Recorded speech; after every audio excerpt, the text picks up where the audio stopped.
In the skies above the Pacific, young pilots volunteered to become human missiles, striking fear into entire fleets as they embraced certain death for honor, country, and a war they could not survive. These were the kamikaze pilots, bound by duty, ideology, and a society that revered sacrifice above survival. From hastily constructed airfields on remote islands to the decks of aircraft carriers bristling with anti-aircraft guns, every mission was a delicate orchestration of courage, fear, and fatal precision. As Allied fleets pressed closer to the Japanese homeland, the Empire faced a reality more terrifying than defeat. A war in which young men became living missiles, transforming the skies above the Pacific into corridors of selfless, lethal devotion. In this documentary, we trace the origins of the kamikaze program, from the ideological and military pressures that gave birth to the concept, to the personal stories of pilots, students, farmers, and sons who were trained to view their own deaths as a weapon of unimaginable power. We explore the aircraft they flew, often obsolete planes packed with explosives, the meticulous planning behind each mission, and the psychological conditioning that molded ordinary young men into instruments of destruction. The air over Okinawa, the Philippines, and Iwo Jima became a theater of both strategy and sacrifice, where every dive and every strike carried the weight of a nation's honor and the echoes of countless lost lives. Beyond the tactics and the battles, we delve into the human cost, the families who sent their children into the skies, the pilots' final letters, and the haunting images of wreckage and flames. We examine the reaction of Allied sailors and airmen, the innovations in defense against these suicide attacks, and the moral and psychological toll on both sides. Every kamikaze mission was more than a military maneuver. It was a statement of desperation, of ideology, and of the extremities of human devotion under the shadow of war. As we move through each chapter of this story, you will hear the whispers of history carried by the winds over the Pacific, the roar of engines, the cries of alarm, and the silent resolve of the young men who flew into certain death. This is not only a tale of tactics, battles, and strategy. It is the story of honor, fear, humanity, and tragedy, interwoven into the skies of one of the most brutal theaters of World War II. Drift into this history. Let the narration guide you across oceans and islands, and witness the entire story of the kamikaze pilots, their missions, and the indelible mark they left on the history of the Pacific War. As we drift through the history of kamikaze pilots, I'd love to know, where are you tuning in from tonight, and what time is it where you are? Drop it in the comments, and let's see how far across the world we're all listening together. By the closing years of World War II, Japan found itself in an increasingly desperate situation, facing the relentless advance of Allied forces across the Pacific Islands. Its once mighty navy had suffered devastating losses at Midway, the Solomons, and the Philippines, leaving the nation with shrinking resources, fatigued pilots, and dwindling fuel reserves. In response to this seemingly insurmountable threat, Japanese military leaders turned to a strategy that would shock the world and redefine the concept of warfare: the kamikaze, or divine wind pilots.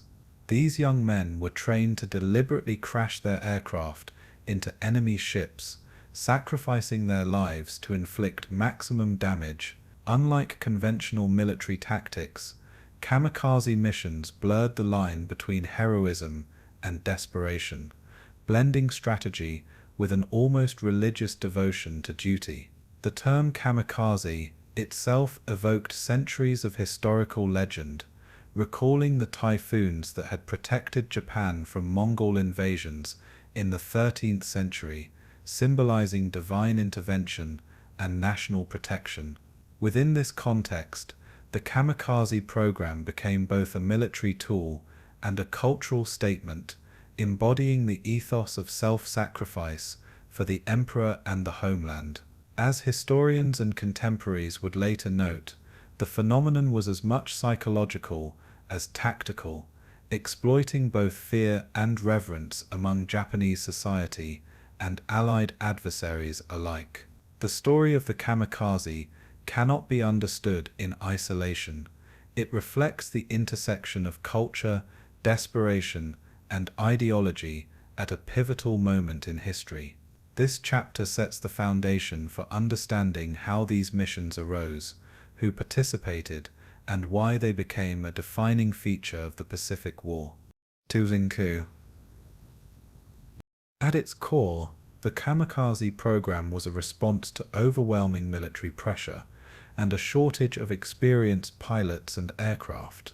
By late 1944, Japan's strategic options were limited, as Allied forces had established air superiority, naval dominance, and secure supply lines that made conventional resistance increasingly ineffective. Military planners recognized that traditional combat methods were unlikely to halt the advancing Allies, prompting consideration of extreme measures that leveraged human resolve over material advantage. In this light, kamikaze attacks were framed as a rational, if tragic, military strategy designed to level the battlefield through sheer audacity. Young men were recruited for these missions not only for their flying skill, but for their ability to internalize a cultural narrative of honor, loyalty, and self-sacrifice. Families, communities, and the broader society were mobilized to support the program, reinforcing a social consensus that dying for one's country was the ultimate demonstration of virtue. While contemporary observers in the West often viewed kamikaze missions as fanatical or irrational, within Japan they were considered an extension of centuries-old ideals translated into modern warfare. The psychological preparation of these pilots was rigorous, blending technical instruction with emotional and ideological reinforcement, creating a generation of men prepared to meet death in service of a larger purpose. Understanding this framework is essential to appreciating both the human cost and strategic intent of the kamikaze program. This chapter, therefore, begins by examining how Japan's military predicament catalyzed a cultural and tactical innovation unlike any in modern history. The etymology of the term kamikaze carries profound historical resonance, linking the pilots to both divine intervention and national survival. Literally translated as divine wind, the word originally described the typhoons of 1274 and 1281 that destroyed Mongol fleets attempting to invade Japan. By invoking this legend, the Japanese military infused its modern suicide tactics with historical significance, portraying the pilots as instruments of fate rather than merely weapons of war. This association also elevated the acts of individual pilots to a near-religious plane, suggesting that their deaths were not only tactical necessities but sacred duties. Military leaders consciously exploited this symbolism in speeches, propaganda, and training materials, framing self-sacrifice as both patriotic and divinely sanctioned. Allied soldiers, encountering these missions in the heat of battle, were often bewildered by the level of commitment displayed, contributing to the psychological shock value of kamikaze tactics. Within Japan, the narrative reinforced a sense of unity, duty, and inevitability, making volunteerism for such missions socially and morally compelling. The term itself became a powerful tool for mobilization, emotionally connecting pilots, families, and the nation in a shared destiny. Thus, kamikaze was more than a military strategy. It was a cultural construct with deep roots in historical myth and national identity. This understanding allows us to contextualize both the motivations of the pilots and the responses of those who faced them. Culturally, kamikaze missions were deeply intertwined with the code of Bushido, the centuries-old samurai ethic, emphasizing loyalty, honor, and selfless service. According to Bushido principles, the ultimate demonstration of virtue was a willingness to sacrifice one's life for one's lord or nation. And this ideology was repurposed for modern aerial warfare. Training programs not only taught flying skills and attack techniques, but also emphasized meditation, ritual, and moral instruction to internalize this code.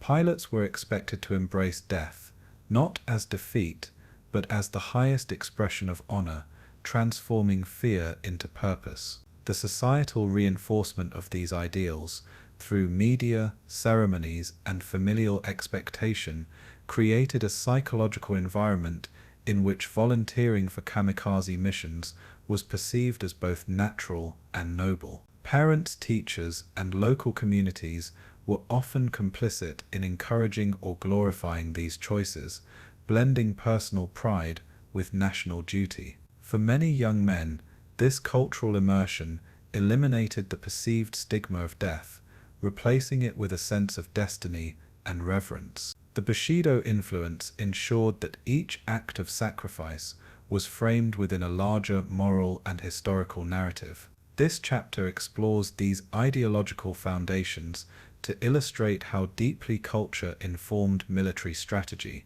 By understanding this cultural context, the phenomenon of kamikaze becomes not only a story of war, but a story of identity, belief, and societal pressure. Psychological and social motivations were as critical to the kamikaze program as tactical necessity. Pilots were subjected to intensive indoctrination that emphasized loyalty to the emperor, honor, and the glory of dying for one's country. Letters from family, rituals performed before departure, and ceremonial send-offs reinforced a shared understanding that personal sacrifice was virtuous and expected. Peer influence and camaraderie also played a central role, as young men were inspired by the courage and commitment of their comrades, creating a collective culture of resolve. Propaganda further magnified these motivations, portraying volunteers as heroes in newspapers, radio broadcasts, and film, ensuring that the act of volunteering was socially and morally lauded. The combination of personal ambition, societal expectation, and psychological conditioning created a powerful incentive to accept death willingly. Fear was not eliminated but reframed, transformed into a controlled determination to achieve a higher purpose. Understanding these dynamics provides insight into how ordinary young men could perform extraordinary fatal acts with apparent conviction. This paragraph highlights the intricate interplay of emotion, culture, and ideology in shaping the kamikaze mindset. It is this complex psychological framework that underpinned the missions throughout the Pacific War. Nindos. Japan's wartime predicament, combined with cultural imperatives, created a unique military phenomenon that blurred conventional definitions of strategy and sacrifice. Kamikaze pilots were not merely tools of war, but symbols of national resilience, intended to inspire both their compatriots and intimidate the enemy. Each mission was carefully planned, selecting targets where a single pilot could inflict maximum damage on Allied vessels, turning the pilot's body into both a weapon and a statement. From a strategic perspective, these missions sought to compensate for material inferiority through human determination, leveraging courage and ideology as force multipliers. The Allies, encountering these suicide attacks for the first time, were often unprepared, leading to significant psychological and operational disruption.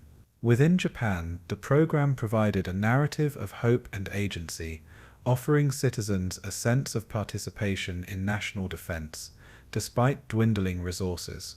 The interplay between military necessity, cultural ideology, and psychological motivation made kamikaze missions uniquely potent.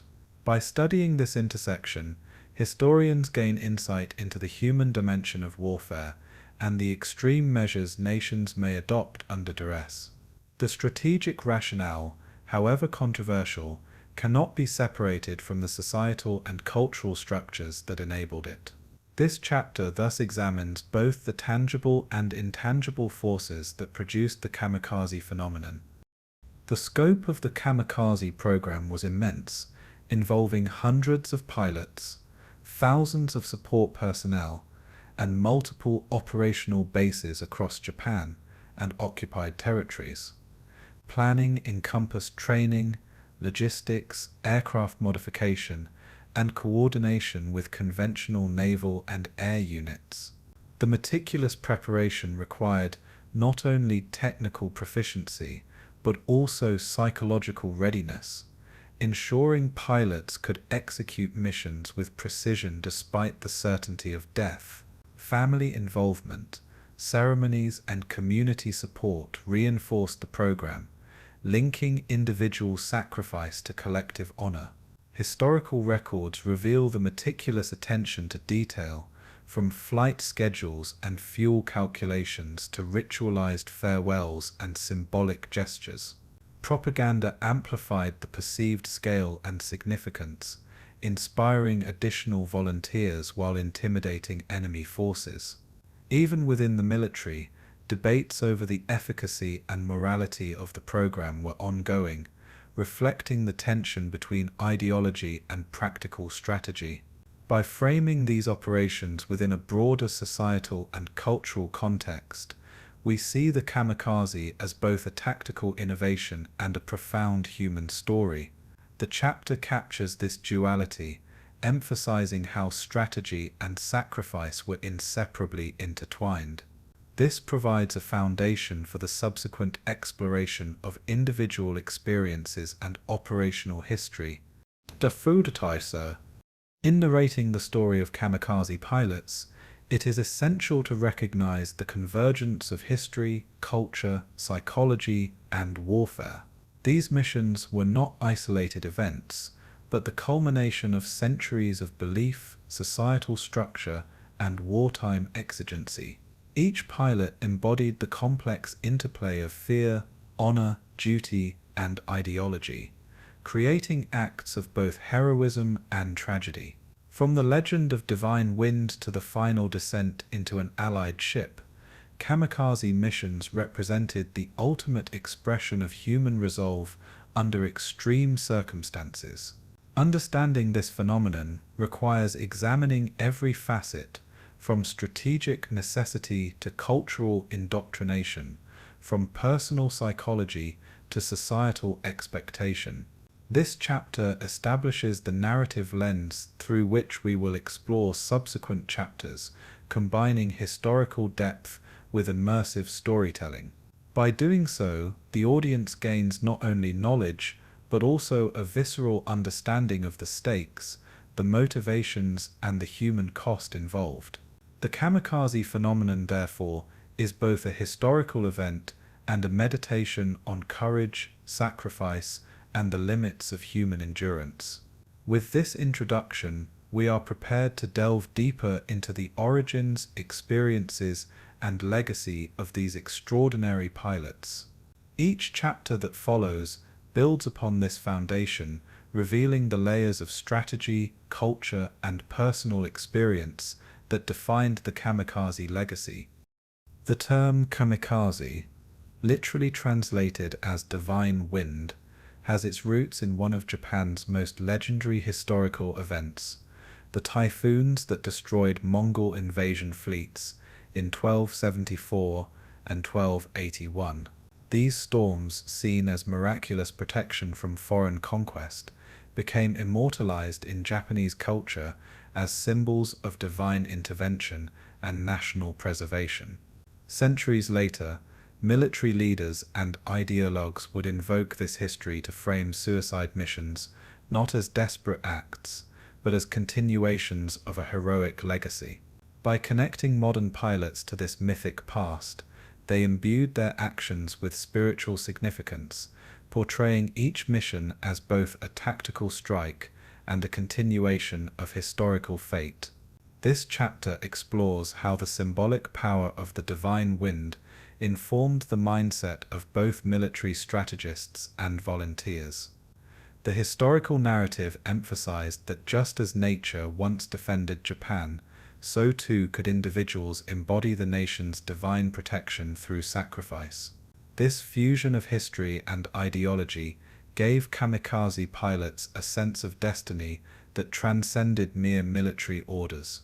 It transformed death from a fearful inevitability into a culturally sanctioned act of heroism. In this way, history became a living tool, shaping perception and behavior.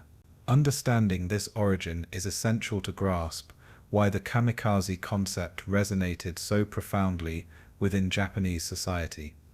Closely intertwined with this historical symbolism was the centuries-old samurai ethic of Bushido, which codified the values of loyalty, honor, courage, and self-sacrifice.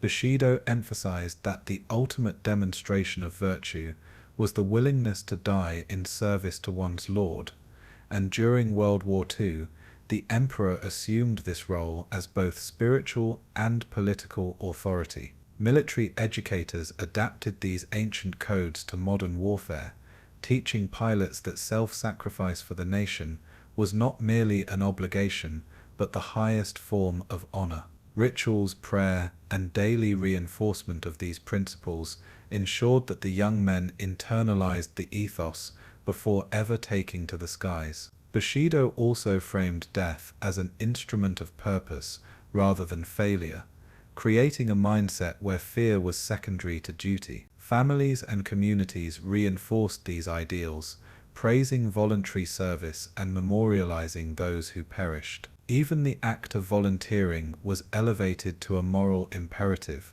with societal and peer pressure aligning with cultural values. This ethical foundation gave kamikaze pilots a psychological resilience uncommon in conventional combat. It also allowed the military to justify extreme tactics under the guise of tradition and moral duty. The interplay of history and Bushido formed the bedrock of the kamikaze concept.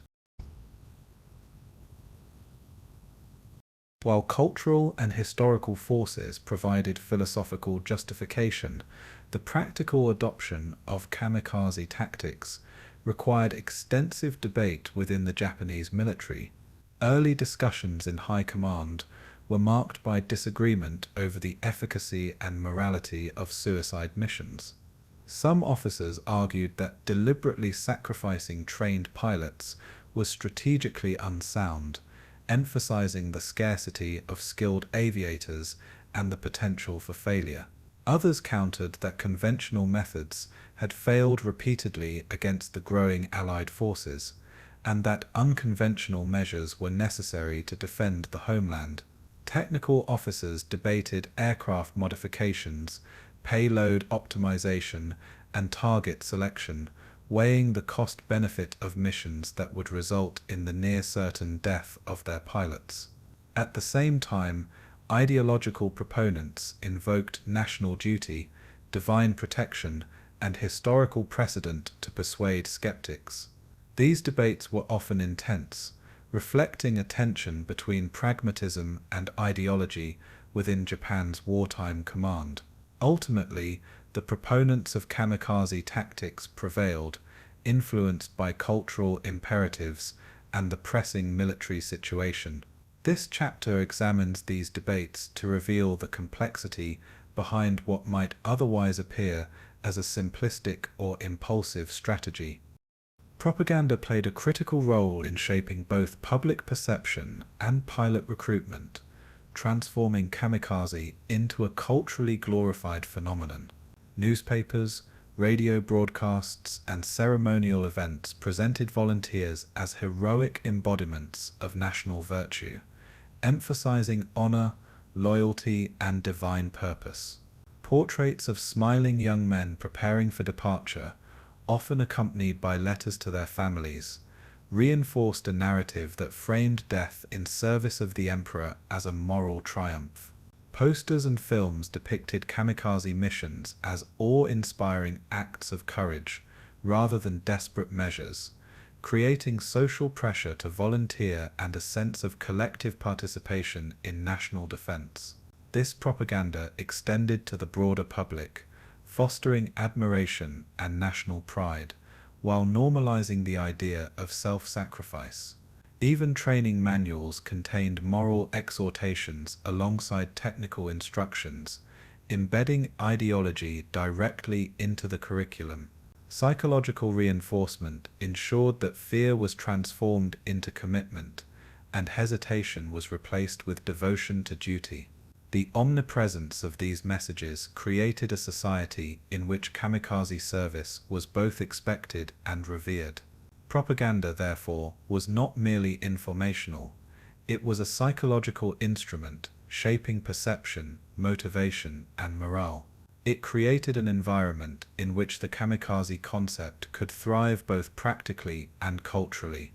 The ideological preparation of pilots went beyond propaganda, encompassing ritual, education, and moral indoctrination designed to create unwavering commitment.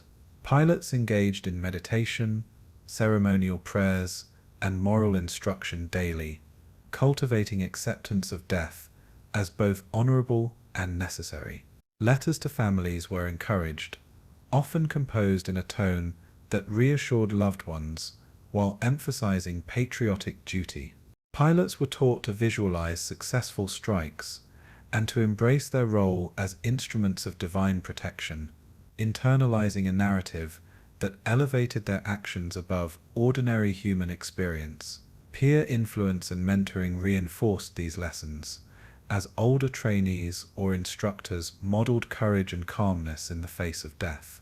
The military also emphasized discipline, precision, and obedience, ensuring that ideological preparation translated into operational effectiveness. By combining technical skill with moral reinforcement, pilots were molded into agents capable of executing their missions with calculated intent. Fear was acknowledged but reframed as a natural companion to honor, rather than an obstacle. This chapter highlights the depth of psychological engineering behind kamikaze missions, revealing how ideology and training were inseparable. It also sets the stage for understanding how these beliefs translated into concrete operational strategies.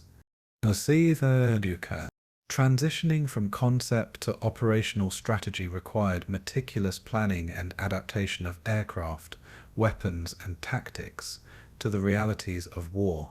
Engineers experimented with modifying existing planes to maximize impact while reducing unnecessary weight, often converting conventional aircraft into guided explosives. Military tacticians analyzed Allied shipping formations, defensive patterns, and vulnerability points, developing approaches designed to inflict maximum damage with minimum resources. Training programs incorporated these technical and tactical lessons, ensuring that pilots could execute attacks with precision despite the near certainty of death. Commanders coordinated missions with conventional air and naval units, blending suicide tactics into broader operational planning rather than treating them as isolated acts. These preparations emphasized both efficiency and symbolism, turning each pilot into a living weapon whose actions carried both military and cultural weight. Operational manuals combined ideological exhortations with step-by-step technical guidance, creating a holistic framework for mission execution. Pilots' acceptance of the strategy was reinforced through repeated simulation, ritual, and indoctrination. The transition from concept to execution highlights the careful blending of history, culture, and military necessity. Understanding this process allows us to see kamikaze not as chaotic desperation, but as deliberate, ideologically reinforced strategy. The convergence of history, culture, ideology, and operational planning gave kamikaze missions a unique psychological and strategic potency. Pilots were simultaneously instruments of destruction and symbols of national virtue, their actions resonating far beyond the tactical sphere. The intertwining of divine legend, Bushido, and patriotic indoctrination created a mindset in which self-sacrifice was not only acceptable but glorified. Military debates, aircraft modifications, and mission planning ensured that these ideological principles were embedded in practical operations. Propaganda amplified their significance, creating societal admiration and reinforcing the moral imperative to volunteer. Families, communities, and commanders all participated in constructing the narrative, aligning personal, social, and national objectives. Each element, from historical myth to technical specification, reinforced the other, producing a phenomenon of both cultural and military magnitude. This chapter illustrates the careful orchestration that underpinned the Kamikaze program, demonstrating how human motivation, belief, and engineering were fused into a single lethal concept. The result was a uniquely powerful instrument of war, shaped by centuries of history and contemporary necessity. This convergence would define the missions that followed, making Kamikaze a singular phenomenon in military history. By the end of the conceptualization phase, Kamikaze had evolved from a historical metaphor into a fully operational strategy, ready for implementation across multiple theaters of the Pacific War. Its roots in divine legend, samurai ethics, and national ideology ensured that every mission carried symbolic as well as tactical significance. Pilots were ideologically conditioned, technically trained, and psychologically prepared to embrace death as a purposeful act of honor. Operational plans were detailed, coordinated with broader military strategies, and designed to maximize both impact and visibility. The combination of historical resonance, cultural indoctrination, and strategic planning created a uniquely compelling phenomenon, both feared by the Allies and revered within Japan. Propaganda, societal reinforcement, and ideological preparation ensured a steady stream of volunteers capable of executing these missions with precision and resolve. In this chapter, we see the careful orchestration behind the Kamikaze program, blending myth, morality, and machinery into a deadly and symbolic instrument of war. The origins of Kamikaze reveal the depth of planning, psychological engineering, and cultural resonance that made these missions possible. It is this foundation that sets the stage for understanding the pilot's experiences, tactical execution, and lasting legacy. As we move forward, the story of Kamikaze becomes both a history of warfare and a study of human belief, courage, and sacrifice. By 1944, the Japanese Empire found itself increasingly beleaguered as Allied forces advanced across the Pacific, methodically eroding the strategic positions Japan had painstakingly established over years of expansion. The catastrophic defeat at the Battle of Midway in 1942 had already decimated Japan's carrier fleet, shifting the balance of naval power decisively in favor of the United States. Guadalcanal had further drained experienced personnel and resources, while successive engagements in the Solomons and the Philippines had compounded operational strain. Losses of trained pilots, aircraft, and ships mounted, leaving Japan vulnerable and strategically cornered.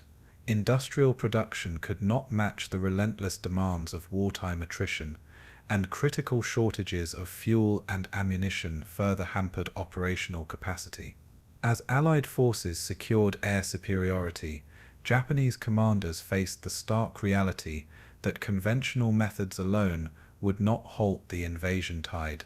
Morale within the military hierarchy began to fray as officers wrestled with the impossibility of defending key positions. Civilian populations subjected to relentless propaganda were urged to contribute to the war effort despite growing fear and scarcity.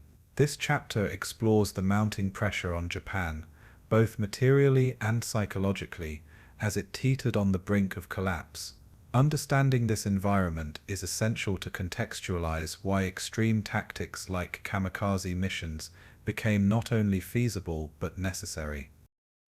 The Battle of Midway, often cited as the turning point of the Pacific War, inflicted losses that Japan struggled to replace, leaving carriers and veteran aircrews in critically short supply.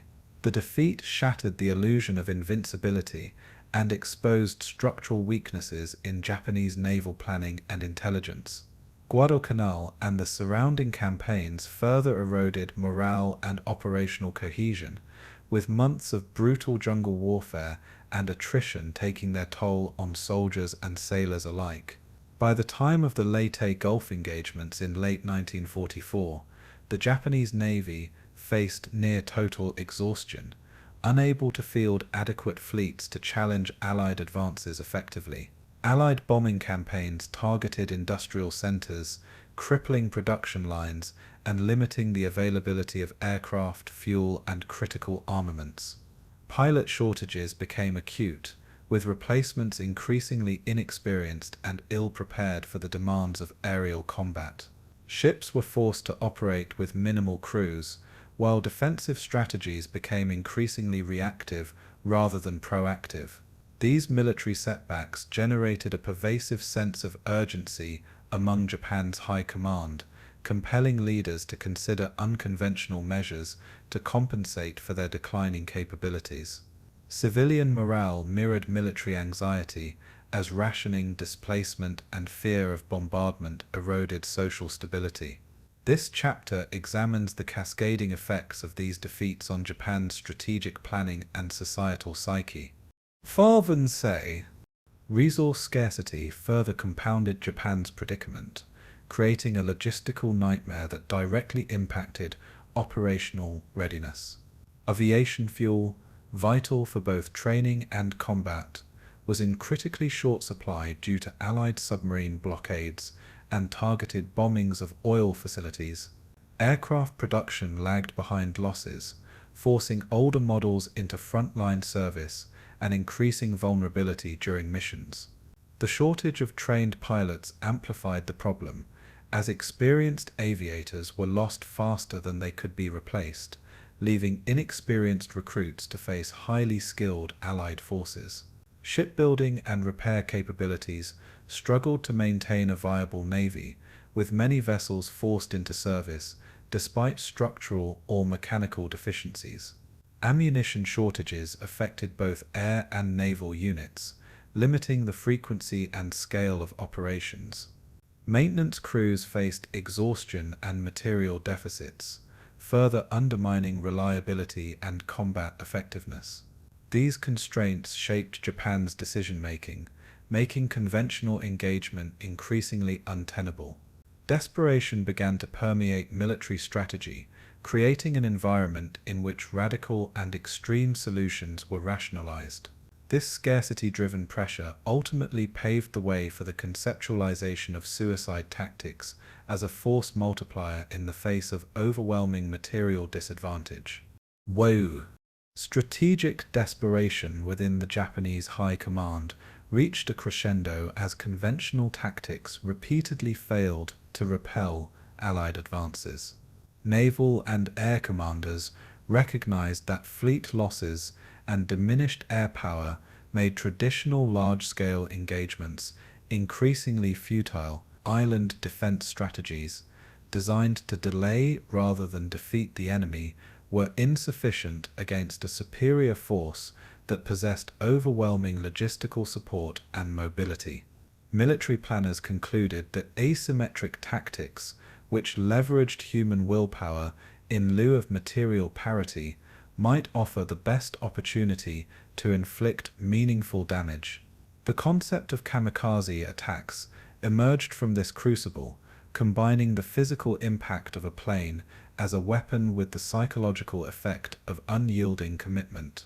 Leaders believed that even a small number of successful missions could disrupt Allied operations, demoralize opposing forces, and buy critical time for defensive preparation. The urgency of these calculations reflected both a strategic assessment and a recognition of dwindling national options. Civilian and military morale became intertwined as success in such missions was framed as a demonstration of national resolve. This chapter investigates how desperation transformed into a doctrine of extreme measures, redefining the boundaries of military decision-making. The result was a willingness to embrace tactics that in peacetime would have seemed unthinkable. Propaganda played a crucial role in sustaining both civilian and military support during this period of strategic vulnerability. Newspapers, radio broadcasts, and newsreels presented Japan as a nation under siege, portraying each defeat as a temporary setback to be overcome by unity and resolve. Messages emphasized duty, honor, and the moral imperative to defend the homeland, cultivating a sense of collective responsibility among soldiers and civilians alike. Volunteerism for extraordinary measures, including suicide missions, was glorified, framing participants as heroic actors in a grand narrative of national survival. Posters, films, and staged ceremonies reinforced these ideals, often dramatizing the sacrifices of young men while downplaying fear or hesitation. Public perception was carefully managed to maintain morale, instill pride, and legitimize extreme military decisions. Schools, community groups, and local leaders echoed these messages, creating a culture in which acceptance of death for the nation was normalized. The effect of propaganda extended into recruitment, ensuring a steady pool of volunteers for increasingly perilous missions. By blending emotional appeal with ideological reinforcement, these campaigns shaped behavior and expectations across multiple strata of society. This chapter explores how media and cultural messaging facilitated the adoption of radical military tactics in response to strategic crisis. Balls. Civilian morale, already strained by loss, scarcity, and displacement, became a key factor in strategic planning. The Japanese population faced rationing, air raids, and mounting casualties, creating anxiety that threatened both social cohesion and productivity. Government and military leaders sought to convert this anxiety into motivation, emphasizing collective responsibility and patriotic duty.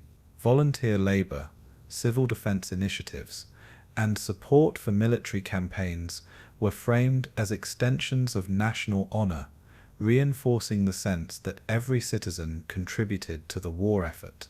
Public celebrations, commemorations, and ceremonial farewells for volunteers helped normalize sacrifice and embed it within the social fabric. Fear was omnipresent, yet it was carefully channeled into disciplined resilience and obedience, with the implicit understanding that survival alone was insufficient without contribution to the national cause.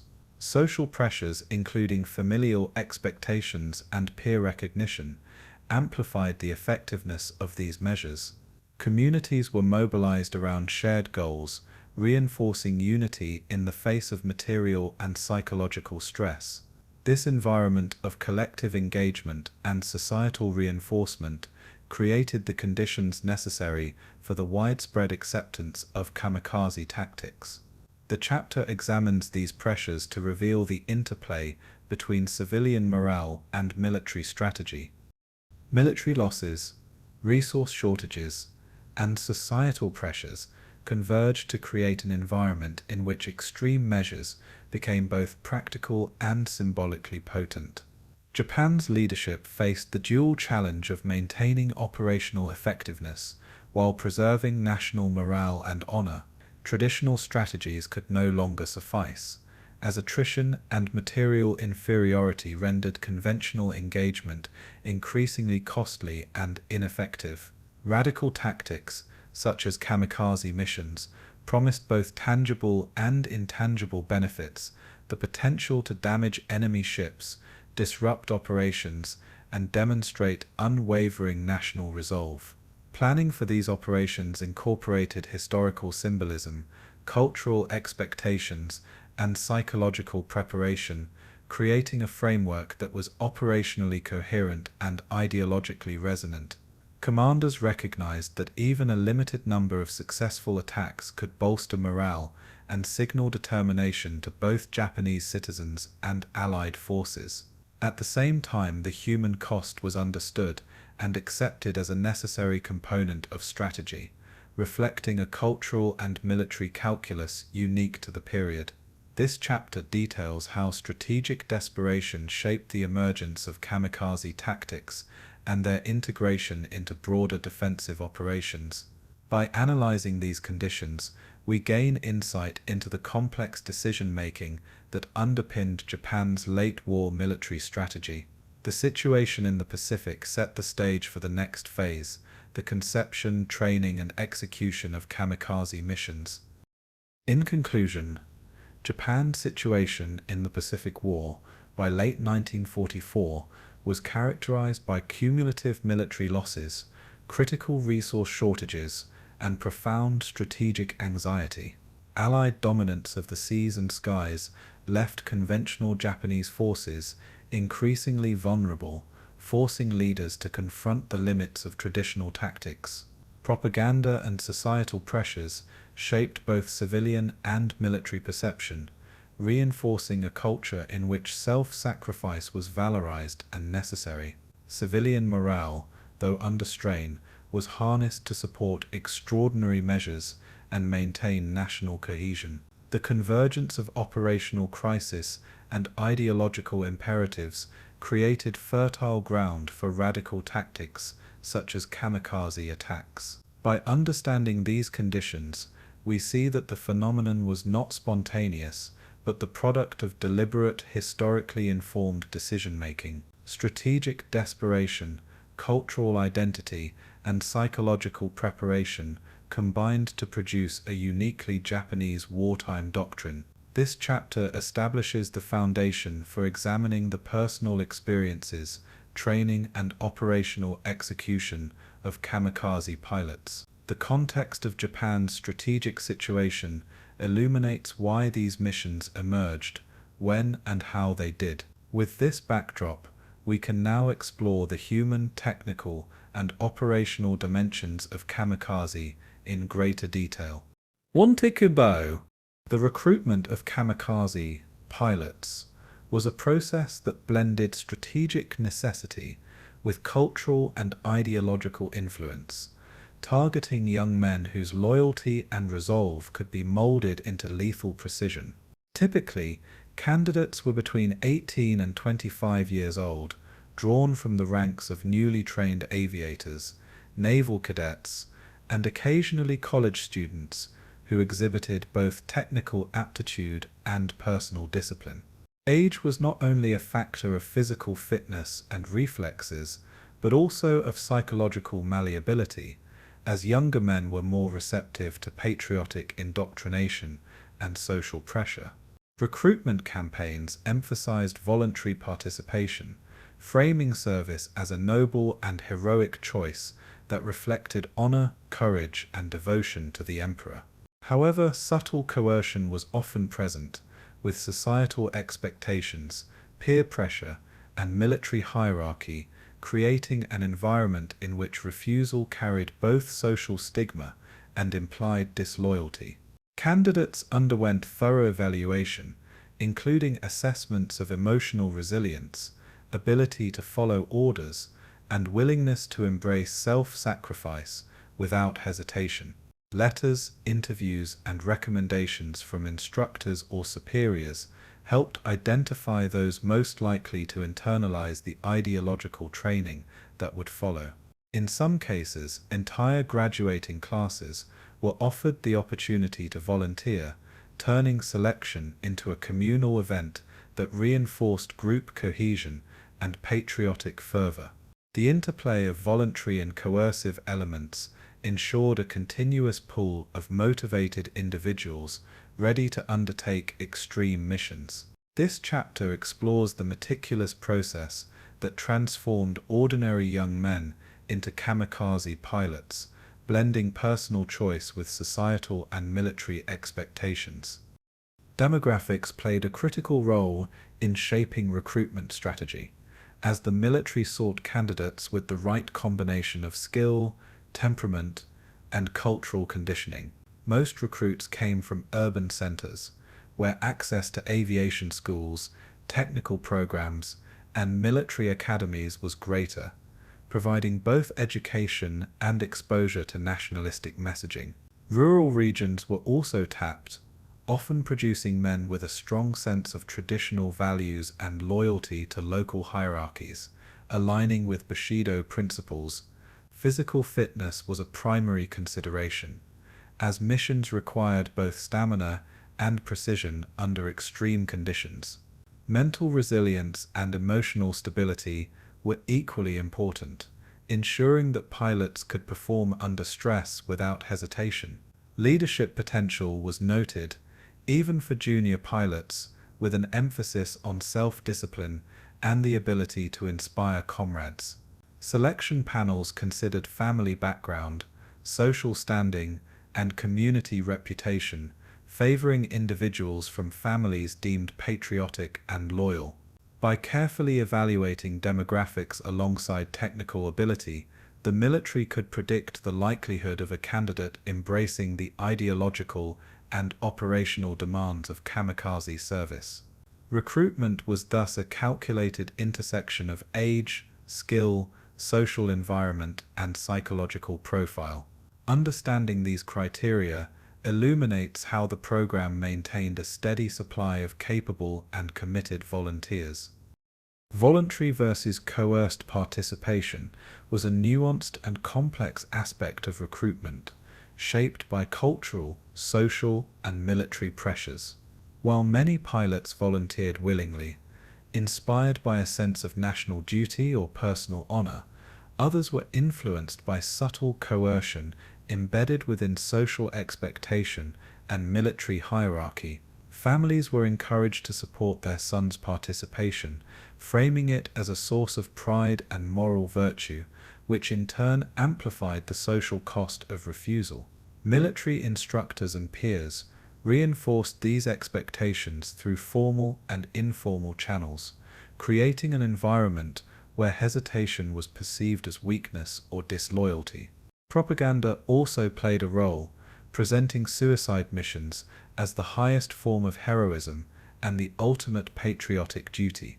In practice, the line between voluntary and coerced action was often blurred as individuals navigated internal desires, familial obligations, and societal norms. Some recruits were informed of the lethal nature of their missions only gradually, while others embraced the concept from the outset. The combination of personal conviction, societal reinforcement, and institutional expectation ensured that a majority of volunteers approached their service with commitment and resolve. This chapter examines how these dynamics interacted, producing a mix of willing and socially compelled participants.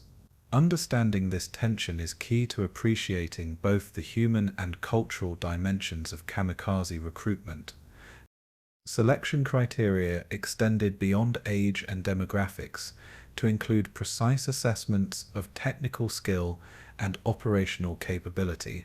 Candidates were tested on their proficiency with flight instruments, aerial maneuvering, bombing accuracy, and mechanical knowledge, ensuring they could execute missions effectively under extreme conditions. Situational awareness and the ability to respond to sudden threats or challenges were critical, as kamikaze missions demanded both courage and precision in high-risk scenarios. Emotional stability was evaluated through interviews and observation, assessing candidates' reactions to stress, fear, and uncertainty.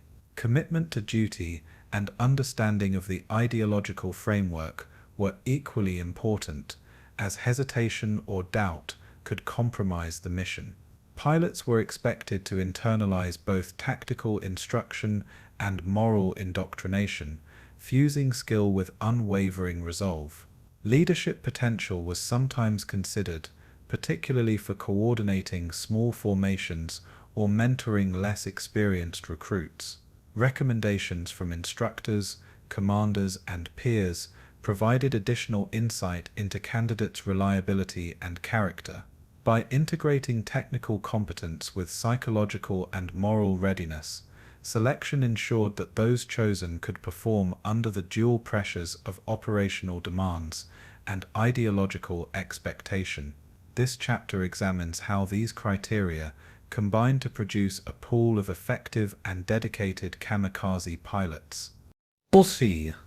Social and family influence was a pervasive factor in shaping the decisions and motivations of potential pilots. Parents, siblings, and local community leaders were often actively involved, praising volunteering as an honorable and necessary contribution to the nation. Letters of encouragement, ceremonial blessings, and public recognition reinforced the moral imperative to serve, linking personal action to collective honor. Peer influence was equally significant, as young men observed friends and classmates stepping forward, creating an environment of expectation and mutual reinforcement. In some cases, refusal carried subtle social consequences, including shame, ostracism, or diminished family standing. The military leveraged these dynamics, arranging ceremonies, award systems, and community acknowledgements to further encourage participation. The interplay between social expectation and personal conviction created a powerful psychological environment, ensuring that volunteers internalized their role within a broader moral and national narrative. Families were often complicit in the idealization of sacrifice, framing it as an expression of virtue rather than tragedy. This chapter examines the complex network of social reinforcement that supported recruitment and sustained morale among potential pilots. By understanding these relationships, we see how societal and familial pressure was integrated into the very structure of kamikaze selection. Initial psychological evaluation played a crucial role in determining a candidate's suitability for kamikaze service. Psychologists and military instructors assessed emotional resilience, stress tolerance, and the ability to focus under extreme conditions. Candidates were observed in both training simulations and interpersonal interactions, gauging reactions to fear, frustration, and moral dilemmas. The goal was to identify individuals capable of embracing self-sacrifice without hesitation, maintaining operational precision despite the inevitability of death. Interviews explored personal motivations, commitment to duty, and understanding of ideological principles. Those who demonstrated uncertainty or emotional instability were often reassigned to conventional roles or offered additional indoctrination. Psychological evaluation also included peer observation, as camaraderie and group cohesion were critical to mission success. In some cases, rituals, meditation, and reflective exercises were used to reinforce mental readiness and acceptance of mortality. By combining formal assessment with experiential observation, the military created a robust framework for identifying suitable candidates. This chapter details the depth and complexity of these evaluations, revealing the meticulous attention given to the mental preparation of kamikaze pilots. 6. Patriotic indoctrination was woven into every stage of recruitment and selection, shaping both perception and behavior. Candidates were immersed in narratives of national duty, honor, and historical legacy, emphasizing the sacred responsibility to protect the homeland. Classroom instruction, ceremonial activities, and one-on-one mentorship reinforced these ideals, ensuring that pilots internalized both moral and operational imperatives. Ideological training included historical lessons, references to divine protection, and the glorification of self-sacrifice as the highest form of virtue. Volunteers were encouraged to visualize success, imagine the impact of their missions, and reconcile personal fear with collective duty. Peer influence and communal reinforcement amplified these lessons, creating a shared culture of devotion and resolve. Propaganda materials, including letters from past volunteers and depictions of heroic acts, reinforced the moral narrative. The integration of ideological preparation with technical training ensured that pilots approached missions with both skill and unwavering commitment. This chapter examines the mechanisms of indoctrination that shaped motivation, obedience, and psychological readiness. Patriotic indoctrination was the glue that bound technical proficiency, social expectation, and personal resolve into a coherent framework for action. In conclusion, the recruitment and selection of kamikaze pilots reflected a careful fusion of technical assessment, psychological evaluation, societal influence, and ideological reinforcement. Candidates were chosen not only for their skill and fitness, but for their ability to internalize a complex moral and cultural narrative. Age, demographics, and family background were considered alongside emotional resilience and operational competence.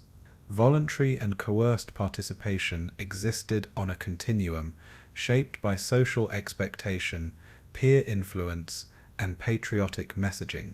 Psychological preparation and indoctrination transformed young men into agents capable of executing missions with precision, courage, and ideological conviction.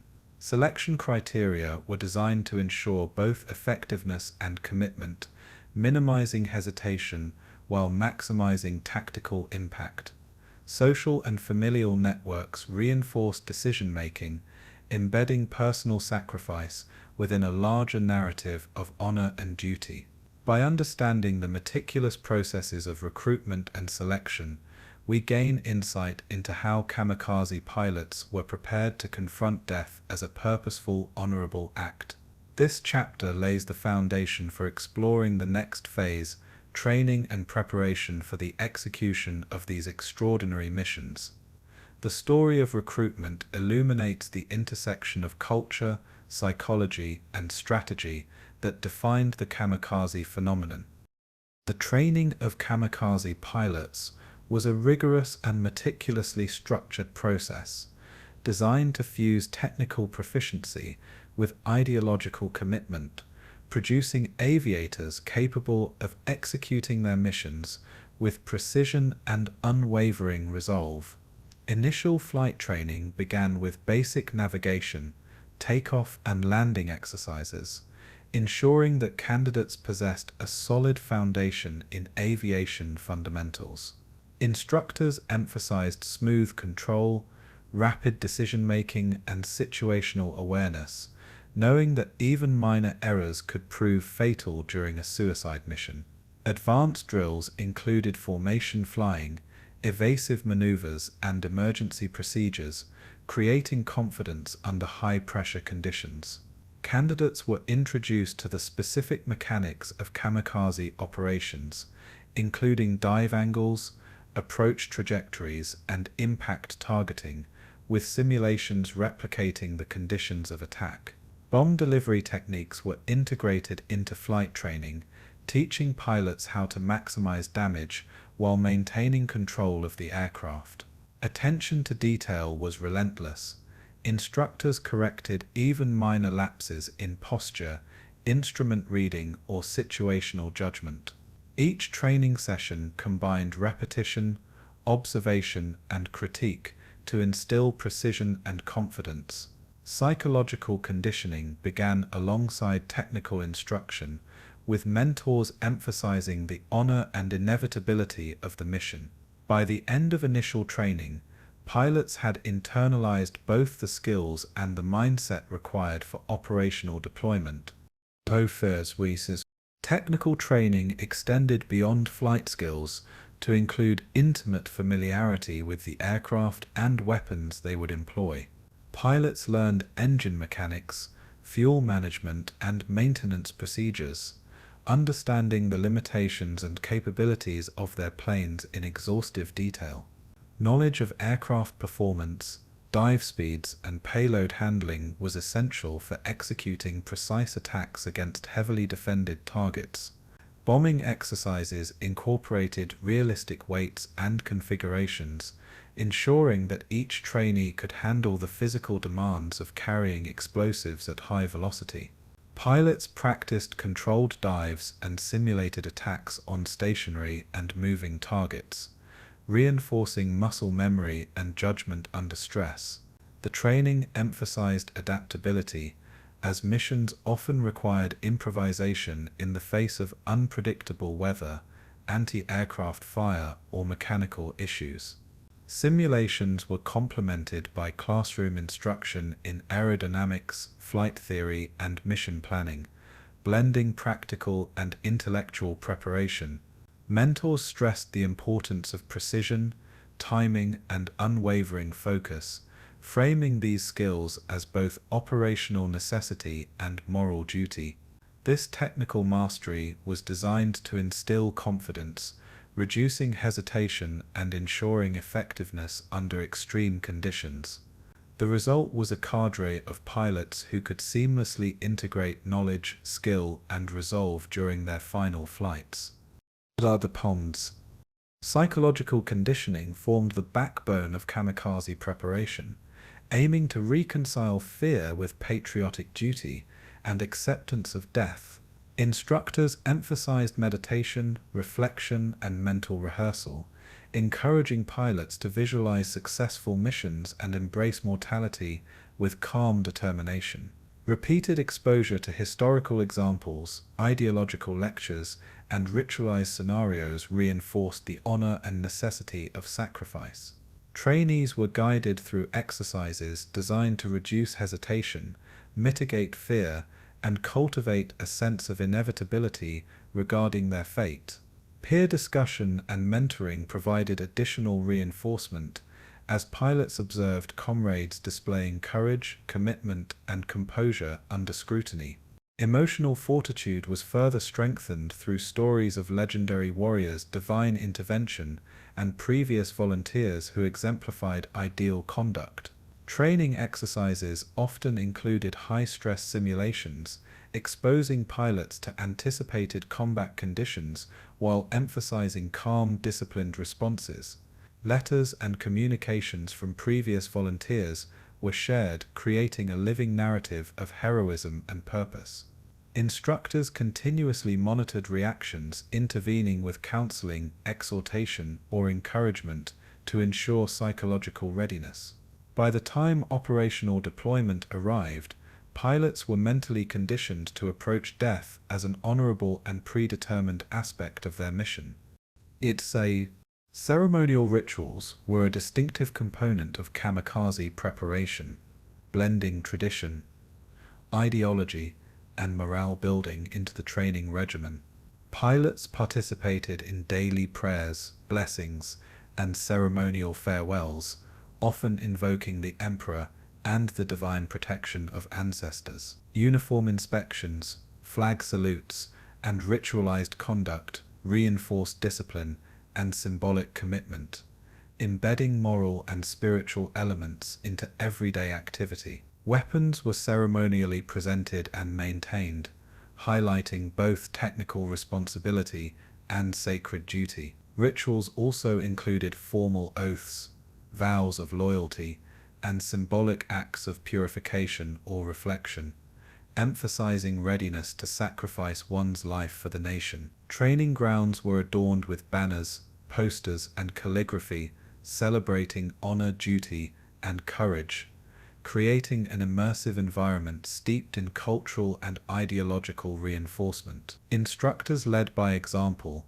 performing ritual acts with solemnity and precision, modeling the comportment expected of every trainee. Pilots often engaged in group ceremonies that fostered unity, camaraderie, and mutual support, strengthening collective resolve. These rituals combined cultural heritage, religious sentiment, and military discipline into a cohesive program of preparation. The integration of ceremony into training reinforced the perception that each mission was both a tactical engagement and a sacred act of national service. Think of Decum. Camaraderie and mentorship were central to sustaining morale, skill development, and psychological stability among trainees. Experienced instructors guided younger pilots through both technical drills and ideological preparation, modeling composure, skill, and commitment. Group exercises fostered cooperation, trust, and mutual accountability, creating a network of social reinforcement that mitigated fear and anxiety. Peer mentorship encouraged the sharing of techniques, experiences, and moral guidance, reinforcing both practical skills and ideological indoctrination. Close bonds developed within training units as shared challenges, rituals, and experiences created deep interpersonal connections. These relationships not only enhanced learning, but also provided emotional support, allowing pilots to confront the inevitability of death with a sense of collective purpose. Comradeship became a source of motivation, as pilots sought to honor each other and the collective mission through excellence and courage. Instructors emphasized mutual responsibility, framing individual performance as inseparable from the success and honor of the group. This social cohesion strengthened adherence to both technical precision and moral duty. By fostering camaraderie and mentorship, training programs ensured that pilots were not isolated actors, but part of a morally and operationally integrated unit. Letters to families were an essential element of preparation, intertwining personal reflection, societal expectation, and psychological readiness. Trainees were encouraged to write farewell messages, expressing love, pride, and loyalty, while framing their service as honorable and necessary. These letters reinforced ideological indoctrination, allowing pilots to articulate acceptance of their fate and reinforce the narrative of sacrifice for the nation. Families often preserved these letters as cherished relics, memorializing the pilot's courage and commitment.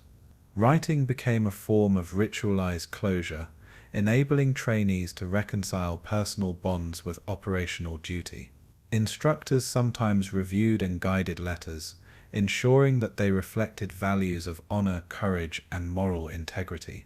Letters also served a propagandistic function, later shared in media to inspire patriotism and volunteerism among civilians. The act of writing created a tangible link between private reflection and public duty, embedding personal sacrifice within a broader narrative of national service. These communications underscored the emotional and moral dimensions of kamikaze preparation, complementing technical and ideological training. In this way, letters to families functioned as both a psychological tool and a cultural artifact of devotion and honor. Training and preparation culminated in the integration of all elements: technical mastery, psychological conditioning, ceremonial ritual, camaraderie, and familial reflection into operational readiness. Pilots rehearsed complex maneuvers, coordinated attacks, and internalized mission protocols while continuously reinforcing ideological commitment. Instructors emphasized seamless execution, combining speed, accuracy, and courage with ritualized moral purpose. Group cohesion and mentorship ensured that each pilot approached missions with both technical skill and collective responsibility. Daily routines blended practice, reflection, and ceremonial observance, creating an immersive environment that reinforced the sanctity and inevitability of the mission. Pilots were trained to maintain calm under fire, control fear, and focus on objectives while embracing the symbolic and literal significance of their actions. Psychological resilience was continuously tested through drills, simulations, and peer evaluation.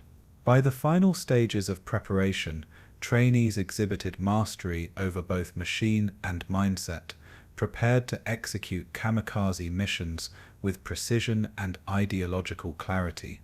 The training program thus produced highly disciplined and morally committed aviators capable of extraordinary sacrifice.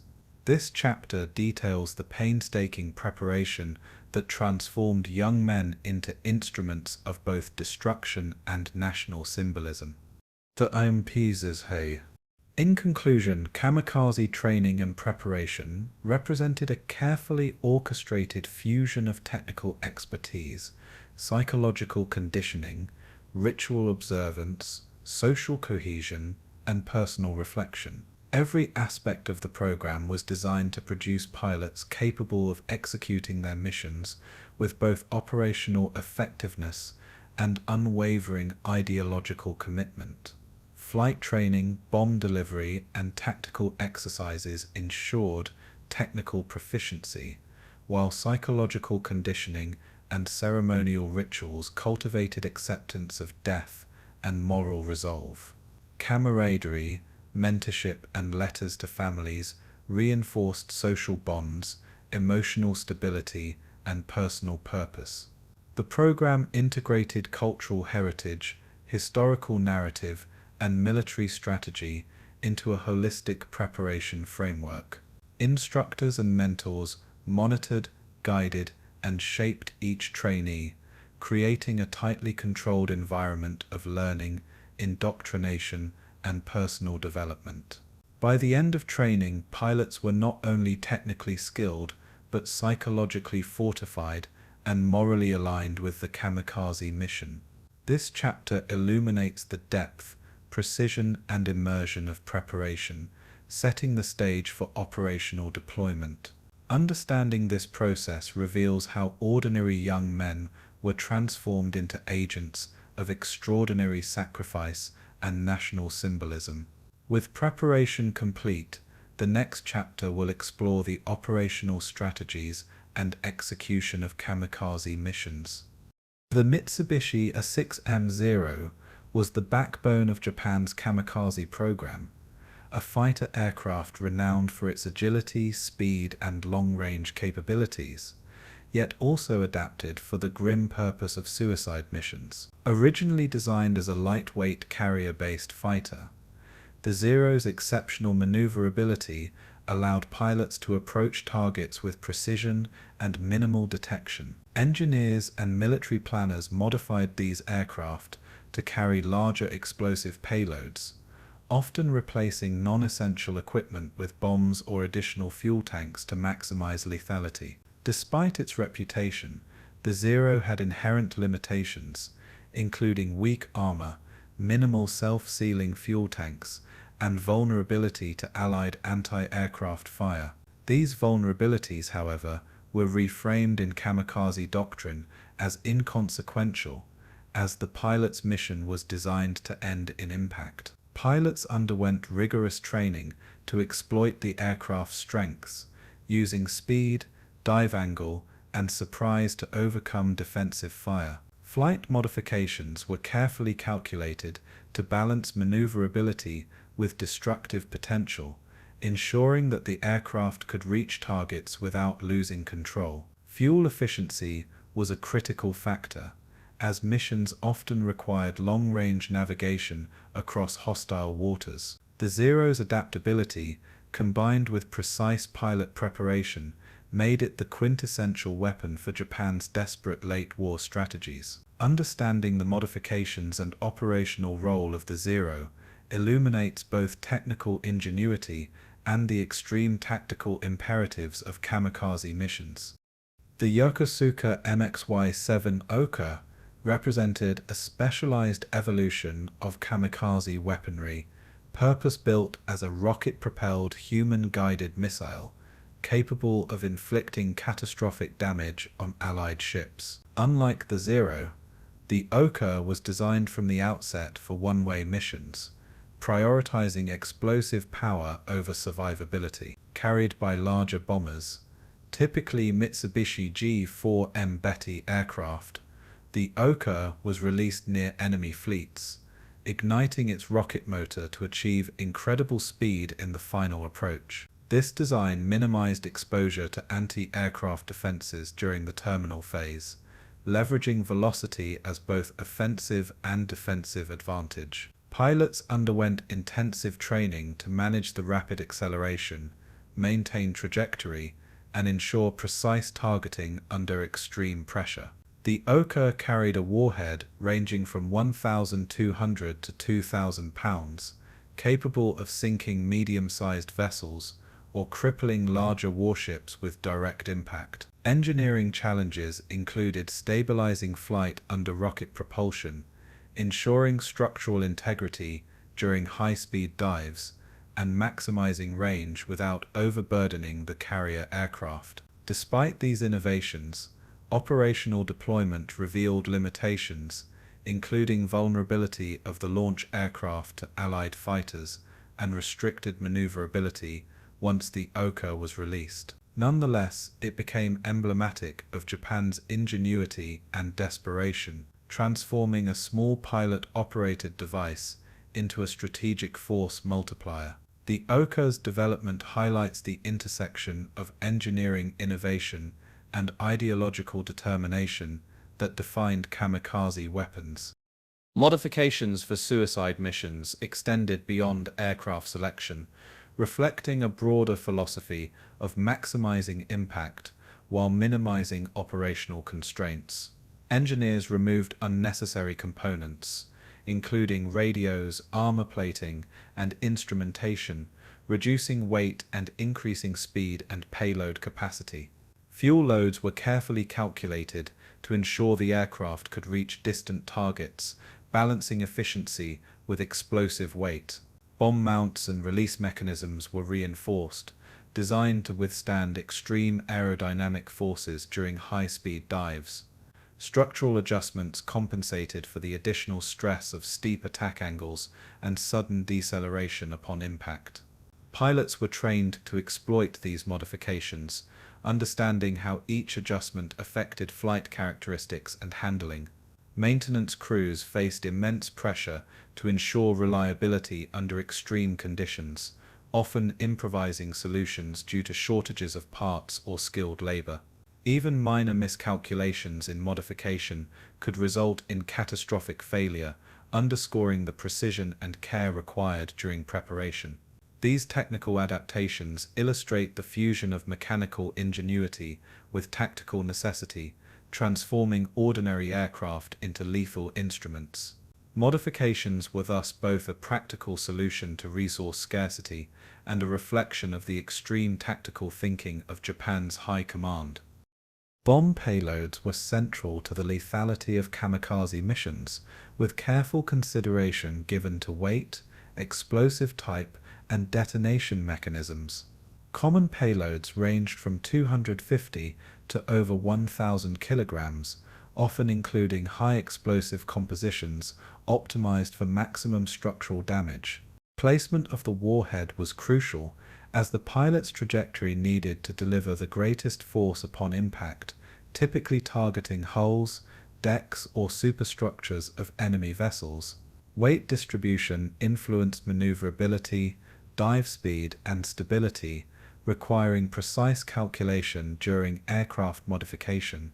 Pilots underwent simulation training to adjust their approach angles and timing according to payload specifications, ensuring optimal impact. Bombs were designed to detonate on contact, with fuses calibrated for immediate explosion to maximize damage and minimize the risk of deflection. Engineers experimented with reinforced casings to prevent premature detonation during high-speed dives. Some missions incorporated multiple bombs or tandem configurations, though these added complexity and risk to flight performance. Payload optimization reflected the interplay between technical capability, pilot skill, and mission strategy. Each explosive design was a calculated expression of destructive efficiency, embodying Japan's strategic desperation and engineering creativity. Fuel and range limitations were constant challenges for kamikaze aircraft, influencing both tactical planning and engineering design. Long-distance missions required careful calculation of fuel loads, accounting for variables such as payload weight, wind conditions, and aircraft performance. Excess fuel increased weight and reduced maneuverability, while insufficient fuel risked mission failure or inability to reach the target. Modified fuel tanks were integrated to extend operational range, but this often reduced space for instruments or reinforced structure. Pilots were trained to optimize throttle management, climb rates, and dive angles to conserve fuel while maintaining speed and accuracy. Mission planning incorporated staging points, coordination with supporting aircraft, and detailed navigation to maximize reach without exceeding technical limits. Fuel efficiency became a critical metric in both design and execution, with errors potentially rendering a carefully prepared mission futile. Engineers innovated with lightweight fuel storage, streamlined tanks, and optimized aerodynamics to balance endurance with payload capacity. The delicate interplay of fuel management, aircraft capability, and pilot skill underscored the operational complexity of kamikaze missions. This chapter examines these limitations to reveal how resource scarcity drove both innovation and tactical ingenuity. Mechanical challenges were omnipresent in kamikaze aircraft, reflecting both the strain of modifications and the limitations of wartime production. Engines often operated at maximum stress during extended flights and high-speed dives, increasing the risk of failure or malfunction. Structural integrity was critical, particularly in aircraft carrying oversized bomb loads or reinforced fuselages, where additional stress could cause catastrophic mid-flight breakage. Control surfaces were subject to extreme aerodynamic forces during steep dives, requiring precise maintenance and calibration. Landing gear, though less critical for missions ending in destruction, still needed to function for safe takeoff and training exercises. Maintenance crews faced shortages of spare parts, technical manuals, and skilled labor, forcing improvisation and rapid repair techniques. Even minor defects in wiring, hydraulics, or instrumentation could have fatal consequences during mission execution. Pilots were trained to identify mechanical anomalies and adapt flight techniques accordingly, relying on both experience and instinct. These challenges underscored the vulnerability and fragility of kamikaze aircraft, making the success of missions as much a matter of engineering as of courage. Understanding mechanical constraints highlights the delicate balance between ambition, resource limitation, and tactical necessity.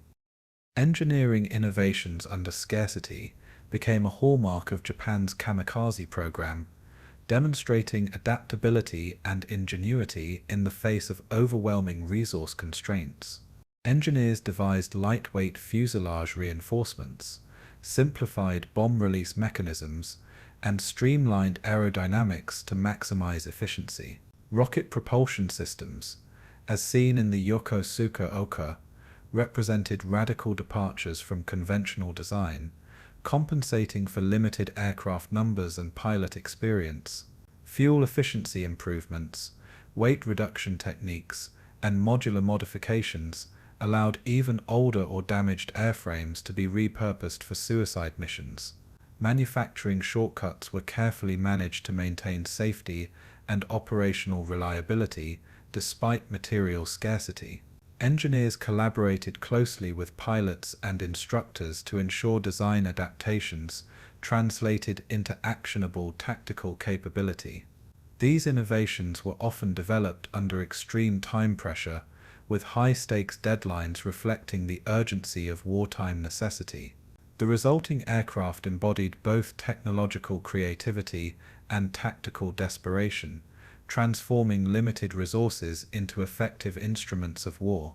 By studying these engineering solutions, we gain insight into how necessity shaped some of the most extreme and unconventional military innovations of World War II. Kamikaze weapons thus represent a remarkable fusion of ideology, mechanics, and operational ingenuity. Infotans.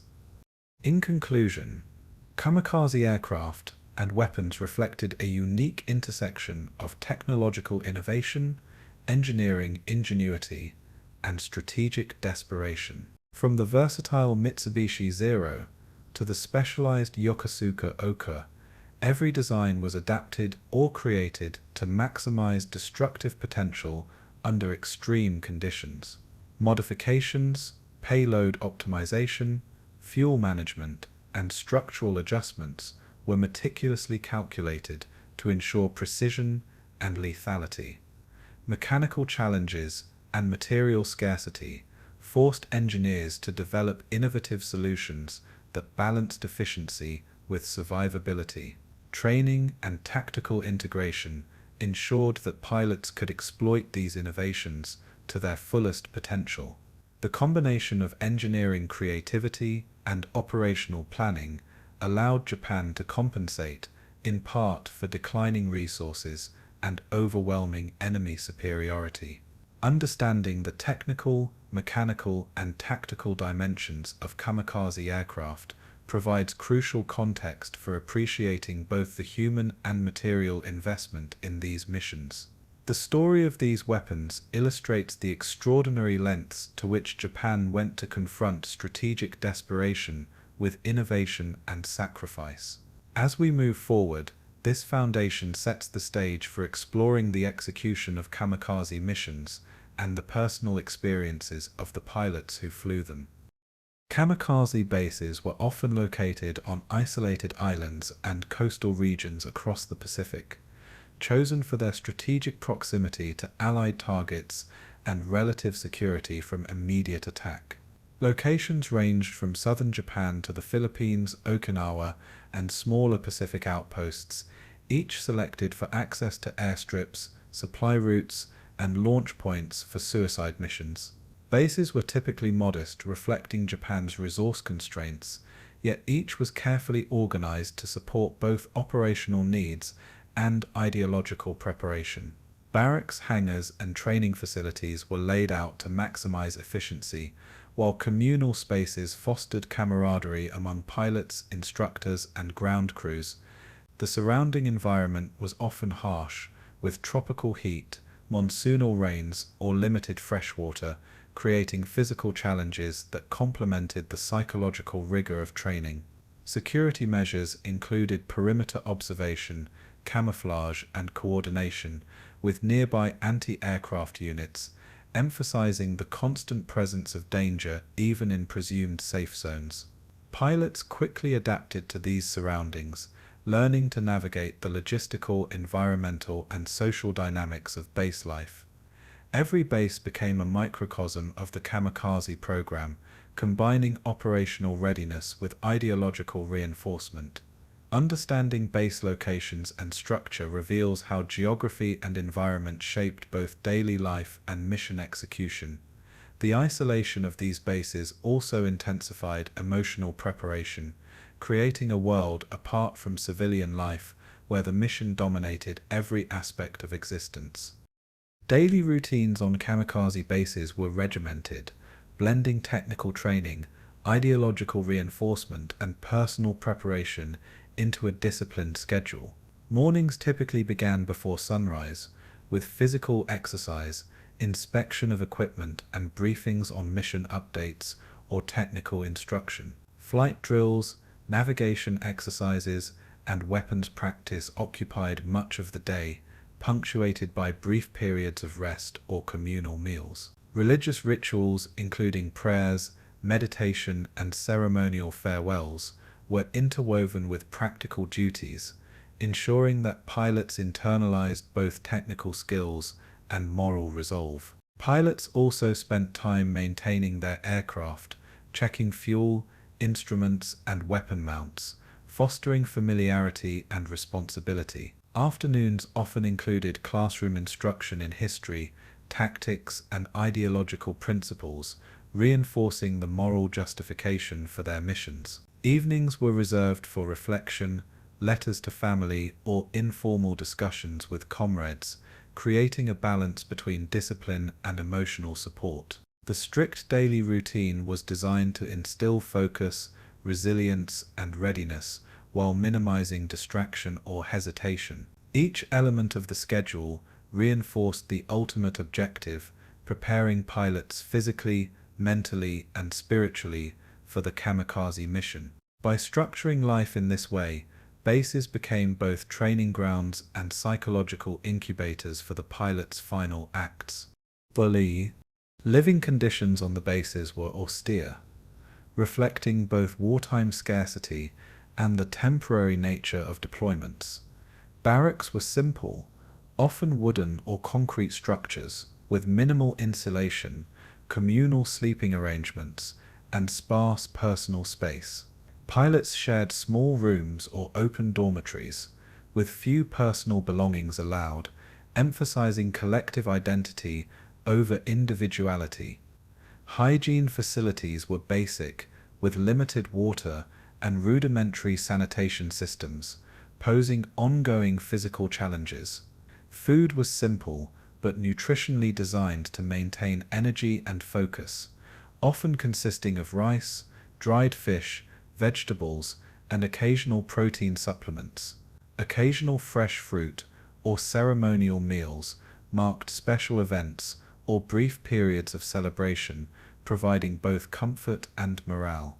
The environmental conditions, tropical heat, humidity, and exposure to storms, added to the physical and psychological rigor of life on base.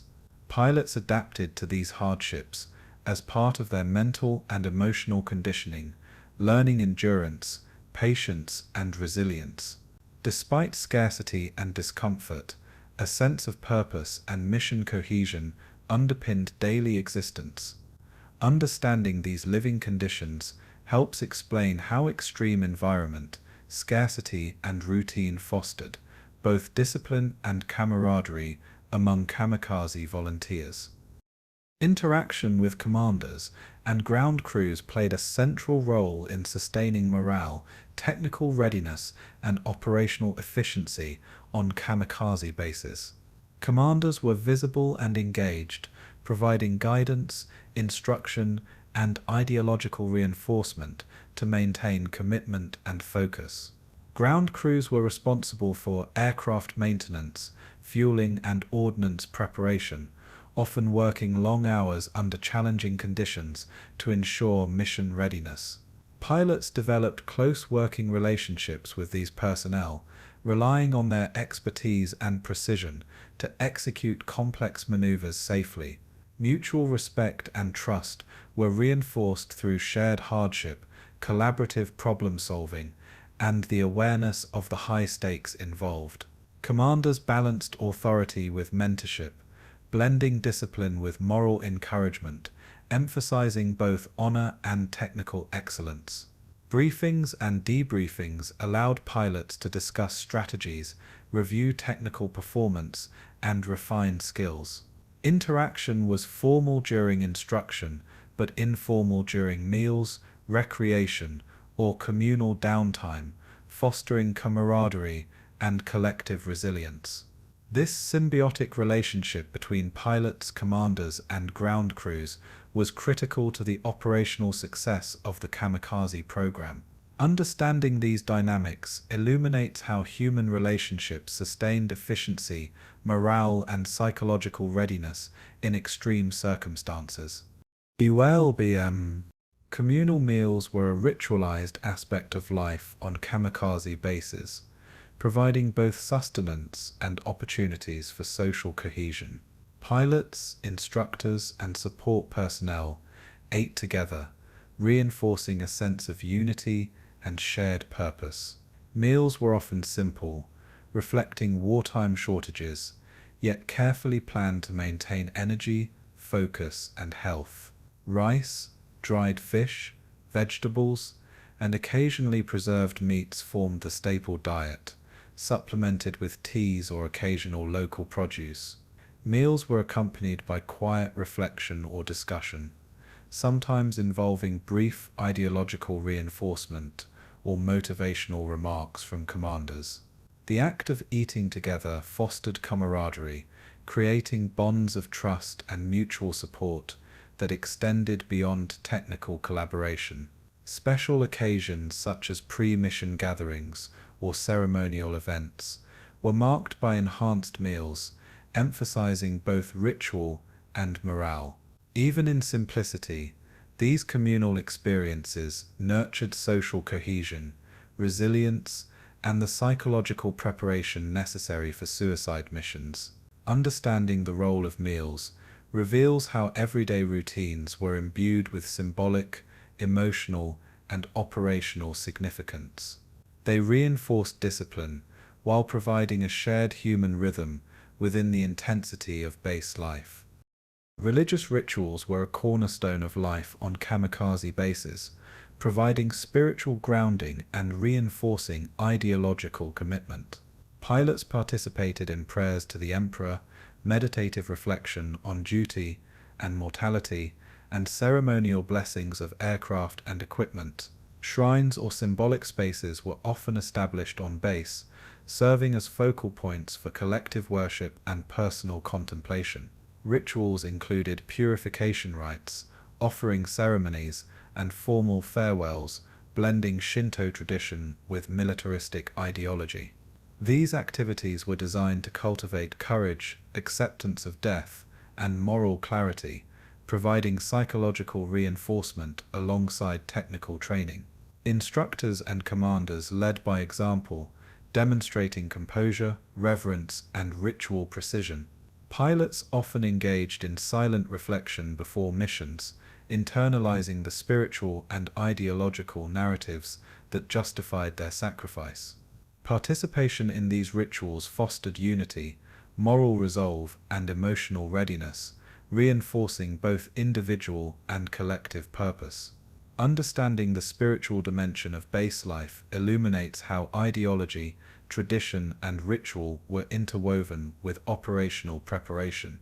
Religious observance was not merely symbolic but a vital component of psychological conditioning and mission readiness. This piece of dialogue. Emotional preparation on the bases was a continuous and deliberate process, integrating training, reflection, mentorship, and ritual to confront the reality of impending death. Pilots were encouraged to reconcile personal fear with honor, loyalty, and duty, using meditation, reflection, and group discussions to manage anxiety. Letters to family, personal reflection, and informal peer conversations provided outlets for emotional processing and closure. Commanders and mentors emphasized composure, resilience, and acceptance, framing fear as a natural but surmountable obstacle. Shared hardship, communal rituals, and constant exposure to ideological messaging created a psychological environment in which sacrifice was normalized and valorized. Training exercises were designed to simulate the stress and intensity of operational missions, conditioning pilots to respond with precision and resolve. Emotional readiness was continuously assessed and reinforced, ensuring that hesitation or doubt did not compromise mission execution. Pilots learned to internalize courage and purpose, balancing personal attachment with collective duty. Understanding these processes provides insight into the human dimension of kamikaze operations, revealing the deliberate fusion of mind, emotion, and ideology. Emotional preparation transformed ordinary young men into individuals capable of extraordinary commitment under extreme circumstances. Camaraderie formed the social and psychological backbone of life on kamikaze bases, providing mutual support, collective motivation, and shared purpose. Pilots formed close bonds with comrades, instructors, and support personnel, often relying on these relationships for emotional stability and practical guidance. Group exercises, communal routines, and shared hardships reinforced a sense of solidarity, trust, and collective identity. Mentorship from experienced pilots or officers fostered skill development and moral reinforcement, strengthening both technical competence and ideological commitment. Informal interactions, recreational activities, and communal reflection created cohesion beyond formal training, nurturing resilience and mutual understanding. Camaraderie also mitigated the emotional strain of impending mortality, creating networks of support that reinforced courage and resolve. Rituals, shared meals, and collective prayers further solidified social bonds, intertwining personal relationships with operational purpose. Understanding camaraderie on the bases highlights how human connection sustained both morale and mission effectiveness. The life of kamikaze pilots was thus defined not only by discipline and duty, but by the social, emotional, and spiritual structures that allowed them to face their extraordinary fate. By examining daily life on these bases, we gain a complete picture of the world in which kamikaze pilots lived, trained, and prepared for ultimate sacrifice. Propaganda was a critical instrument in shaping public perception of kamikaze pilots, presenting them as heroic symbols of national devotion and moral courage. Japanese newspapers, radio broadcasts, and magazines portrayed volunteers as paragons of virtue, courage, and selflessness, elevating individual sacrifice into a collective ideal. Farewell ceremonies, often filmed and widely reported, were staged with solemnity, emphasizing the honor and spiritual significance of the act. Photographs of young pilots in pristine uniforms, saluting or offering final bows to family and superiors, reinforced the narrative of unwavering patriotism. Radio broadcasts dramatized missions, presenting them as acts of divine or imperial favor, and highlighting the supposed inevitability of victory through sacrifice. These narratives intentionally obscured the fear, coercion, and mortality associated with kamikaze missions, replacing complex human emotions with simplified heroic archetypes. Stories of pilots achieving miraculous success or performing extraordinary feats of skill were amplified to inspire emulation. The media consistently framed kamikaze participation as a moral imperative, intertwining cultural values, historical tradition, and national survival into a persuasive narrative. This strategic manipulation of perception served both recruitment and morale purposes, creating a societal expectation of sacrifice. Understanding these media portrayals reveals how information and ideology were harnessed to support the operational and cultural objectives of the kamikaze program. Farewell ceremonies were pivotal in reinforcing the heroic image of kamikaze volunteers and shaping communal perception. Families, fellow pilots, and local officials attended, observing ritualized speeches, prayers, and blessings designed to honor the individual while glorifying the act of sacrifice. Pilots often delivered short messages, expressing loyalty to the emperor, pride in their duty, and reassurance to loved ones, which were then widely circulated in newspapers and radio broadcasts. These events were choreographed to maximize emotional impact, presenting a tableau of calm, dignity, and moral rectitude even in the shadow of imminent death. Media coverage emphasized composure and patriotism, creating a stark contrast between the perceived courage of volunteers and the chaos of war elsewhere. Public reception of these ceremonies was carefully monitored and guided, with local authorities ensuring that attendance and behavior reinforced the narrative of collective honor. Ceremonies were often repeated across multiple bases, standardizing the portrayal of heroism and instilling a recognizable cultural script. The emotional resonance of these rituals extended beyond the immediate community, reaching national audiences through press and radio dissemination. In this way, farewell ceremonies became both personal closure and public spectacle, merging individual sacrifice with societal expectation. By analyzing these events, we see how ritual, media, and ideology converge to construct a heroic mythology around kamikaze pilots. Public perception of kamikaze pilots was heavily shaped by government messaging, portraying volunteers as both morally superior and strategically essential. Newspapers frequently published profiles of young pilots, highlighting personal virtues, family loyalty, and ideological devotion, reinforcing the ideal of selfless heroism. Radio broadcasts dramatized missions with stirring music, evocative narration, and testimonials from officers, transforming tactical operations into moral narratives. Schools and youth organizations were enlisted to reinforce the valorization of sacrifice, presenting kamikaze pilots as role models for civic and patriotic duty. Society at large was encouraged to see death in service of the nation as both natural and desirable, framing participation as a prestigious honor rather than a tragic loss. Government publications sometimes reported exaggerated mission success rates, creating a perception of operational efficacy that bolstered national morale. The repetition of heroic imagery, speeches, and stories cultivated a sense of inevitability and moral obligation, pressuring young men to volunteer.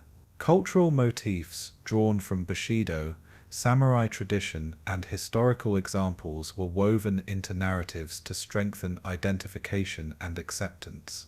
Public ceremonies, posters, and street celebrations further normalized kamikaze ideals, embedding them into everyday life.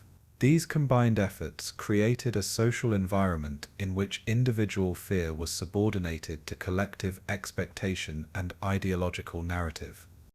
The encouragement to volunteer was a deliberate product of both psychological persuasion and media saturation, blending moral, social, and emotional incentives.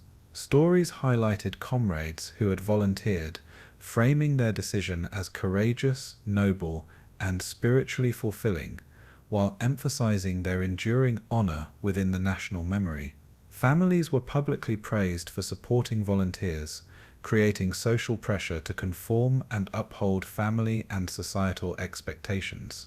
Publications sometimes romanticized youth and martial virtue, portraying the act as a rite of passage that solidified personal and national identity. Ceremonial farewells and ritualized send-offs were widely publicized, serving as both inspiration and subtle coercion for those considering enlistment. Radio programs featured testimonials, heroic anecdotes, and motivational messages that reinforced the narrative of personal glory and collective necessity. Posters and pamphlets depicted pilots as fearless and resolute, with imagery designed to appeal to both emotion and moral duty. Volunteers were portrayed as agents of divine or imperial will, suggesting that their actions transcended personal agency and served a higher purpose. The cumulative effect of these media messages was to normalize and valorize sacrifice, fostering voluntary enlistment within a socially reinforced framework. Understanding these strategies reveals how media and propaganda were intertwined with recruitment, shaping both perception and behavior. Western media coverage of kamikaze operations offered a contrasting perspective, emphasizing shock, horror, and strategic implications. Allied newspapers, radio broadcasts, and newsreels reported on the destructive capacity of suicide attacks, highlighting casualties, ship damage, and the psychological impact on Allied forces. The term kamikaze, borrowed from Japanese historical mythology, was often sensationalized, creating an aura of fear and unpredictability around these missions. Propaganda efforts in the West framed the pilots as fanatical or coerced, contrasting with Japanese portrayals of honor and devotion. Photographs, intercepted communications, and first-hand accounts were selectively reported to underline danger, surprise, and operational intensity. Western media also debated the ethical and moral dimensions of suicide attacks, exploring cultural differences and the extremity of Japanese military ideology. Coverage occasionally romanticized bravery, albeit through a lens of fascination or horror, creating a complex, ambivalent narrative. Military analysts and journalists examined tactics, aircraft, and planning, providing audiences with both strategic and human context.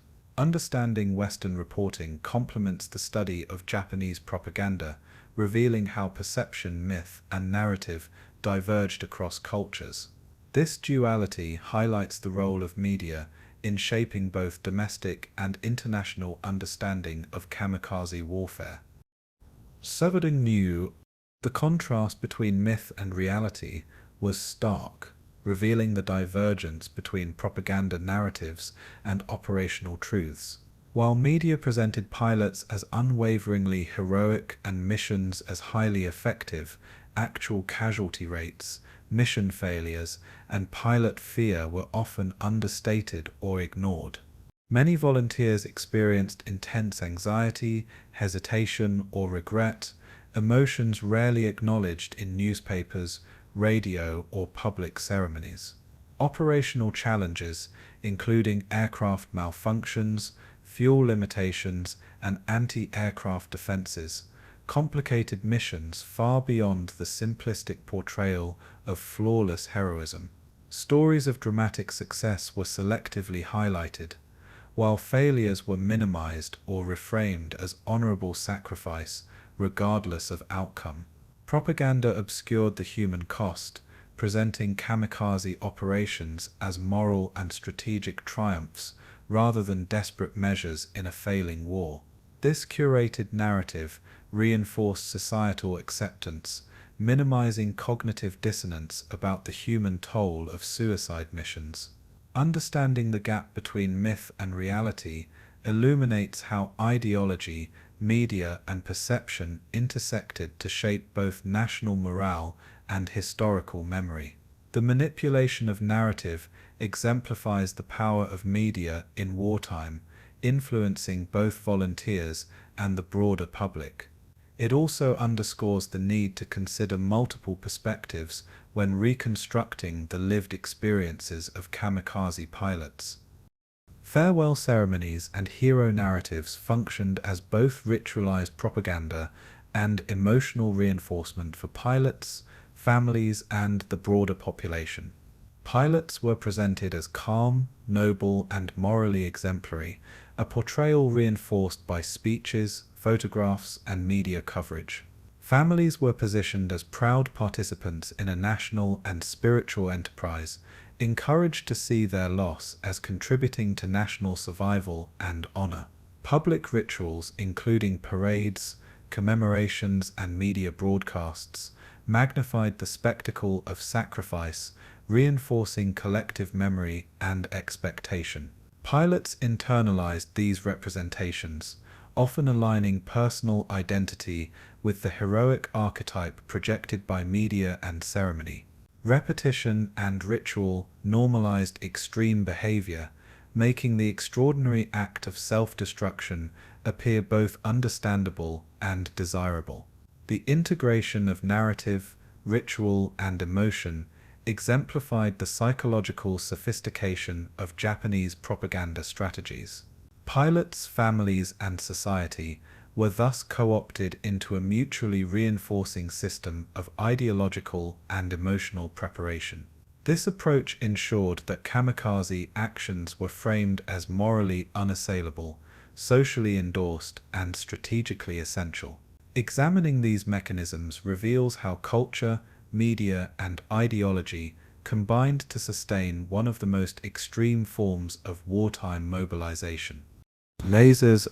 In conclusion, propaganda and media portrayal were central to the kamikaze program, shaping perception, morale, and recruitment through a carefully orchestrated blend of heroism, ritual, and ideological narrative.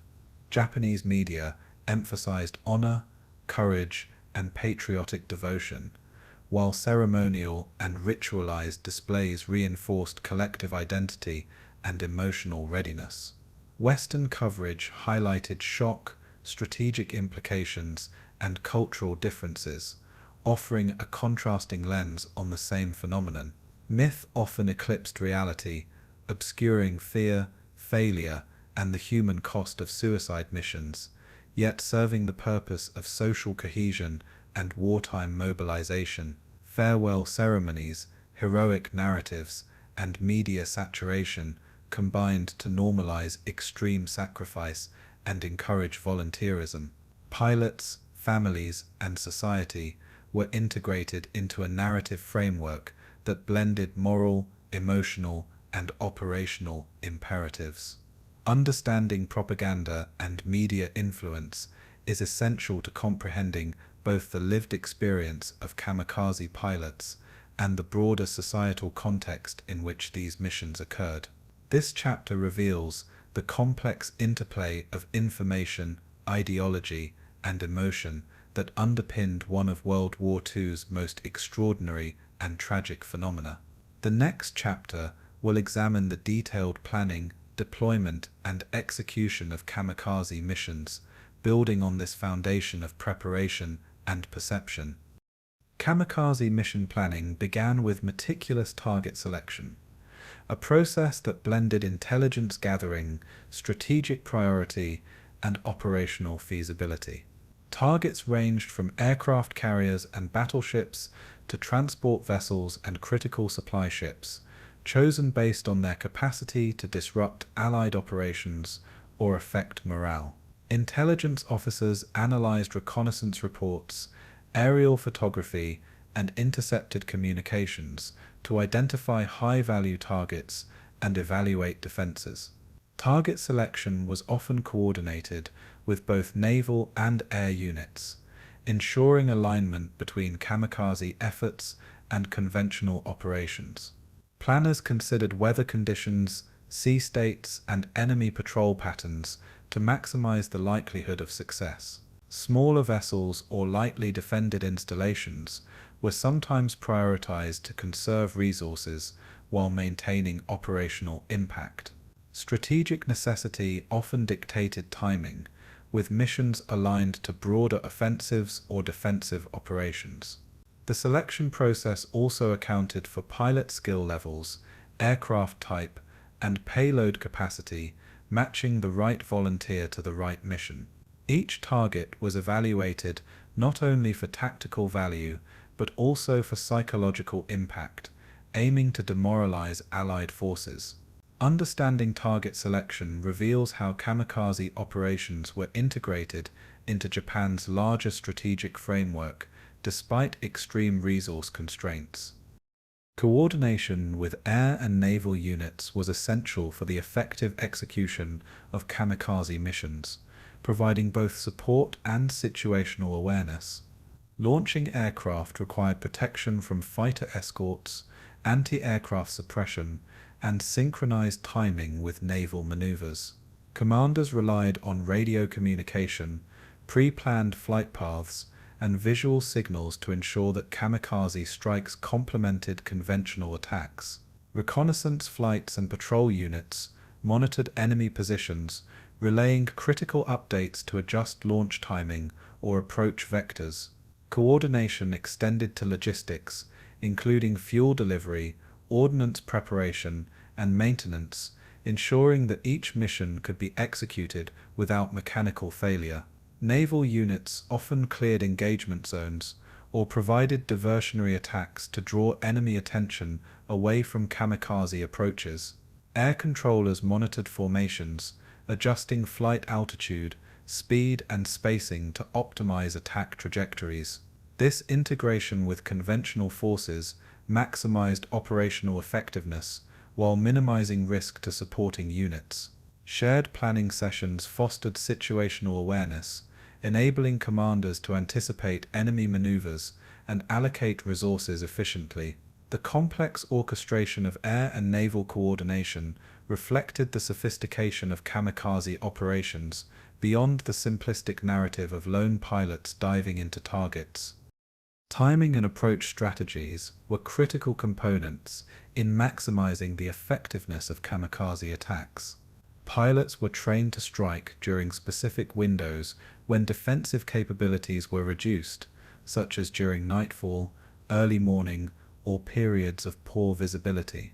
Dive angles, approach speed, and altitude were calculated to minimize exposure to anti-aircraft fire while increasing accuracy and destructive force. Coordinated timing ensured that multiple aircraft could strike simultaneously or in rapid succession, overwhelming defenses and amplifying damage. Pilots studied the layouts of target vessels, identifying weak points, deck patterns, and potential defensive blind spots. Calculations included fuel margins, payload weight, and aircraft performance to avoid miscalculations that could compromise mission success. Training exercises simulated these approaches, reinforcing instinctual responses and precise maneuvering under high-pressure conditions. Contingency plans accounted for evasive enemy maneuvers, mechanical failure, or sudden changes in environmental conditions. Even small deviations in timing or trajectory could result in mission failure, emphasizing the precision required in planning. Effective timing and approach were therefore as crucial as the aircraft or pilot themselves, forming the backbone of tactical success. Intelligence and reconnaissance were indispensable in kamikaze mission planning, providing critical insights into enemy positions, strength, and readiness. Aerial reconnaissance, often conducted by long-range patrols or scout aircraft, produced detailed maps, photographs, and reports of ship locations and formations. Radio interception and signal intelligence supplemented visual reconnaissance, offering indications of fleet movements, alert levels, and defensive deployment. Analysts synthesized this information to identify patterns, predict enemy reactions, and recommend optimal attack windows. Reconnaissance also informed pilot briefings, allowing volunteers to visualize targets, defensive placements, and potential hazards. The accuracy of intelligence influenced both mission selection and aircraft modification, including payload type and flight path adjustments. Risk assessment relied heavily on this information, balancing the potential gains of an attack against the likelihood of pilot loss or mission failure. Even minor intelligence errors could have catastrophic consequences, making the precision and reliability of reconnaissance paramount. Coordination between intelligence officers and operational planners ensured that every available data point informed strategic and tactical decisions. In this way, intelligence and reconnaissance were not mere background elements, but central to the effectiveness and survival of kamikaze operations. Operational logistics were carefully orchestrated to sustain the execution of kamikaze missions, ensuring that aircraft, pilots, and support systems functioned in harmony. Ground crews meticulously prepared planes, checking fuel levels, ordnance control surfaces, and mechanical integrity to prevent failure during flight. Ammunition storage, bomb placement, and emergency repairs were coordinated to minimize turnaround time and maintain mission readiness. Fuel depots, spare parts, and maintenance facilities were strategically positioned to support repeated sorties under the constraints of limited resources. Launch schedules were synchronized with incoming intelligence, weather patterns, and fleet movements, demanding flexibility and responsiveness from both planners and ground personnel. Communication networks ensured that real-time updates could adjust timing or abort missions if conditions deteriorated.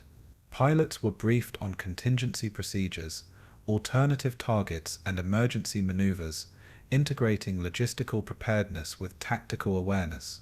Supply chains for food, medical support, and personal equipment sustained personnel under prolonged operational stress.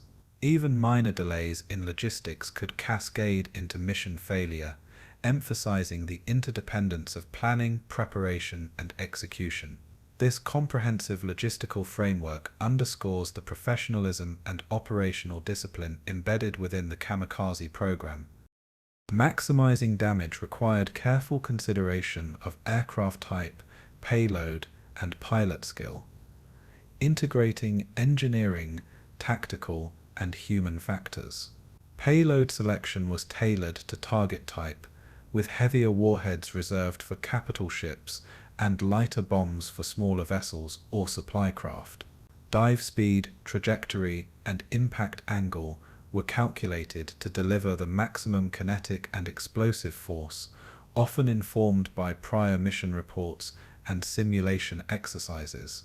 Pilots were trained to identify structural weaknesses in ships, aiming for engine rooms, fuel storage, or command centers to amplify destruction.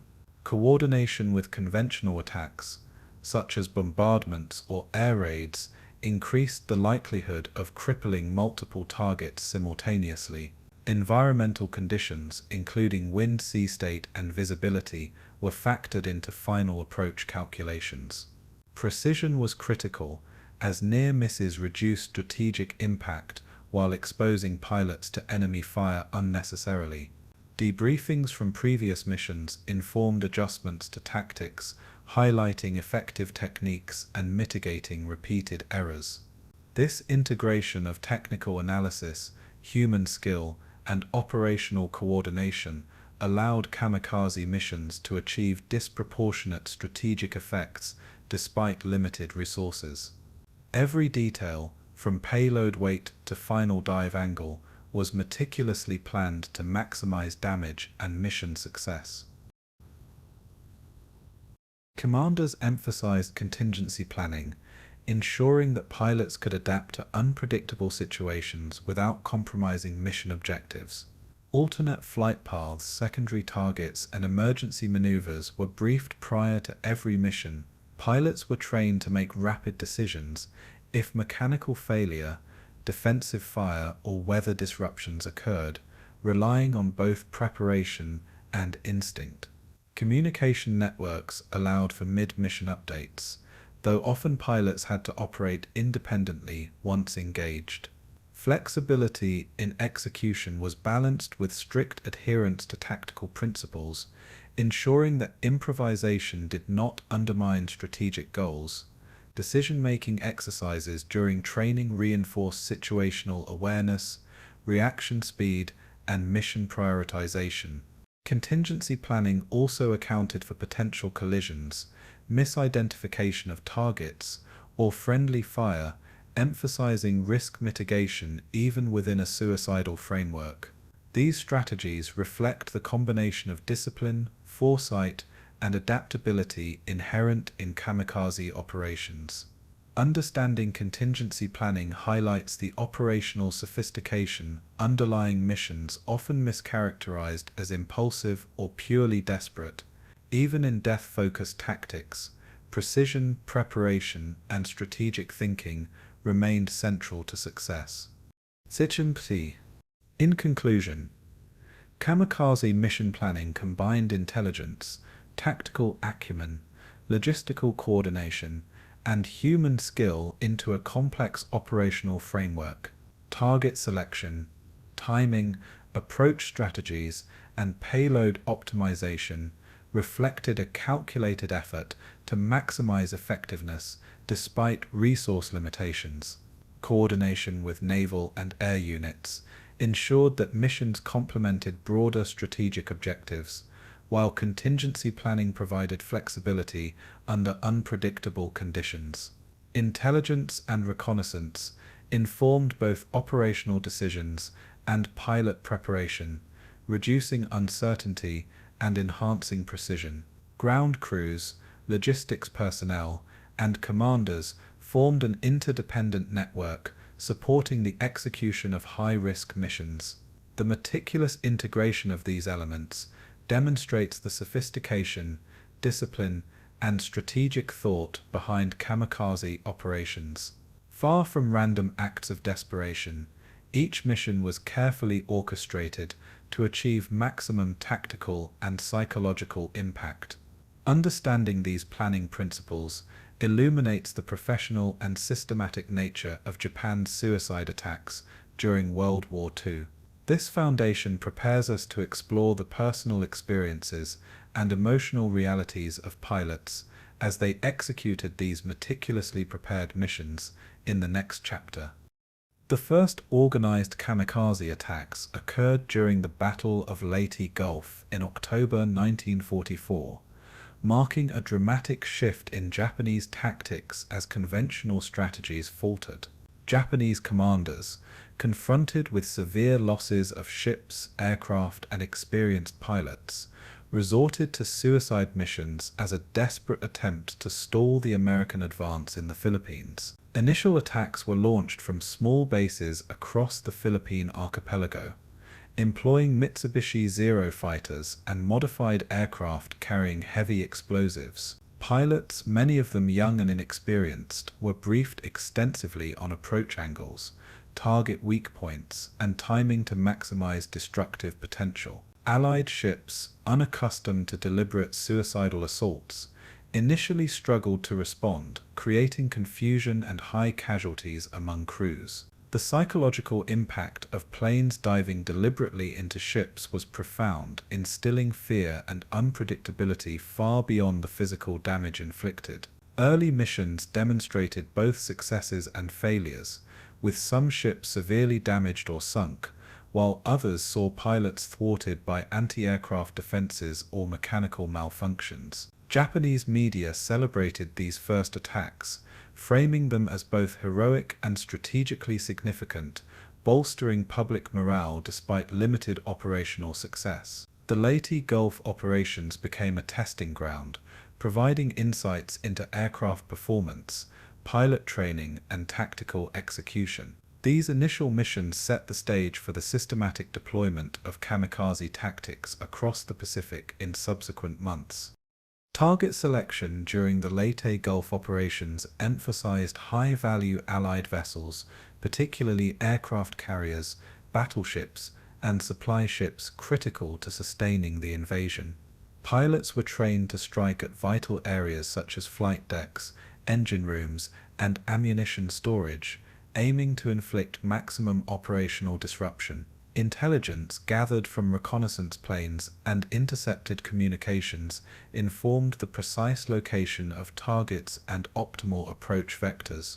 Pilots often coordinated their attacks in waves, with the intention of overwhelming shipboard anti-aircraft defenses and increasing the likelihood of mission success. Weather, visibility, and sea conditions were considered carefully, with operations timed to exploit gaps in defensive coverage. Despite meticulous planning, some pilots misjudged distances, angles, or timing, resulting in missed strikes or early destruction by enemy fire. Commanders noted both the effectiveness and limitations of these early missions, identifying weaknesses in coordination, approach, and communication. The lessons learned in target selection and attack sequencing informed the refinement of kamikaze tactics for later operations. These first strikes demonstrated the potential of suicide missions while revealing the operational and human challenges inherent in their execution. Understanding the Leyte Gulf context provides insight into the strategic pressures that drove Japan toward extreme measures. The initial impact on Allied ships was immediate and striking, both materially and psychologically, as sailors confronted a new and terrifying threat. Explosions rocked decks, igniting fires and causing structural damage, while anti-aircraft crews scrambled to intercept incoming aircraft. The unpredictability of kamikaze attacks challenged established defensive protocols, forcing rapid adaptation in shipboard tactics and coordination. Casualties were high, with crew members killed or injured not only by blasts but also by secondary effects, such as falling debris, fire, and ship movement. Some carriers suffered temporary operational paralysis, with flight operations halted to address damage and extinguish fires. Despite heroic efforts, defensive measures were initially insufficient to fully neutralize the threat, demonstrating the lethal efficiency of the method when executed with precision. Allied commanders quickly recognized the need for layered defenses, combining early warning systems, concentrated anti-aircraft fire, and evasive maneuvers. The experience at Leyte Gulf exposed vulnerabilities in even the most heavily armed and fortified ships, reshaping Allied operational thinking. The immediate material damage was significant, but the psychological toll on sailors facing pilots willing to die proved equally consequential.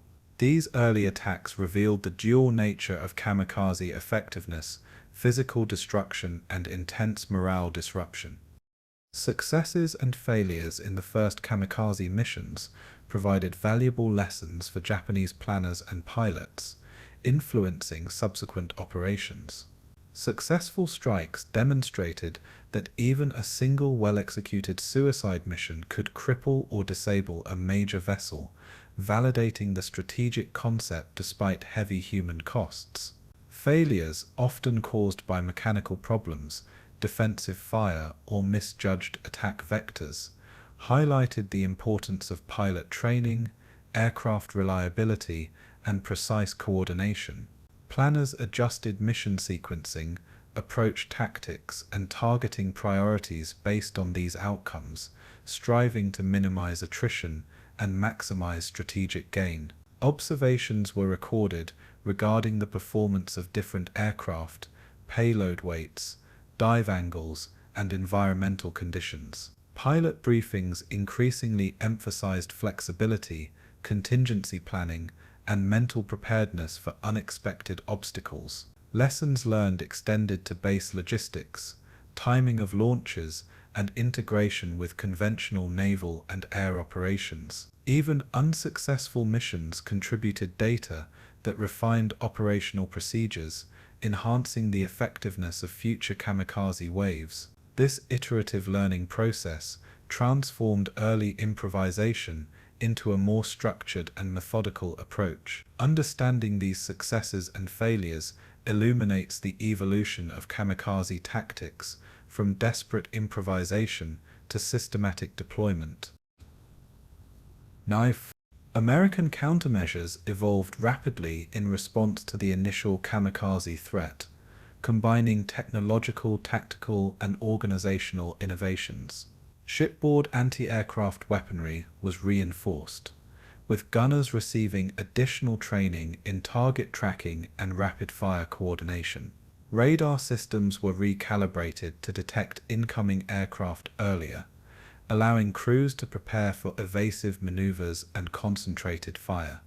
Combat air patrols were extended, intercepting kamikaze planes before they could reach their targets. Convoys and task forces adjusted formations to reduce vulnerability, implementing overlapping fields of defensive fire. Damage control teams were expanded and drilled, focusing on fire suppression, structural reinforcement, and rapid casualty response. Lessons from early encounters informed subsequent ship design and operational doctrine, emphasizing resilience against suicidal tactics.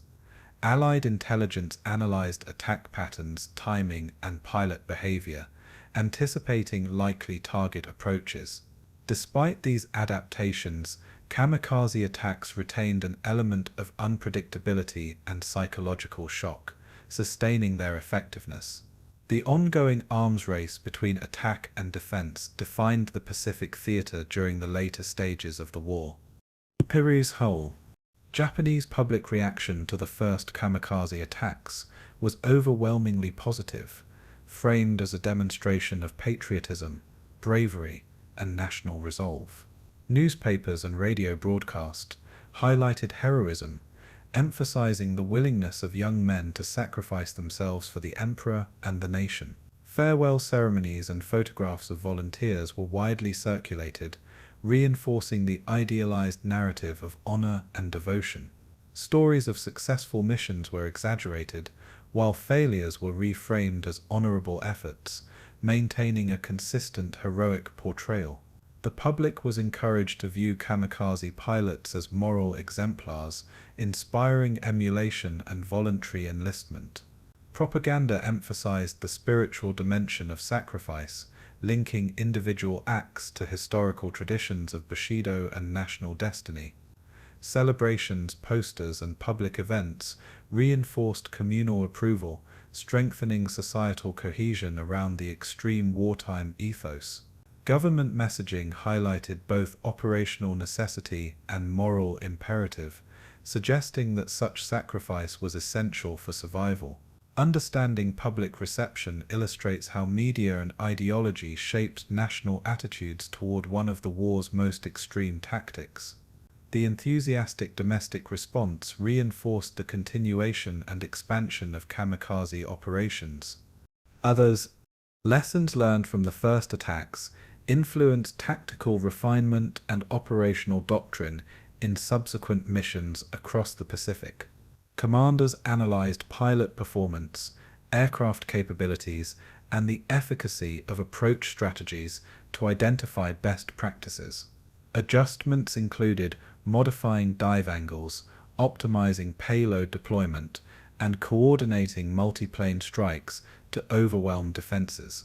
Intelligence gathering techniques were refined to improve target selection and minimize mission attrition.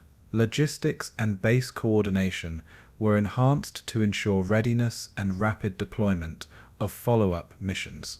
Psychological and ideological preparation of pilots was intensified, emphasizing composure, precision, and unwavering commitment. Allied responses were studied to anticipate defensive measures and exploit weaknesses. Continuous feedback loops allowed Japanese planners to iteratively improve kamikaze effectiveness while addressing operational limitations. These lessons transformed initial improvisation into systematic tactical doctrine, creating a more lethal and disciplined approach to suicide attacks. Understanding this process underscores the interplay between experience, analysis, and adaptation in extreme wartime operations. In conclusion, the first kamikaze attacks at Leyte Gulf represented a pivotal moment in Pacific warfare, combining desperation, ingenuity, and calculated risk into a new form of combat. Initial successes demonstrated the potential strategic and psychological impact of suicide missions, while failures revealed the limits of early planning and pilot experience. American forces scrambled to develop countermeasures, reshaping naval and aerial tactics to withstand the novel threat.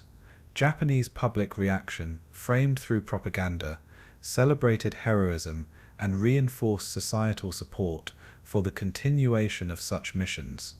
Lessons learned from these early encounters informed subsequent operations, refining tactics, training, and mission planning for maximum effectiveness. The dual nature of kamikaze impact, material destruction, and psychological disruption was fully evident in these first engagements. By examining these attacks, we gain insight into the operational, cultural, and human dimensions of Japan's extreme wartime strategy. The Leyte Gulf operations thus set a precedent for future kamikaze missions, establishing both tactical patterns and ideological narratives that persisted until the final months of World War II. This foundation prepares the way for exploring individual pilot experiences, personal reflections, and the human cost of these missions in the next chapter. The human experience of kamikaze pilots was a complex interplay of fear, resolve, ideology, and personal reflection, often hidden beneath the public narrative of heroism. As missions approached, many young men grappled with intense emotions, oscillating between anxiety and the ingrained sense of duty instilled during training. Letters to family members were a common outlet, blending expressions of love, farewell, and moral obligation, often conveying an eerie calm that masked internal turmoil. Pilots engaged in personal prayers and religious rituals, seeking spiritual preparation and mental fortitude in the face of imminent death. Some kept detailed diary entries or notes, documenting their thoughts, fears, and hopes for posterity, reflecting an acute awareness of their mortality. Camaraderie among fellow pilots provided emotional support, with shared conversations, jokes, and mutual encouragement, helping to alleviate individual anxiety. The juxtaposition of youthful innocence and the extreme expectations of sacrifice created a tension that permeated daily routines on base. Pilots often reflected on the cultural and historical significance of their actions, drawing from Bushido principles and nationalistic ideology to justify and contextualize their impending mission. Even within a framework of societal glorification, the personal confrontation with death remained a profound psychological challenge. These human experiences reveal the deeply personal dimension behind what is often reduced to tactical or ideological analysis. Fear was an ever-present companion, even among the most resolute volunteers, manifesting in subtle behaviors and private moments of doubt. Some pilots experience sleepless nights, restlessness, or obsessive preparation, attempting to assert control over an ultimately uncontrollable outcome. Rituals, whether Buddhist, Shinto, or personal superstition, offered a structured way to manage anxiety, instilling a sense of purpose and spiritual alignment. The act of writing letters provided both emotional release and a moral rehearsal, allowing pilots to reconcile personal affection with duty to the emperor.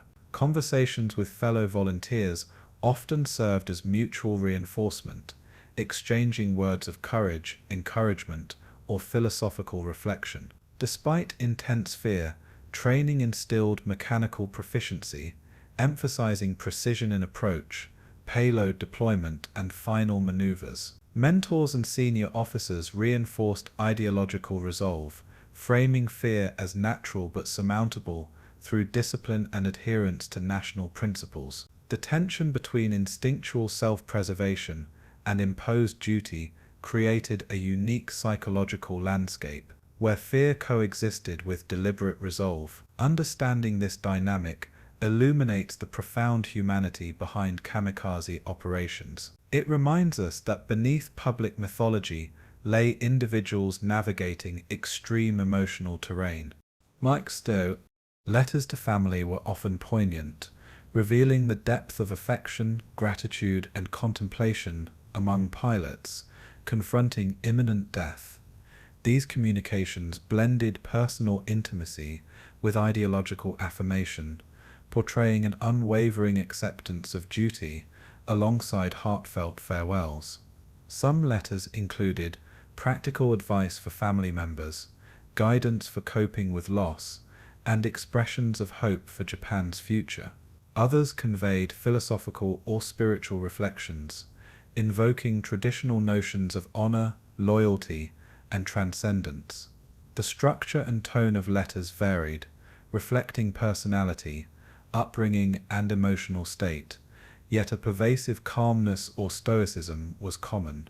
In many cases, letters were drafted days or weeks in advance, allowing pilots to focus on preparation and final rituals in their remaining hours.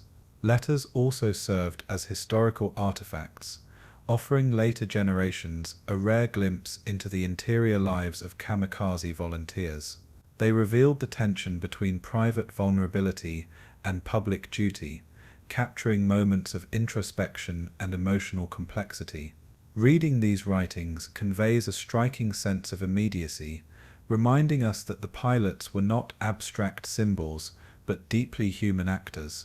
These documents form an essential dimension of understanding the emotional landscape of kamikaze missions. Prayers, rituals, and ceremonial practices played a central role in helping pilots confront their impending mortality and internalize a sense of honor. Many engaged in Shinto purification rites, visiting shrines, offering prayers, or performing ceremonial bows to the emperor and ancestors. Buddhist practices such as meditation or chanting sutras were also observed, providing mental focus and a sense of spiritual continuity. Pilots often repeated personal rituals such as cleaning and arranging their uniforms, checking weapons meticulously, or reciting short invocations to reinforce composure and concentration. Farewell ceremonies, conducted in groups, offered collective reinforcement, emphasizing shared purpose and mutual support. Ritualized actions helped normalize fear and codify courage, transforming abstract anxiety into structured behavior. Even small gestures, such as polishing aircraft, writing notes, or preparing personal items, became acts of symbolic readiness. These practices underscored the intertwining of culture, religion, and military expectation in shaping psychological resilience. Rituals were not merely symbolic, they served practical functions in focus, morale, and interpersonal cohesion. By examining these practices, we gain insight into the everyday acts through which pilots navigated the psychological extremity of their missions. Camaraderie among pilots formed a vital social support network, providing both emotional reinforcement and practical guidance. Shared meals, conversations, and training exercises created bonds that helped mitigate isolation and fear. Senior or more experienced volunteers often mentored younger pilots, offering advice on approach techniques, aircraft handling, and psychological preparation. Humor, storytelling, and personal anecdotes helped relieve tension, creating brief respite from the constant awareness of mortality. Group prayers, collective reflections, and discussions of philosophical or ideological principles reinforced cohesion and shared resolve. Camaraderie also fostered accountability, with pilots motivating each other to adhere to training standards and mission objectives. These social bonds allowed individuals to frame fear collectively, transforming personal anxiety into a shared challenge to be managed communally. Emotional connections strengthened commitment, making the abstract notion of sacrifice tangible and socially reinforced. The intensity of camaraderie reflected both the isolation of base life and the extremity of purpose assigned to these young men. Understanding these interpersonal dynamics highlights the human networks underlying ostensibly solitary acts of self-destruction. Personal reflections and diary entries reveal the rich interior life of kamikaze pilots, capturing thought patterns often invisible in official records or propaganda. Diaries documented mundane details, observations of fellow pilots, and reflections on training, rituals, and emotional states. Some entries explored philosophical questions, such as the meaning of honor, the value of life, and the relationship between personal desire and national duty. Others expressed nostalgia, homesickness, or longing for normalcy, providing glimpses into lives otherwise subsumed by wartime obligation. The act of writing itself served as a coping mechanism, structuring thought and offering psychological relief. Pilots recorded hopes for family, Japan's future, or the enduring memory of comrades lost in prior missions. Even in highly constrained environments, diaries became spaces for intellectual and emotional exploration. Reviewing these writings underscores the complexity and individuality of human experience within an extreme military context. These personal accounts counterbalance the abstract glorification of kamikaze heroism, offering nuanced insight into fear, reflection, and agency. Through such documents, we access the minds of individuals navigating the ultimate confrontation with mortality.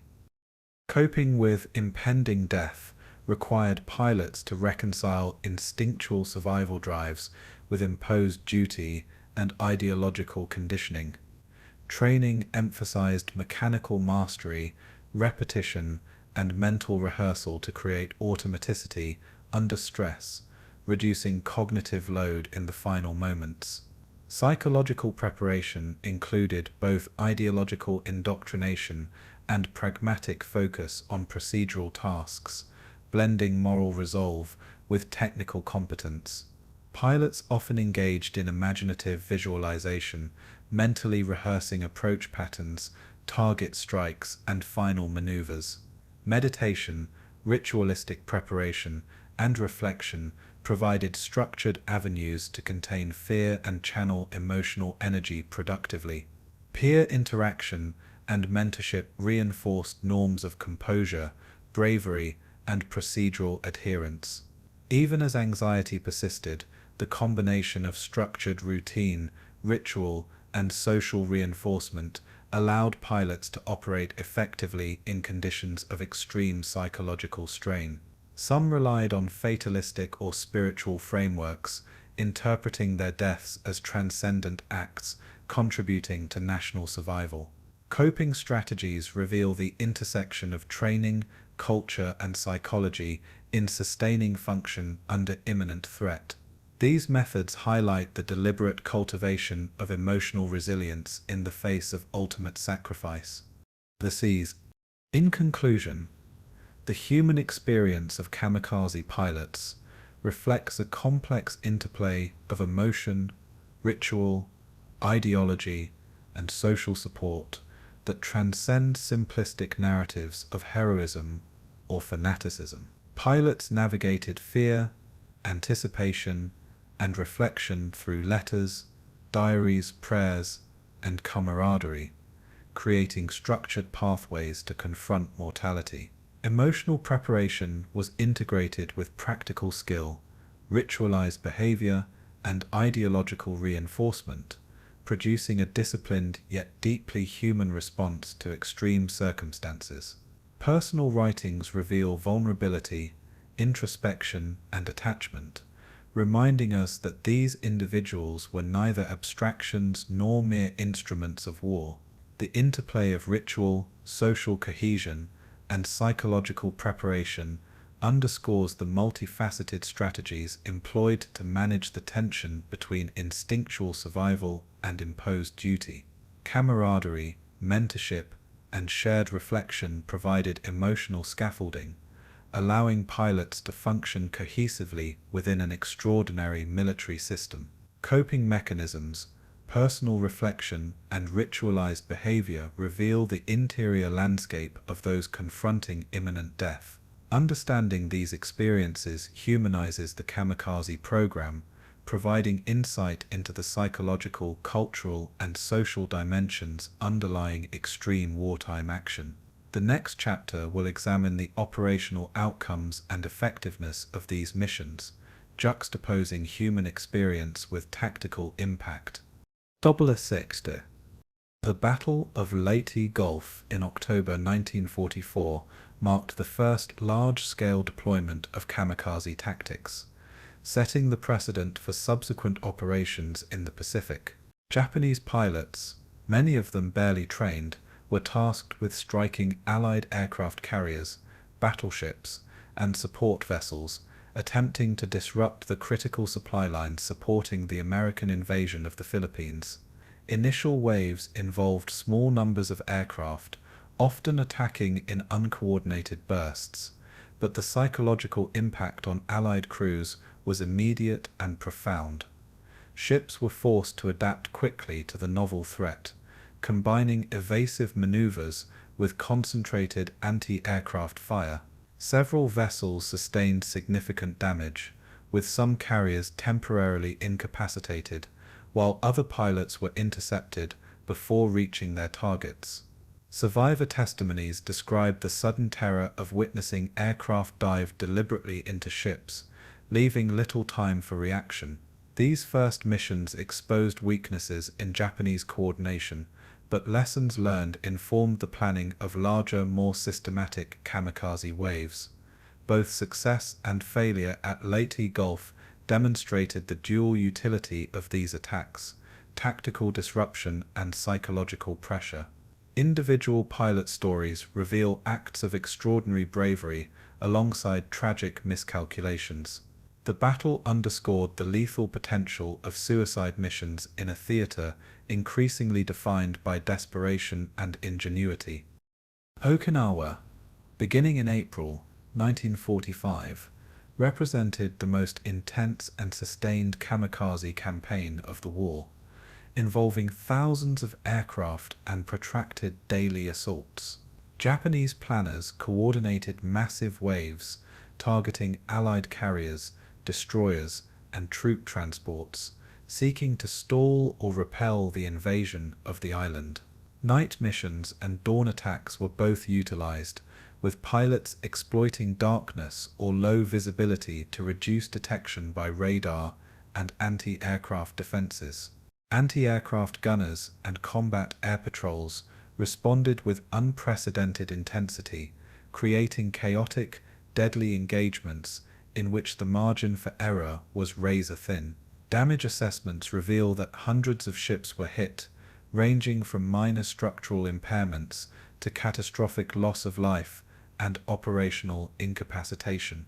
Survivor accounts highlight the unpredictability and relentlessness of the attacks, describing moments of terror interspersed with heroic improvisation to save vessels or crew.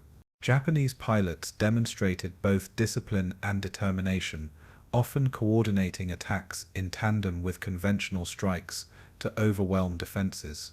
Tactical evolution was evident in refined approach patterns, dive angles, and payload optimization, reflecting the adaptation of lessons from previous battles. The scale and intensity of Okinawa illustrate the culmination of kamikaze operational planning in practice. The human cost was enormous on both sides, revealing the extreme stakes and brutality of Pacific warfare. Iwo Jima, though smaller in scale than Okinawa, saw significant deployment of kamikaze tactics during early 1945 as Japan sought to defend the island from American invasion. Pilots were instructed to target landing craft, supply ships, and naval artillery support vessels, aiming to disrupt amphibious operations. The volcanic terrain and limited airfields created logistical challenges for both launch and coordination, testing the adaptability of Japanese planners. Individual pilot stories highlight extraordinary acts of courage, as volunteers maneuvered through heavy anti-aircraft fire and navigational hazards to reach their targets. Despite relatively fewer aircraft, the psychological impact on Marines and naval personnel was pronounced, with sudden explosions and fires contributing to chaos on the battlefield. Damage reports indicate both minor and severe impairments to ships and landing craft, influencing operational tempo and necessitating rapid damage control. Night missions were attempted sporadically, exploiting darkness to evade radar detection, though success rates were lower compared to daylight precision attacks.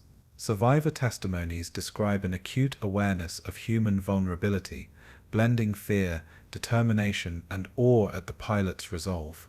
Tactical adjustments, including coordinated attacks with conventional artillery and aerial support, reflected lessons learned from Leyte and other earlier operations. Iwo Jima demonstrates how kamikaze tactics were adapted to diverse operational contexts, from large-scale naval engagements to amphibious invasions. The waves of kamikaze attacks became increasingly sophisticated over time, evolving from small, sporadic sorties to large-scale coordinated assaults that aimed to overwhelm defensive systems. Pilots were grouped into formations designed to saturate anti-aircraft fire, striking in rapid succession, or from multiple vectors simultaneously. Timing was critical, with missions planned to coincide with fleet movements, low visibility, or periods of reduced vigilance on ships. Intelligence and reconnaissance played a pivotal role, allowing planners to select targets, predict defensive responses, and optimize flight paths.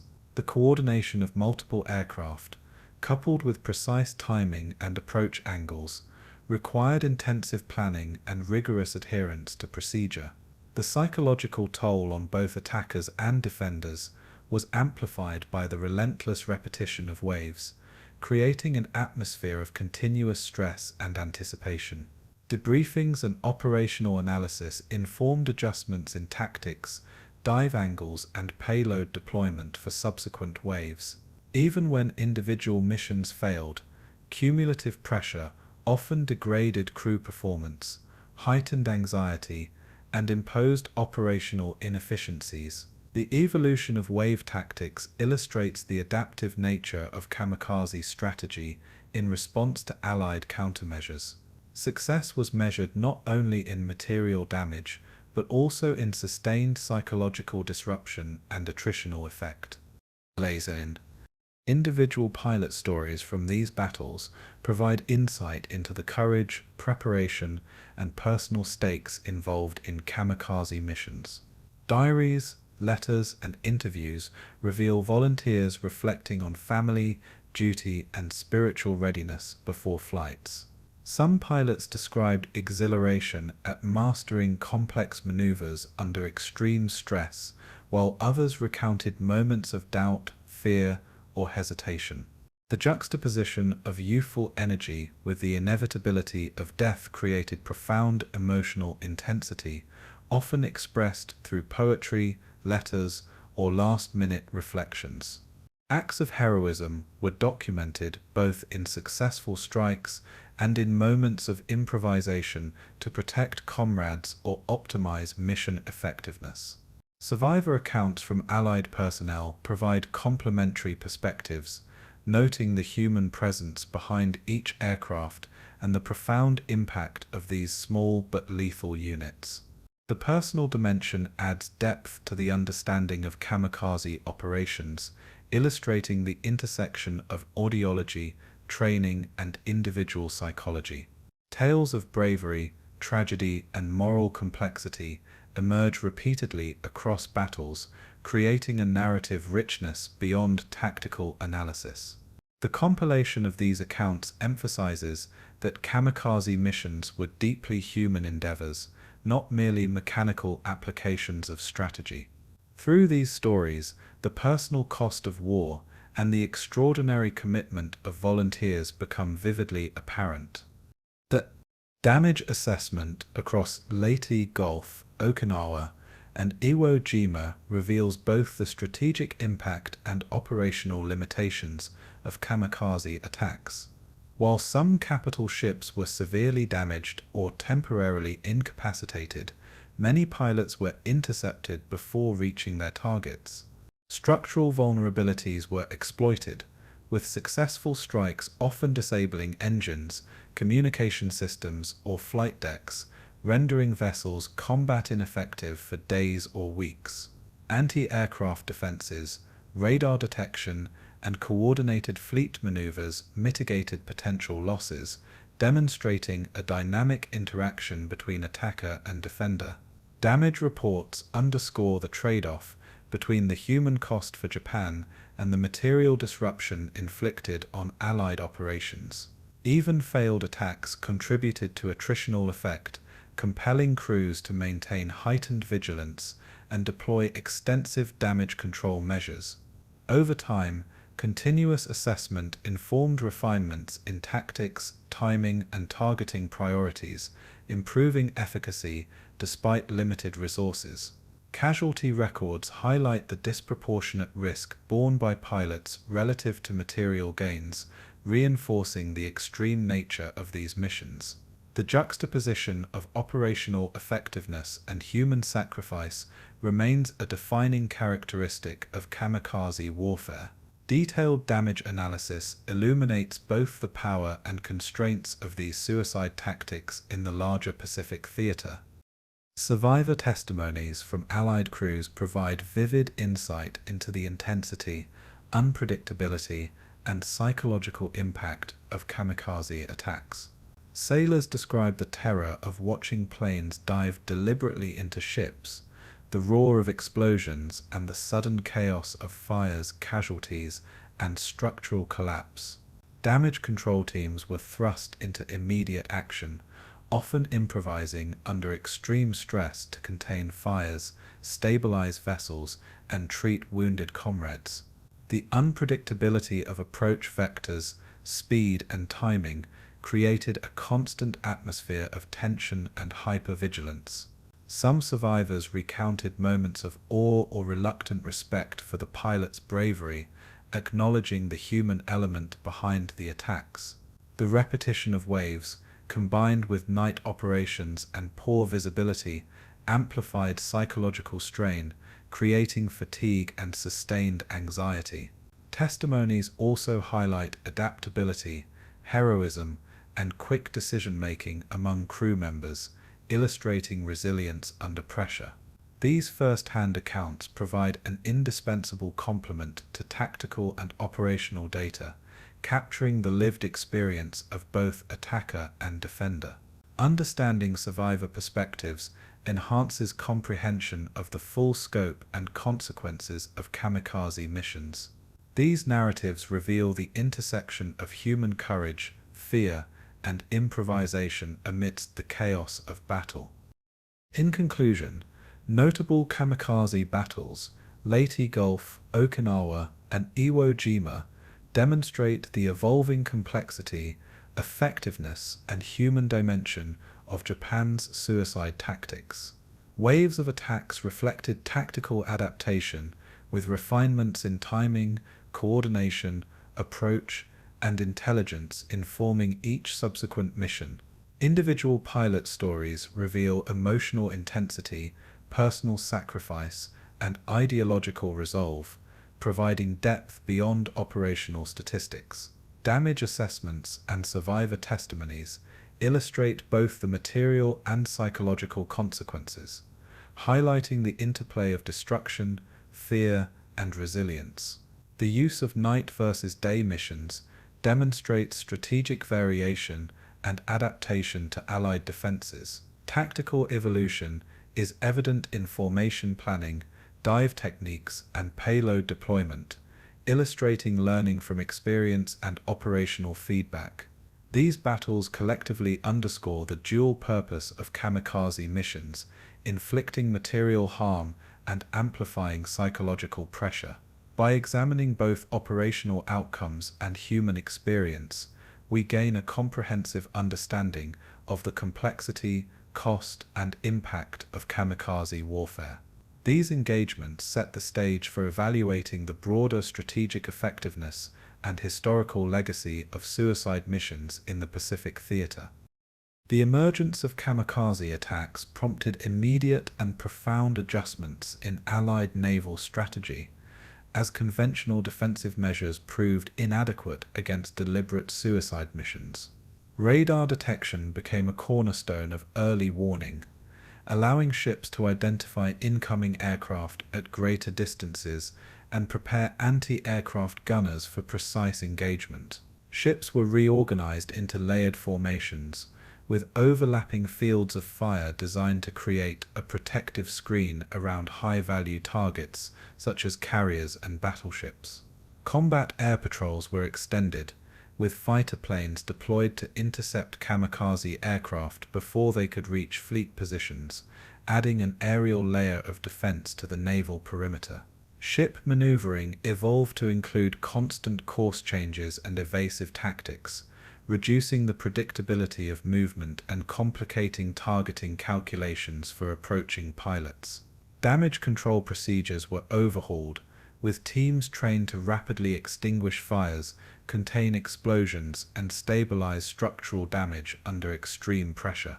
Coordination between ships, aircraft, and intelligence networks improved dramatically, emphasizing communication and anticipation of attack patterns. The integration of radar, anti-aircraft fire, and maneuvering created a multi-layered defense that gradually mitigated the destructive potential of kamikaze strikes. Continuous assessment of incoming attacks informed tactical refinements and optimized defensive positioning. These countermeasures reflect the dynamic interplay of technology, strategy, and human adaptability in the Pacific theater. Radar technology proved particularly transformative, providing early detection of high-speed kamikaze aircraft and allowing defensive crews to anticipate attack vectors. Operators developed techniques for distinguishing suicidal dives from conventional sorties, interpreting altitude, speed, and trajectory patterns to prioritize threats. Radar stations on ships were synchronized with aerial reconnaissance, creating an integrated detection network capable of alerting multiple vessels simultaneously. Early warnings enabled concentrated anti-aircraft fire to focus on high-probability targets, reducing attrition and increasing the likelihood of interception. Modifications to radar systems allowed for improved detection of low-flying or nighttime aircraft, addressing previously exploited vulnerabilities. Operators also developed rapid communication protocols, transmitting threat data efficiently to gunners, bridge officers, and combat air patrols. The intelligence gleaned from radar monitoring informed both tactical adjustments and broader operational planning, influencing fleet formation and positioning. Continuous refinement of radar techniques exemplified the Allied capacity for learning and adaptation under extreme pressure. The evolution of radar countermeasures highlights the intersection of technological innovation and tactical necessity. Ultimately, radar became a critical force multiplier, amplifying the effectiveness of all other defensive strategies. 2. Anti-aircraft defenses were strengthened extensively in response to kamikaze threats, emphasizing both volume of fire and precision targeting. Ships were outfitted with additional batteries, including rapid-fire 40 mm and 20 mm cannons, optimized for intercepting high-speed, diving aircraft. Gunners underwent specialized training focused on target tracking, range estimation, and coordination with radar operators and other weapons systems. Fire control directors were introduced or upgraded, linking detection systems with gun batteries to enhance accuracy and response times. Defensive formations were recalibrated to create overlapping fields of fire, reducing blind spots and increasing redundancy. Continuous drills and simulations reinforced proficiency, enabling crews to operate effectively under the extreme stress of incoming kamikaze waves. Ammunition storage and handling procedures were modified to ensure rapid resupply without compromising safety, a critical consideration during prolonged engagements. Anti-aircraft coordination extended beyond individual ships, incorporating fleet-wide targeting strategies and inter-ship communication. The combination of firepower, training, and coordination significantly increased interception success rates. These measures demonstrate the adaptability and resilience of Allied forces under evolving wartime threats. Idse ship maneuvering played a critical role in minimizing kamikaze effectiveness, exploiting the difficulty pilots faced in adjusting trajectories under high-speed dives. Vessels executed continuous course changes, zigzag patterns, and speed variations, creating unpredictability in approach angles and complicating targeting calculations. Commanders analyzed attack patterns to anticipate likely vectors and implemented evasive maneuvers accordingly. Smaller ships were repositioned to absorb initial strikes, shielding high-value targets from direct impact. Maneuvering was closely coordinated with anti-aircraft fire, ensuring that guns remained aligned with likely aircraft paths despite constant movement. Tactical drills simulated multiple simultaneous attacks, training bridge officers and helmsmen to respond rapidly and decisively under extreme pressure. Ship handling also accounted for environmental factors such as wind, waves, and visibility, optimizing evasive effectiveness. Coordination with radar operators and combat air patrols ensured that maneuvers did not inadvertently create gaps in defensive coverage. Maneuvering proved particularly effective against solo or isolated kamikaze attacks, where precision timing could redirect incoming planes into less critical zones. Collectively, these adaptive techniques transformed ship mobility into a defensive weapon as crucial as firepower or radar.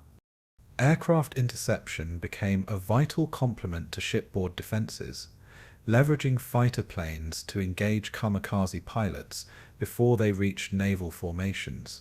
Combat air patrols were positioned strategically above and around the fleet, providing both early engagement and flexibility in response to multiple simultaneous threats. Fighter pilots were trained in rapid interception, dive tactics, and coordinated attacks to neutralize incoming suicide aircraft efficiently. Liaison between air controllers and shipboard radar ensured timely identification of high-priority targets and minimized gaps in coverage. Specialized interception strategies were developed to account for speed, altitude, and trajectory, often requiring split-second decision-making under life-or-death conditions. Night and low-visibility operations posed additional challenges, prompting the development of illumination flares, radar-guided interception, and coordinated search patterns. Interception effectiveness was enhanced by continuous feedback loops, incorporating lessons learned from prior engagements into pilot briefings and mission planning. Combined with anti-aircraft fire and maneuvering, aircraft interception created a multi-tiered defensive network capable of addressing both isolated and concentrated kamikaze waves. The integration of air power into fleet defense underscored the importance of inter-service coordination and technological adaptation. These measures collectively reduced the success rate of kamikaze attacks and mitigated overall damage to Allied forces. Tactical adaptations extended to fleet organization, deployment patterns, and operational procedures, reflecting iterative learning from each engagement. Convoy formations were adjusted to prioritize protection of carriers and supply ships, positioning smaller vessels to absorb attacks and provide layered defense. Attack anticipation protocols were implemented, combining intelligence from radar, reconnaissance, and previous battle experience to forecast likely threats. Standard operating procedures were codified, ensuring consistent responses across ships and personnel, reducing confusion during high-stress encounters.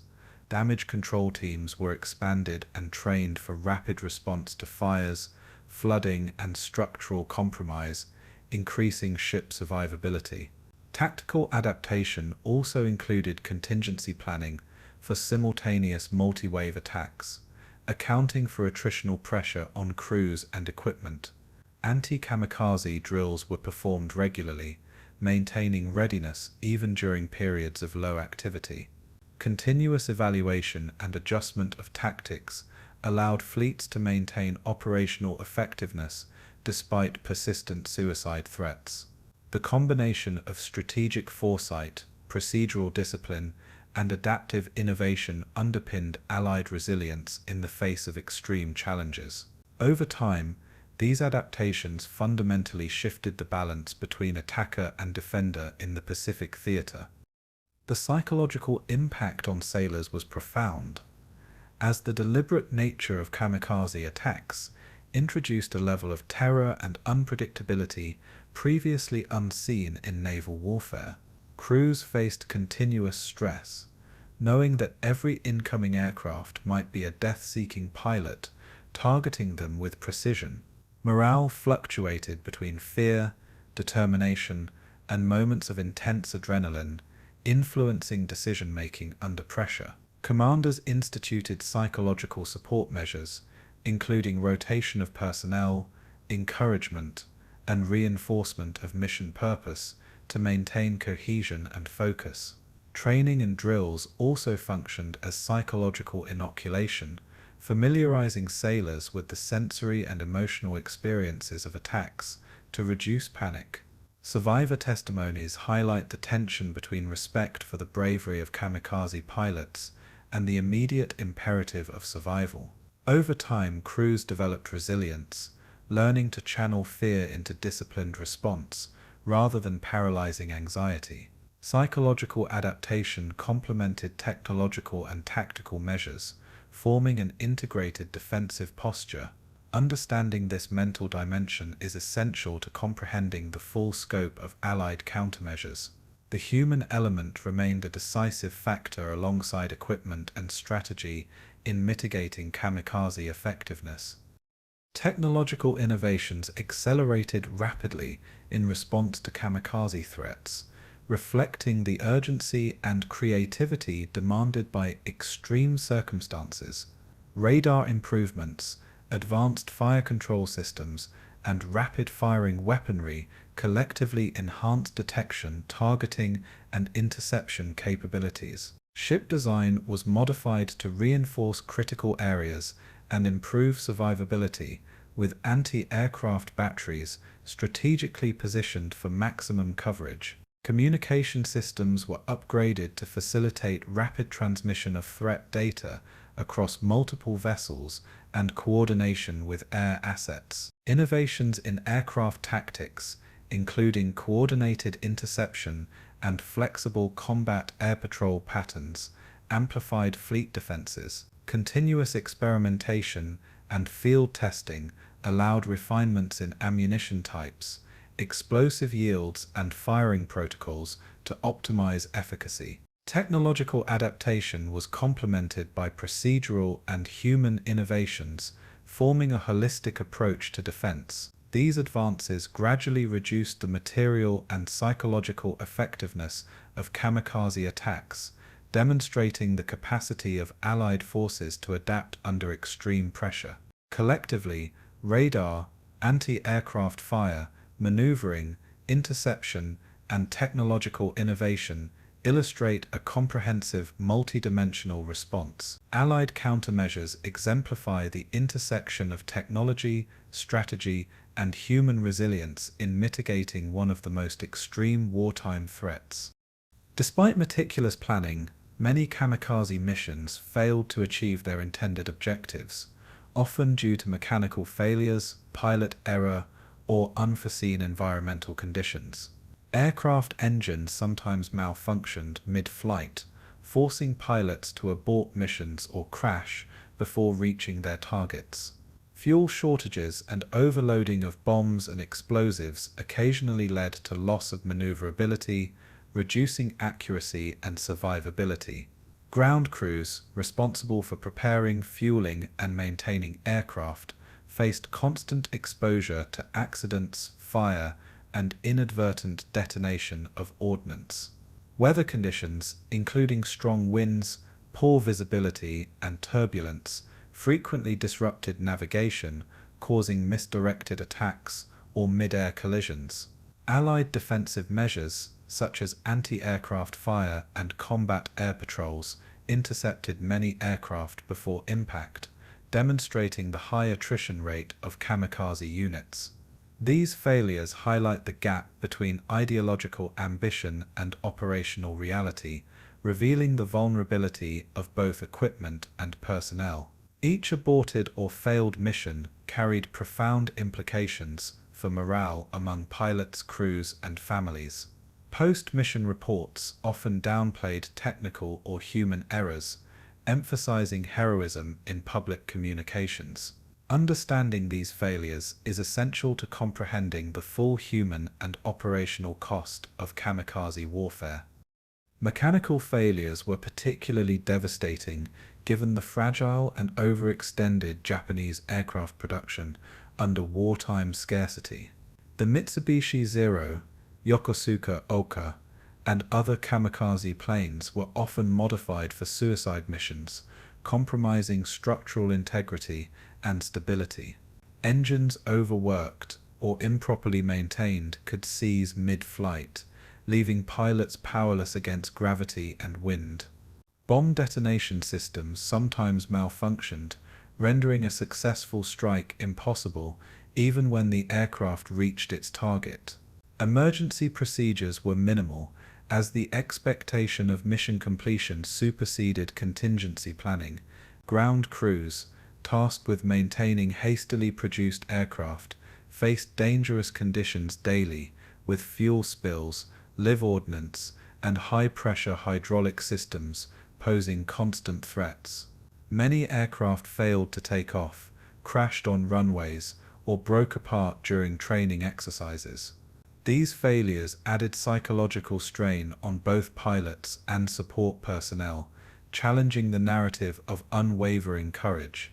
Recognizing the prevalence of mechanical issues tempers the romanticized notion of seamless heroic execution. The human and material cost of mechanical unreliability was an inescapable reality of the kamikaze program. Aborted missions due to pilot incapacitation or miscalculation were another significant factor in failed kamikaze operations.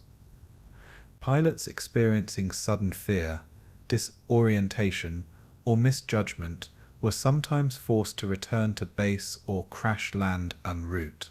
Training could not fully prepare volunteers for the intense physical and emotional stress of high-speed dives into heavily defended ships. Even experienced pilots occasionally miscalculated trajectories, dive angles, or timing, reducing mission effectiveness. Allied evasive maneuvers further complicated approach calculations, leading to near misses or unintentional crashes away from targets. Command structures occasionally sanctioned mission abortion when mechanical or environmental conditions were deemed too hazardous. The decision to abort carried both operational and emotional weight, as pilots confronted the stigma of perceived failure in addition to survival instinct. Returning pilots often experienced guilt, shame, or intense reflection on the balance between duty and self-preservation. These aborted missions reveal the human limitations embedded within extreme military expectation.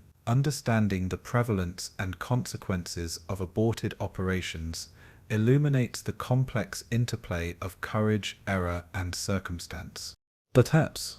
Ground crew casualties were an often overlooked dimension of kamikaze operations, as preparation of aircraft involved constant exposure to risk. Fueling, arming, and maneuvering volatile aircraft placed personnel at immediate danger of fire, explosion, or structural collapse. Accidents on airfields, compounded by haste and resource scarcity, frequently resulted in injuries or deaths prior to deployment. Handling live ordnance, improperly stored explosives, or malfunctioning fuel systems created high-stress conditions requiring both skill and caution. Ground crews also contended with environmental hazards, including exposure to sun, heat, and chemical fumes. The pressure to maintain sortie schedules intensified fatigue and stress, contributing to human error.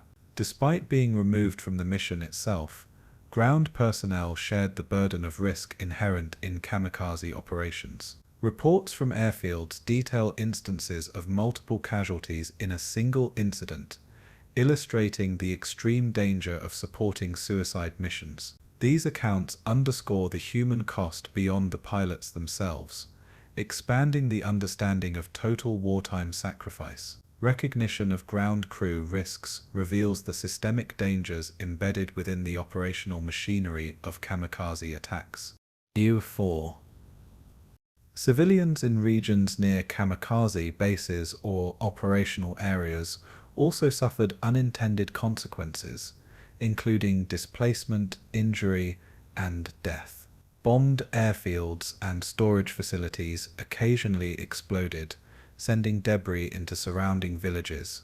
Aircraft accidents during takeoff, landing, or aborted missions created hazards for nearby communities. Evacuation measures were sometimes enforced, but could not fully prevent civilian casualties, particularly in densely populated or resource-limited regions. Local populations endured psychological strain, witnessing repeated flights, explosions, and destruction, contributing to anxiety and fear. Stories from post-war accounts describe villages coping with collateral damage, rationing, and disruption of daily life. The human toll extended beyond the immediate operational theater, implicating broader social and cultural consequences. Propaganda often downplayed these civilian impacts, presenting a narrative of noble sacrifice divorced from collateral harm. Recognition of these unintended effects complicates the conventional heroic narrative. Civilian experiences form a critical dimension of understanding the human cost of kamikaze operations. Portrayal.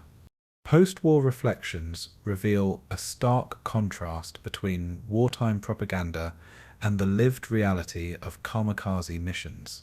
Official narratives emphasized valor, honor, and national devotion, while minimizing failure, suffering, and mechanical limitations. Returning veterans and surviving families often recounted experiences of grief, guilt, and disillusionment, challenging the idealized public image.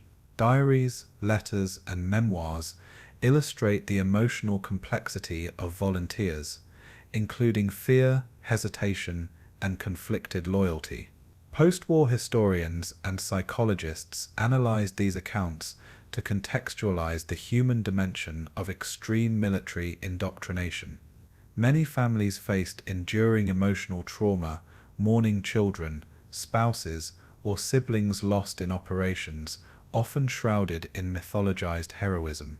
The dissonance between public glorification and private suffering highlights the duality of kamikaze ideology and lived experience. Propaganda reinforced national cohesion, but obscured operational failures and human cost.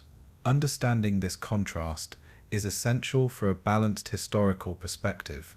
Post-war reflection provides insight into both personal grief and societal reconciliation after catastrophic loss. The emotional toll on families of kamikaze pilots was profound and multifaceted, encompassing grief, anxiety, and the burden of societal expectation. Parents and siblings often faced intense pressure to honor the perceived heroism of the deceased, while privately coping with loss. Farewell letters sometimes intensified anguish, offering both consolation and reminders of the ultimate sacrifice. Communities celebrated returned survivors and memorialized fallen pilots, creating public rituals that reinforced collective memory yet complicated private mourning. Families frequently experienced prolonged uncertainty regarding the fate of loved ones, with incomplete records or delayed notifications adding to emotional strain. The weight of expectation to preserve honor and nationalistic pride influenced coping mechanisms, often forcing emotional suppression. Post-war social dynamics and reconstruction further shaped familial adaptation, blending remembrance, cultural reconciliation, and attempts to restore normalcy. Stories of resilience coexist with narratives of lingering trauma, illustrating the enduring psychological impact of kamikaze missions. Families became both participants and witnesses to the broader human cost of extreme wartime strategies. Emotional legacies extended far beyond the immediate operational theater, shaping collective memory and historical interpretation. Sinclair. In conclusion, the examination of failed kamikaze missions and their human cost underscores the multifaceted nature of this extreme wartime phenomenon. Mechanical failures, aborted flights, ground crew casualties, and civilian impact reveal the operational vulnerability inherent in suicide missions. Post-war reflection highlights the tension between propagandized heroism and lived reality, providing perspective on the emotional, psychological, and societal toll. Families endured grief, trauma, and the complex burden of honor, reflecting the ripple effects of individual sacrifice across communities. Survivor testimonies, diaries, and letters offer nuanced insight into personal experiences, complicating simplistic narratives of valor. The cumulative human cost was staggering, encompassing both direct combat losses and collateral suffering. Recognition of failure, error, and unintended consequences is essential to an accurate historical understanding. These chapters reveal that beyond strategic objectives and military calculations, kamikaze operations carried profound human consequences. By acknowledging both failure and sacrifice, we gain a more comprehensive and empathetic view of the war's extreme dimensions. Understanding the human cost reinforces the moral and historical complexity of kamikaze missions in the Pacific theater. Just as girls counters. The kamikaze phenomenon sparked profound ethical debates both during and after World War II, challenging the intersection of military necessity, personal sacrifice, and cultural values. Central to this discussion was the Bushido Code, the centuries-old samurai ethos emphasizing honor, loyalty, and self-sacrifice, which Japanese military leaders invoked to frame kamikaze missions as acts of ultimate patriotism. Within Japan, the tension between traditional values and the brutal exigencies of modern warfare raised difficult questions regarding voluntariness and coercion. Many pilots were deeply influenced by cultural indoctrination, religious rituals, and societal expectation, blurring the lines between personal choice and systemic pressure. Philosophers, historians, and military analysts have since debated whether these acts constitute heroism, tragic devotion, or ethically indefensible violence. International perspectives, particularly from allied nations, often framed kamikaze missions as desperate, inhumane tactics designed to inflict terror rather than conventional combat.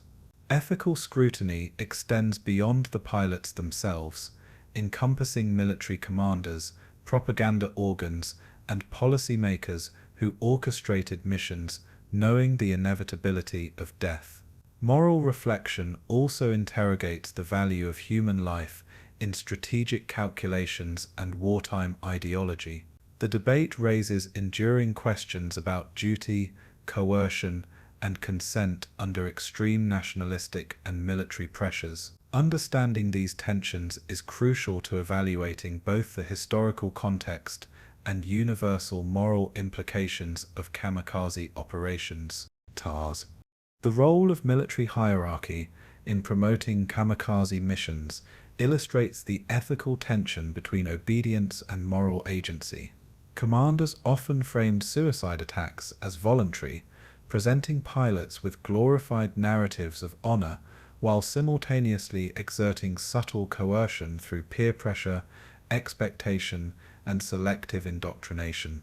Junior officers and enlisted pilots faced intense social and professional pressure to conform, complicating notions of free will. Discussions among military strategists reveal debates over efficacy, morale, and the ethical cost of sacrificing human life for strategic advantage. Some leaders viewed kamikaze missions as a necessary extension of military ingenuity, while others expressed unease at deliberately ordering young men to die. Training, rituals, and ceremonial send-offs were designed to reinforce compliance and minimize hesitation, raising questions about the intersection of ritual, ideology, and coercion. Historians note the difficulty in distinguishing true voluntariness from subtle manipulation embedded in cultural and hierarchical structures. These dynamics illuminate broader tensions between duty to nation, personal conscience, and the military imperative.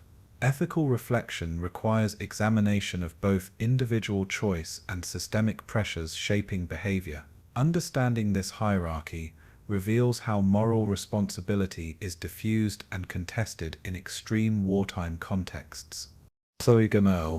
The voluntary versus coerced nature of kamikaze service remains a central topic in ethical debate, complicated by cultural, psychological, and institutional factors. While some pilots explicitly volunteered, motivated by patriotism, spiritual conviction, or Bushido ideals, others succumbed to peer pressure, family expectation, or fear of dishonor.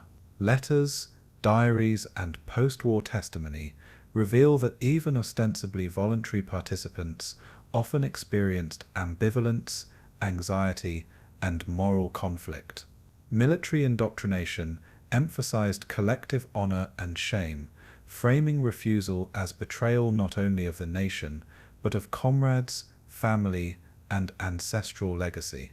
The blurred boundary between personal agency and social expectation challenges modern ethical frameworks rooted in individual consent. Philosophers debate whether moral culpability rests with the individual, the military institution, or the broader socio-cultural environment. Historical analysis suggests that coercion existed both overtly, through hierarchical enforcement, and subtly, via cultural norms and societal pressure. These debates underscore the difficulty of applying contemporary ethical standards to historical contexts shaped by radically different moral frameworks. The distinction between voluntary and coerced participation is essential to understanding the moral complexity of kamikaze operations. It also provides insight into broader questions about human autonomy under extreme duress and ideological influence. International perspectives have contributed to diverse interpretations of kamikaze ethics, highlighting contrasts between Eastern and Western moral frameworks. Allied nations often viewed suicide missions as a form of irrational fanaticism, an unethical tactic exploiting human vulnerability for psychological warfare rather than conventional military advantage. In contrast, Japanese perspectives emphasized honor, sacrifice, and the spiritual nobility of selfless devotion, rooted in centuries-old traditions and wartime exigencies. Scholars have debated whether these differing interpretations reflect genuine moral disagreement or merely culturally mediated judgments. Post-war analysis has explored cross-cultural misunderstandings, with Western observers sometimes failing to grasp the depth of Bushido-based values informing pilot motivation. Philosophical inquiry into just war theory and wartime conduct evaluates kamikaze operations in light of proportionality, necessity, and the moral treatment of combatants. Ethical debates intersect with historiography, questioning whether narratives of heroism, tragedy, or manipulation dominate interpretation. Comparative studies reveal the challenge of evaluating actions that, while culturally valorized in one context, may be morally questionable in another. Understanding these cross-cultural ethical tensions is essential for a nuanced historical and moral appraisal. The diversity of perspectives enriches comprehension of kamikaze missions' ethical and cultural significance. Philosophical and moral reflections extend beyond cultural relativity, raising universal questions about human life, sacrifice, and wartime morality. Kamikaze missions compel consideration of the legitimacy of intentional self-destruction for collective benefit, challenging assumptions about autonomy, duty, and moral responsibility. Debates engage classical ethical frameworks, including utilitarian reasoning, weighing strategic gain against human cost, and deontological perspectives emphasizing inviolable moral principles. These reflections interrogate the morality of using individuals as instruments for broader strategic aims, particularly when death is predetermined. Ethical inquiry also addresses psychological manipulation, indoctrination, and the role of honor as a motivating force that may override personal survival instinct. Historical documentation illustrates the emotional and existential dilemmas faced by pilots, commanders, and civilians. Moral philosophy provides a lens to assess whether extreme devotion can justify self-sacrifice under coercive or socially enforced conditions. Lessons from these reflections resonate in contemporary debates about military ethics, suicide missions, and human rights in conflict. The philosophical implications extend beyond historical analysis, informing modern understanding of duty, valor, and moral cost. Engaging with these reflections illuminates the profound ethical complexity of kamikaze operations. Lessons for future warfare emerge from ethical evaluation, emphasizing the consequences of extreme indoctrination, systemic pressure, and cultural valorization of death. Military strategists and ethicists consider kamikaze operations as cautionary examples of the dangers inherent in prioritizing ideology over human life. training protocols, command responsibility, and operational planning are scrutinized for their potential to blur moral boundaries and exploit individual vulnerability. Modern military ethics increasingly emphasize informed consent, proportionality, and minimization of unnecessary risk to personnel. Psychological support, cultural sensitivity, and transparent operational objectives are now recognized as essential to reducing coercive or morally compromising situations. Historical study of kamikaze missions informs contemporary debates regarding drone warfare, suicide attacks, and the moral implications of unmanned versus human-operated missions. Ethical guidelines and military law evolve in response to the moral challenges highlighted by extreme wartime practices. Recognition of past ethical lapses serves to prevent repetition, highlighting the responsibility of institutions to safeguard human dignity even in high-stakes operations. Understanding these lessons underscores the continuing relevance of kamikaze experiences in modern military thought. The interplay of history, ethics, and strategic necessity provides a critical framework for evaluating future combat practices. Debates over kamikaze ethics are further complicated by tension between collective honor and individual moral agency. Japanese military culture framed the nation's survival and honor as transcending individual life, creating a context in which personal ethical judgment could be subordinated to societal and military imperatives. Philosophers and historians examine whether this collectivist ethic conflicts with modern human rights perspectives, emphasizing individual autonomy. Testimonies of pilots reveal negotiation between internal moral compass, cultural expectation, and military instruction, illustrating the complexity of ethical decision-making under extreme circumstances. Ethical reflection also considers the consequences of valorizing self-sacrifice for subsequent generations, shaping cultural memory and national identity. These debates inform broader discourse on coercion, indoctrination, and the ethics of extreme obedience. The tension between societal obligation and personal conscience remains a central question in evaluating kamikaze operations. Cross-generational study highlights both continuity and transformation in ethical norms over time. The moral ambiguities encountered in kamikaze missions extend into broader considerations of military ethics, responsibility, and human dignity. Understanding this tension enriches comprehension of the historical, cultural, and philosophical dimensions of suicide warfare. In conclusion, the ethical and cultural debate surrounding kamikaze pilots underscores the intersection of tradition, ideology, and moral reflection in extreme warfare. Bushido ideals, military hierarchy, and societal pressure created a framework in which voluntary and coerced participation were often indistinguishable. International perspectives, philosophical inquiry, and historical analysis reveal contrasting interpretations, illustrating both cultural relativity and universal moral challenges.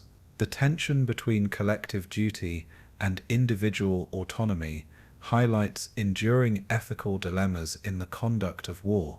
Lessons for modern military operations emphasize informed consent, proportionality, and institutional responsibility, aiming to prevent coercion and unnecessary human sacrifice. Post-war reflection, survivor testimony, and historiography contribute to nuanced understanding, balancing admiration for courage with critique of systemic exploitation. Ethical engagement with kamikaze history provides insight into human behavior under extreme conditions and the moral costs of ideological devotion. These debates continue to resonate in discussions of suicide missions, drone warfare, and military ethics worldwide. By examining cultural, philosophical, and operational dimensions, we gain a comprehensive understanding of the ethical complexity inherent in kamikaze operations. The chapter underscores the enduring relevance of moral reflection in interpreting historical acts of extraordinary sacrifice and extreme wartime conduct. Feel begin so. Amid the sweeping strategies and statistics of the Pacific War, the individual lives of kamikaze pilots reveal deeply human dimensions often overshadowed by ideology and propaganda. Each pilot carried a unique biography shaped by family, education, and societal expectation, providing context for understanding their choices and motivations. Some hailed from rural villages where loyalty to community and emperor was instilled from childhood, while others were products of urban modernity, influenced by both nationalism and the excitement of aviation. Childhood experiences, familial bonds, and early exposure to militaristic values shaped the psychological framework in which sacrifice was normalized and valorized. Letters, diaries, and recorded reflections reveal a complex mixture of fear, resolve, hope, and resignation as pilots confronted their impending deaths. Motivations were rarely singular. Personal honor, spiritual belief, peer influence, and patriotic duty intersected in intricate and often conflicting ways. Understanding these individual narratives humanizes the statistics, transforming abstract numbers into vivid emotional realities. Biographical studies reveal both diversity and commonality in the pilot's experiences, illustrating the universal and particular dimensions of extreme wartime service. By examining these personal stories, we uncover the lived reality behind orchestrated missions. Each life, though brief in historical terms, offers profound insight into the emotional and cultural tapestry of the era. Pulsar's upbringing and family life played a pivotal role in shaping kamikaze pilots' perceptions of duty and self-sacrifice. Many were raised in households where loyalty to the emperor and nation was interwoven with moral instruction, emphasizing collective responsibility above personal desire. Parents instilled discipline, respect for hierarchy, and adherence to social norms, often reinforcing the idea that dying for the nation was the ultimate expression of filial and civic devotion. Siblings and extended family contributed to this social pressure, celebrating martial achievement and glorifying military service. Education systems reinforced these values, combining history, ethics, and nationalism to cultivate obedience, courage, and readiness for sacrifice. For some pilots, personal ambition and love for aviation intersected with patriotic indoctrination, creating internalized rationales for volunteering. Even mundane childhood experiences, such as farm labor or participation in youth organizations, were interpreted through the lens of discipline, endurance, and preparation for national service. By situating kamikaze pilots within their familial and social context, we can better comprehend the depth of influence shaping their decisions. The interplay of upbringing and cultural expectation elucidates why the choice to serve as a kamikaze pilot was often framed as morally and socially imperative. These early influences cast long shadows over the pilot's sense of identity and obligation. Farewell letters and personal writings provide a poignant window into the emotional and psychological experiences of kamikaze pilots. Carefully composed messages to parents, siblings, or loved ones often blend intimate affection with stoic acceptance of mortality. Expressions of hope for the nation, pride in duty, and spiritual reflection are interwoven with anxiety, fear, and moments of doubt, reflecting complex emotional landscapes. These letters were sometimes ritualized, read aloud during ceremonies, or kept as part of official records, becoming instruments of both personal catharsis and public propaganda. Diary entries and anecdotal recollections reveal pilots' moments of introspection during training, idle hours at airfields, or the final hours before takeoff. Humor, camaraderie, and simple human longing emerge alongside reflections on duty, illustrating a multifaceted psychological reality. The letters also reveal concern for family welfare, expressing gratitude, love, and hope that sacrifices might protect or honor those left behind. By examining these personal texts, historians gain insight into the inner lives of pilots beyond mission statistics or strategic outcomes. The interplay between private emotion and public expectation emerges as a recurring theme, shaping behavior and experience.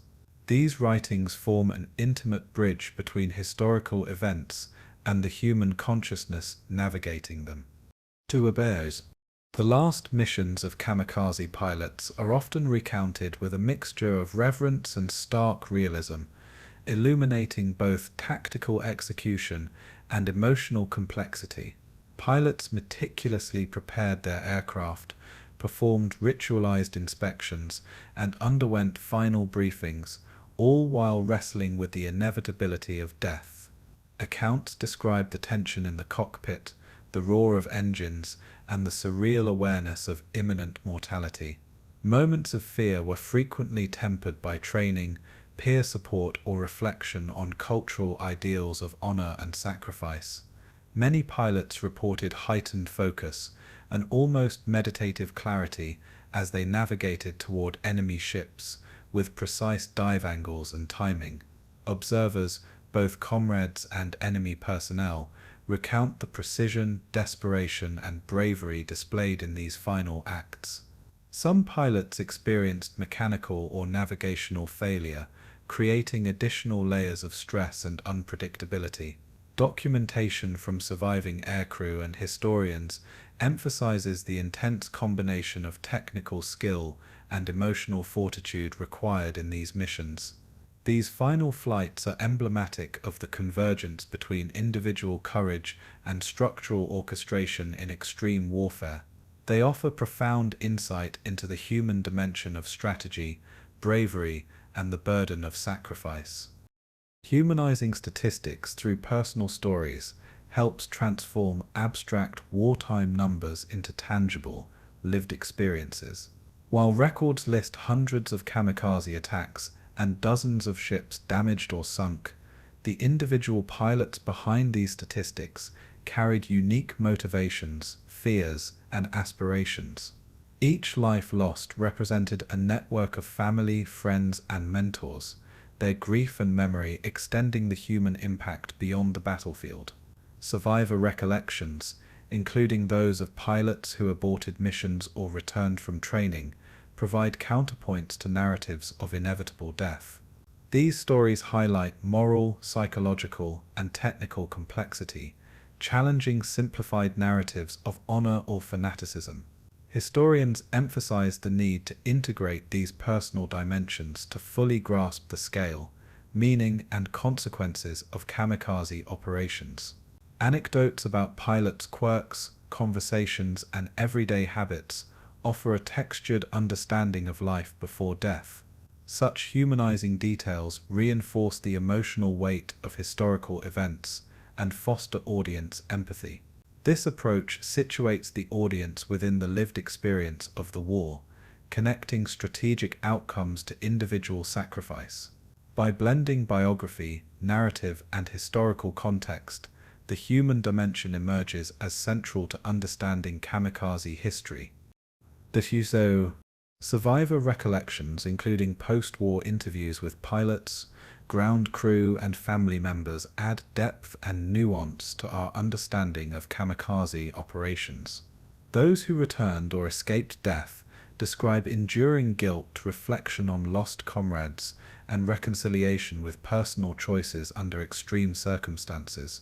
These narratives reveal psychological burdens, moments of doubt, and resilience, illustrating the complexity of human behavior under extreme duress. Family testimonies reveal collective grief, memory, and the intergenerational impact of the pilot's sacrifices. Recollections often confront the disparity between glorified public narratives and the private emotional reality experienced by both pilots and their families.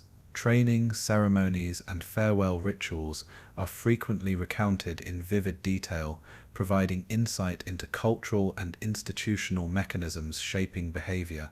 Oral histories offer a dynamic, intimate perspective, capturing speech, tone, and emotion lost in written records.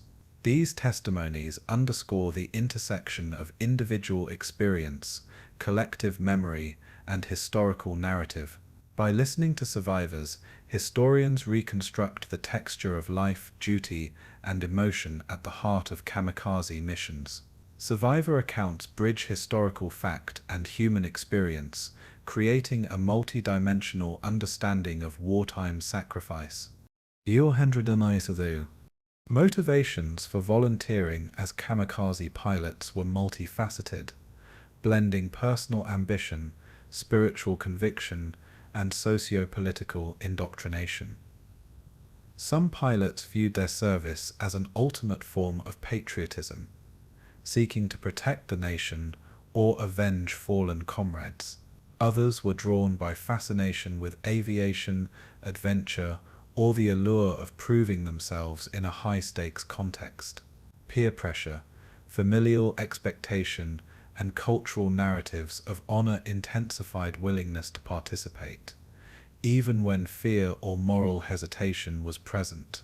Personal letters reveal reflection on mortality, devotion to family, and philosophical consideration of sacrifice. Spiritual and religious beliefs, often intertwined with Shinto and Bushido values, provided frameworks for understanding life, death, and duty. These intertwined motivations reveal a complex matrix of emotional, psychological, and cultural factors influencing decision-making. Understanding these motives is essential to appreciating both the human and historical dimensions of kamikaze service. Each narrative illustrates the nuanced interplay between individual choice and systemic influence. Collectively, the stories reveal profound depth beneath strategic and propagandized depictions of the pilots. Portrayal. In conclusion, the personal stories of kamikaze pilots transform abstract military history into a vivid tapestry of human experience, revealing courage, fear, devotion, and tragedy. Individual biographies illuminate the social, cultural, and psychological forces shaping extreme wartime behavior. Farewell letters, diaries, and personal testimonies provide intimate access to the emotional and mental landscapes navigated by these young men. Survivor recollections and post-war reflections add depth, highlighting both resilience and enduring trauma. Humanizing statistics through biography emphasizes the broader impact of each life lost, extending consequences to families, communities, and cultural memory. Motivations emerge as multifaceted, blending patriotism, honor, peer influence, and personal aspiration. Examining these narratives fosters empathy and understanding, situating strategic history within the lived reality of human actors. These stories demonstrate the inseparability of individual experience and historical consequence. By foregrounding personal experience, the chapter situates kamikaze pilots not merely as instruments of war, but as complex human beings confronting extraordinary circumstances. The chapter underscores the enduring power of personal narrative in illuminating the moral, emotional, and historical dimensions of sacrifice in wartime.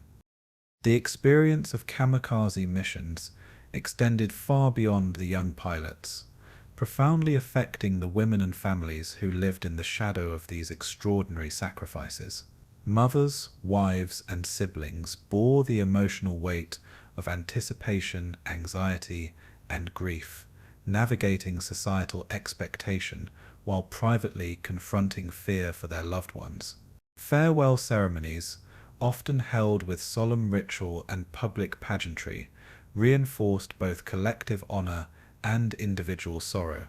Women participated in these ceremonies, observing rituals, offering prayers, and internalizing narratives of bravery and duty, yet their emotional labor remained largely invisible in wartime propaganda. Letters served as crucial conduits of communication, conveying love, concern, and moral support, while also reflecting the cultural framing of sacrifice as noble and necessary. The anticipation of loss created a constant tension in daily life, as women balanced household responsibilities, caregiving, and societal roles, while confronting potential tragedy. Social expectation dictated resilience, stoicism, and adherence to nationalistic ideals, often constraining genuine expression of grief. These narratives illustrate the intertwined nature of personal emotion and collective identity, highlighting how war reshaped familial structures and emotional landscapes. Women's experiences underscore the multifaceted human cost of kamikaze operations beyond the battlefield. By examining these perspectives, we gain a more complete understanding of the human dimensions of sacrifice and wartime society.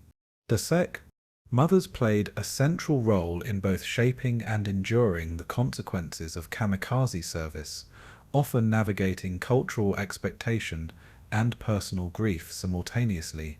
From early childhood, mothers contributed to the inculcation of patriotic values, discipline, and devotion to national ideals, influencing the moral framework through which sons would later view sacrifice.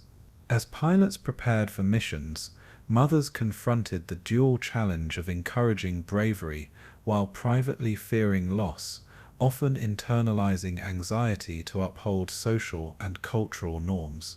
Farewell rituals, letters, and ceremonial participation reinforced the public narrative of honor and duty while masking the emotional toll endured in private.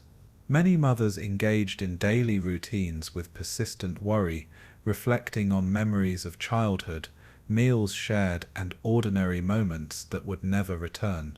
The psychological strain of waiting for news, hearing official announcements, or receiving confirmation of death created long-lasting trauma, sometimes persisting decades after the war ended. Community support and shared mourning offered limited consolation, as individual grief remained entwined with broader social expectations of resilience. Post-war reflection often emphasized survival, moral education, and the continuation of family lineage, while emotional scars were quietly carried. Recognizing maternal experience provides a crucial lens for understanding the indirect, yet profound, human cost of kamikaze operations. These narratives highlight how wartime ideology and family dynamics intersected in shaping emotional and social reality. Wives of kamikaze pilots navigated a distinct set of challenges, balancing intimate relationships with national and cultural expectation. Marital bonds were often maintained through letters and brief visits before deployment, offering emotional connection amidst the anticipation of separation or death. Farewell letters frequently blended personal affection with reaffirmation of duty, reflecting both love and the culturally valorized expectation of patriotic sacrifice. Women confronted the duality of pride and fear, celebrating the perceived honor of their husband's service while privately fearing loss and widowhood. Societal norms emphasized support, composure, and continuity, requiring wives to maintain households, care for children, and engage with community obligations even as they experience personal trauma. Religious and ritual practices, including prayers, offerings, and participation in ceremonies, provided structured outlets for grief and hope, reinforcing moral and spiritual frameworks. The psychological labor of sustaining family and household stability amidst uncertainty added layers of complexity to women's wartime experience. Letters, memoirs, and oral histories reveal a nuanced emotional landscape, encompassing sorrow, resilience, and moral negotiation. These accounts illuminate the often overlooked contributions and sacrifices of women in sustaining social and familial coherence during wartime. The experiences of wives provide insight into the interplay between personal devotion, cultural expectation, and emotional survival. Siblings, too, were profoundly affected by the kamikaze phenomenon, navigating loyalty, loss, and societal expectation within complex family networks. Brothers and sisters observed departures, participated in farewell rituals, and internalized cultural narratives of honor and sacrifice. They experienced anticipatory grief, reflecting on shared memories and contemplating the permanence of absence long before official confirmation. Correspondence between siblings often conveyed encouragement, moral support, and reinforcement of duty, reflecting both affection and societal indoctrination. The emotional labor of sustaining family cohesion, supporting parents, and maintaining daily routines fell heavily on siblings, particularly when multiple family members were involved in military service. Social expectations dictated resilience, composure, and moral alignment with nationalistic ideals, shaping emotional expression and coping mechanisms. Diaries, oral histories, and family recollections illustrate the nuanced interplay between personal attachment, societal pressure, and cultural valorization of sacrifice. Post-war experiences often included reconstruction of family identity, commemoration of the deceased, and negotiation of lingering emotional trauma. The perspectives of siblings highlight the generational dimensions of wartime sacrifice and emotional resilience. Understanding these experiences completes a broader portrait of how kamikaze operations reverberated through families, shaping emotional and social landscapes. Farewell ceremonies functioned as both public affirmation of honor and private crucibles of grief, providing structured outlets for emotional negotiation.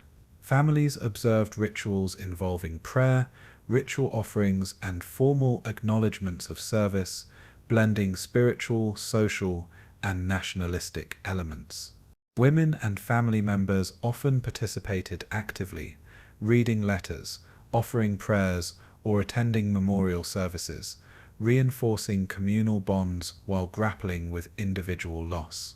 These ceremonies affirmed social recognition of sacrifice, yet simultaneously exposed the tension between public expectation and private emotion.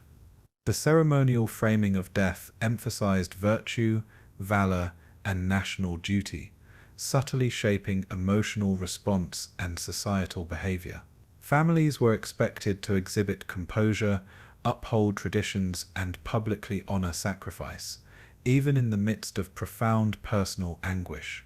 Oral histories recount the quiet, internalized grief of women observing these rituals, illustrating the layered nature of wartime emotional experience. Ceremonies also provided narrative continuity, linking the living and the dead through shared cultural and spiritual practices. These rituals reveal the intersection of social expectation, spiritual engagement, and emotional labor in coping with loss. Understanding ceremonial practice is essential to comprehending the multifaceted ways families navigated the human cost of kamikaze missions. Letters and ongoing communication served as lifelines between pilots and their families, offering intimacy, reassurance, and structured expression of both personal and ideological commitments. Written correspondence allowed pilots to convey affection, encouragement, and moral reflection, while families responded with advice, moral support, and emotional expression constrained by social norms. These letters often blended private emotion with public obligation, reflecting cultural values of honor, courage, and filial or spousal duty. Women invested substantial emotional labor in interpreting, preserving, and responding to correspondence, managing both practical household concerns and ongoing emotional engagement.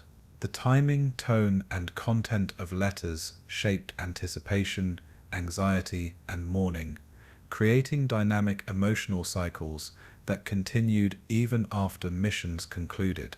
Post-war collections and memoirs reveal the depth, complexity, and personal resonance of these exchanges, offering historians a window into lived experience.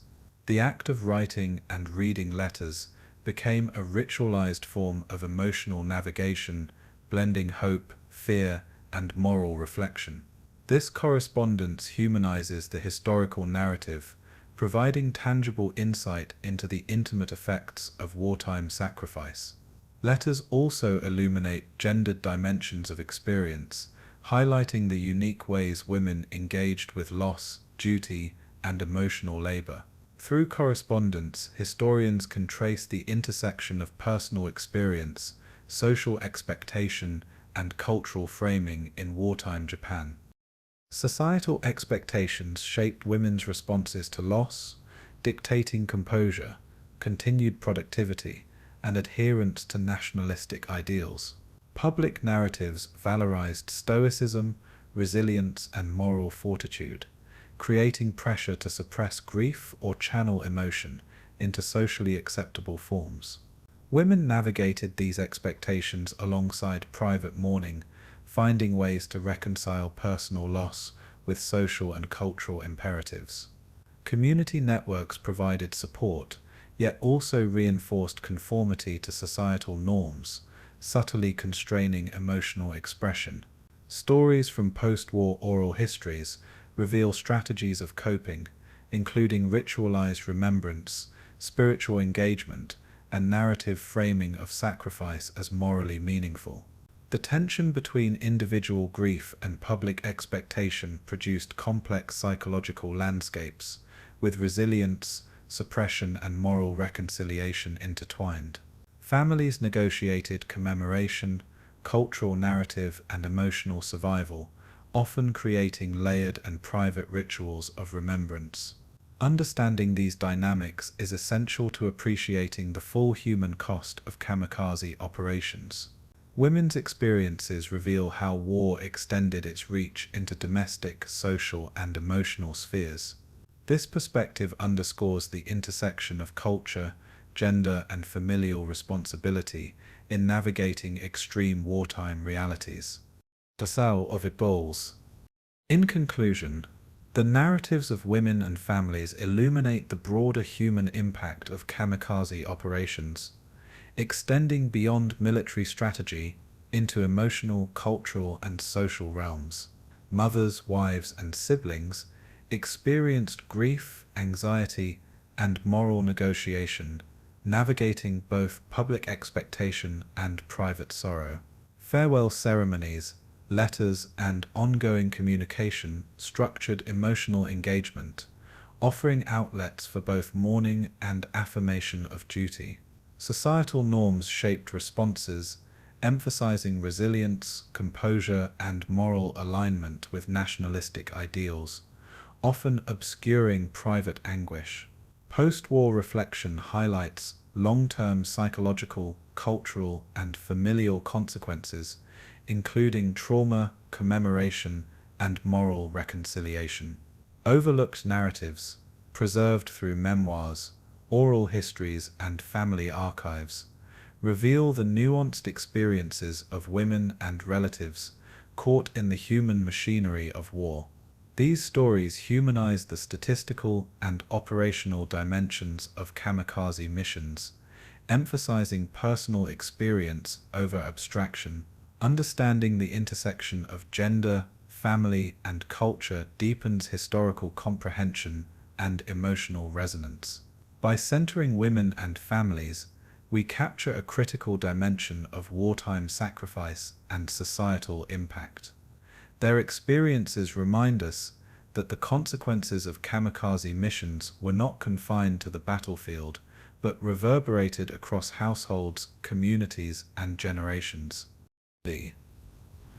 The legacy of kamikaze pilots in Japan is preserved through an intricate network of memorials, museums, and public remembrance, reflecting both national pride and solemn reflection.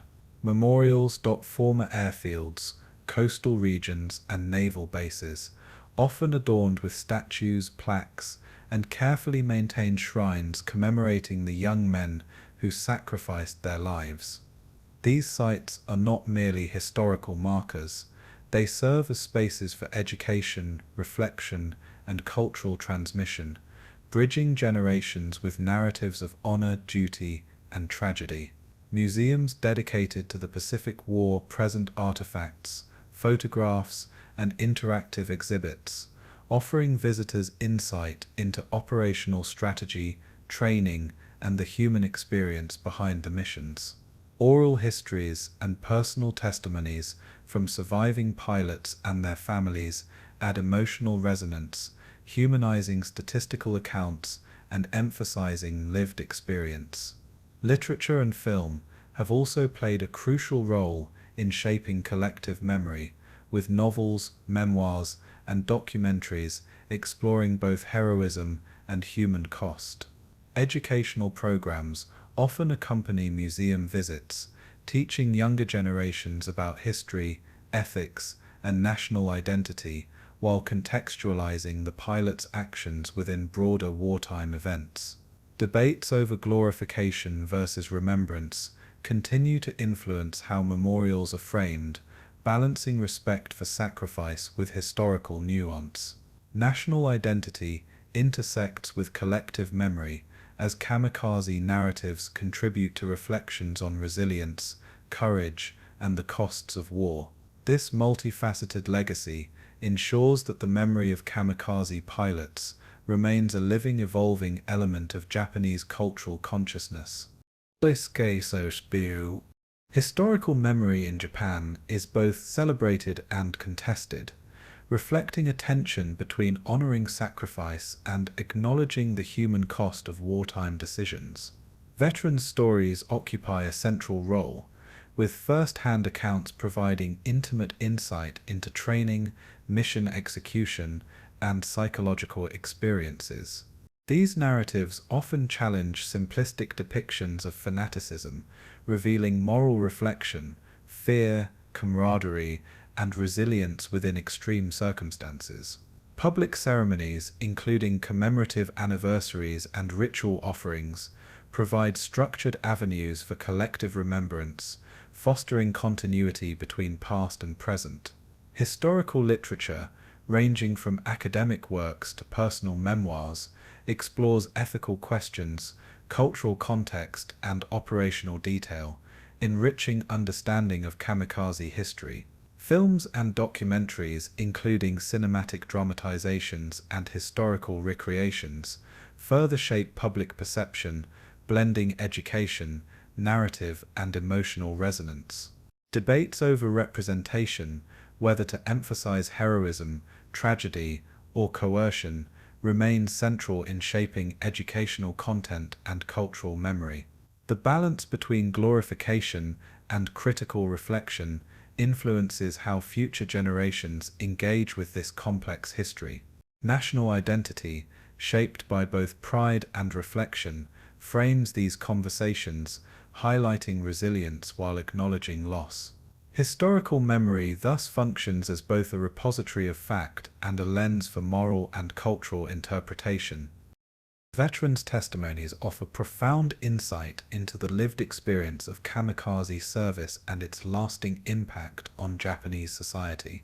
Many surviving pilots reflect on their missions with a mixture of pride, sorrow, and moral contemplation, recounting both technical precision and emotional struggle. Their narratives explore the bonds formed with comrades, the psychological preparation for death, and the cultural framing of sacrifice. Post-war life for veterans often involved reflection, storytelling, and participation in memorial activities, contributing to societal understanding of the human dimensions of war. Veterans organizations provide platforms for dialogue, historical preservation, and ethical reflection, bridging personal experience with collective education. Memoirs and interviews reveal divergent perspectives, highlighting both the valorized and traumatic aspects of service. Public engagement with these accounts ensures that the complexity of kamikaze history transcends abstract statistics, emphasizing individual humanity. These stories underscore the tension between societal glorification and personal reflection, illustrating the moral ambiguity of extreme wartime service. Veterans' experiences inform broader debates on history, memory, and national identity, shaping contemporary understanding. Their voices ensure that the narrative of kamikaze pilots remains both humanized and historically grounded. Literature and film have been instrumental in shaping the cultural perception of kamikaze pilots, blending narrative artistry with historical detail. Novels and memoirs provide immersive accounts of training, farewell rituals, and mission experiences, often highlighting internal conflict, fear, and camaraderie. Cinematic portrayals dramatize these events, offering audiences a visceral sense of flight, battle, and psychological intensity. Documentaries combine archival footage, expert commentary, and survivor interviews, emphasizing accuracy while engaging emotionally. Both literature and film navigate the tension between glorification and critical reflection, sometimes celebrating courage, other times examining moral and ethical complexities. Academic analysis of these works reveals how storytelling shapes collective memory, ethical interpretation, and national identity. By humanizing pilots and contextualizing historical events, cultural productions contribute to understanding beyond strategic or propagandistic narratives. Creative works also spark public debate, challenging audiences to reconcile admiration, grief, and critical reflection. The interplay between artistic representation and historical documentation enriches cultural discourse on kamikaze legacy. These mediums ensure that the memory of pilots is transmitted with both emotional resonance and educational value. National identity in post-war Japan is intricately connected to the remembrance of kamikaze pilots, reflecting resilience, tragedy, and moral reflection. Public commemorations, memorials, and educational initiatives contribute to collective identity, emphasizing both historical achievement and the cost of sacrifice. Schools, museums, and media platforms frame narratives that integrate courage, loyalty, and national defense. While acknowledging the human toll, debates over glorification remain central, balancing admiration for commitment with critical awareness of coercion, propaganda, and ethical questions. Civic engagement in remembrance, including volunteer programs, memorial maintenance, and historical research, reinforces cultural continuity. Historical memory intersects with identity, shaping values, patriotism, and intergenerational understanding.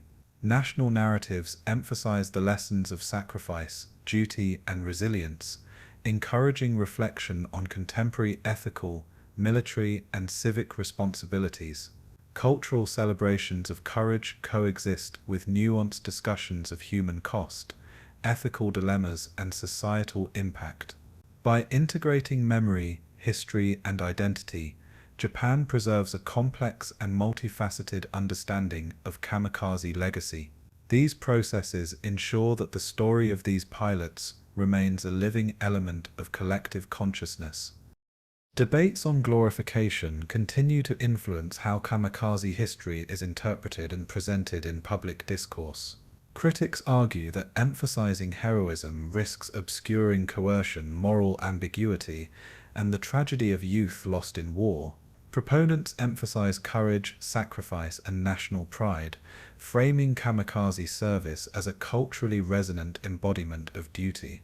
Memorials, educational materials, and media representations reflect ongoing negotiation between these perspectives, often balancing respect with historical critique. Scholars highlight the importance of transparency, ethical framing, and contextualization to avoid simplistic narratives.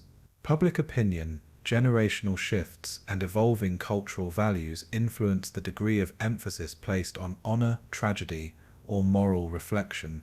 Artistic and academic productions contribute to this discourse, blending documentation, narrative, and interpretive analysis. Ethical evaluation, historiography, and cultural reflection converge to inform both memory and education. These debates shape the enduring impact of kamikaze history on Japanese society, moral consciousness, and public identity. The tension between remembrance and glorification underscores the complex cultural legacy of wartime sacrifice. Cultural perception of kamikaze pilots has evolved over decades, reflecting changing societal attitudes toward war, nationalism, and memory. Early post-war narratives often emphasized heroism and duty, framed through the lens of national pride, collective honor, and resilience. As historical analysis matured, critical reflection emerged, highlighting coercion, propaganda influence, and ethical complexity. Literature, film, and scholarship contributed to nuanced interpretation, balancing admiration for courage with acknowledgement of human cost. Generational shifts, public debate, and educational initiatives influenced how the story of kamikaze pilots is conveyed, remembered, and critiqued. Memorial practices, commemorative events, and academic research ensure that cultural memory adapts to contemporary values, moral awareness, and historical understanding. Survivor testimonies, family narratives, and scholarly critique collectively shape public perception, fostering empathy, reflection, and moral engagement. The evolution of cultural perception underscores the dynamic nature of historical memory and its role in shaping ethical, social, and national consciousness. By tracing these changes, we gain insight into Japan's relationship with its wartime past. Understanding evolving perception provides context for both historical narrative and contemporary reflection. The Ferding Free. In conclusion, the legacy of kamikaze pilots in Japan encompasses memorialization, cultural narrative, historical reflection, and national identity, forming a complex tapestry of remembrance. Memorials, museums, and public ceremonies provide tangible spaces for honoring sacrifice, while literature, film, and personal testimonies offer emotional, educational, and narrative depth. Veteran stories and family accounts humanize the abstract statistics of war, revealing lived experience, courage, and psychological complexity. Debates on glorification versus critical reflection highlight ethical, cultural, and educational tensions that persist in contemporary discourse. Historical memory interacts with national identity, shaping societal values, collective pride, and moral reflection. The evolution of cultural perception reflects changing attitudes toward heroism, coercion, and human cost, ensuring dynamic engagement with the past. Education, scholarship, and artistic representation sustain nuanced understanding, bridging generations and fostering historical consciousness. Ultimately, the legacy of kamikaze pilots endures as both a memorial of courage and a complex moral narrative, offering insight into the human, cultural, and ethical dimensions of wartime Japan. This chapter situates memory, history, and identity at the heart of Japan's ongoing engagement with kamikaze history. The reverberations of these narratives continue to shape society, reflection, and moral discourse decades after the war's end. The kamikaze phenomenon presents a unique case study in military strategy, offering insights into the intersection of tactical innovation, psychological warfare, and resource scarcity. Despite being an extreme and unconventional approach, kamikaze missions were designed to maximize impact on Allied forces, through precision, timing, and sheer commitment of personnel. Tactical effectiveness depended on careful coordination with naval operations, intelligence gathering, and air reconnaissance, highlighting the importance of synchronization across multiple domains. Success was measured not solely by ship damage, but by disruption, morale impact, and psychological pressure exerted on opposing forces. The combination of surprise attacks, dive maneuvers, and concentrated strikes created a formidable challenge for Allied defensive systems. At the same time, the reliance on volunteer pilots underscored the human cost inherent in such strategies, raising questions about sustainability and ethical feasibility. Detailed analysis of mission planning, target selection, and operational execution reveals both strengths and vulnerabilities in Japan's approach. These operations demonstrate the interplay between ingenuity under constraint and strategic desperation. Military historians continue to examine kamikaze tactics to understand how unconventional approaches can influence battlefield outcomes.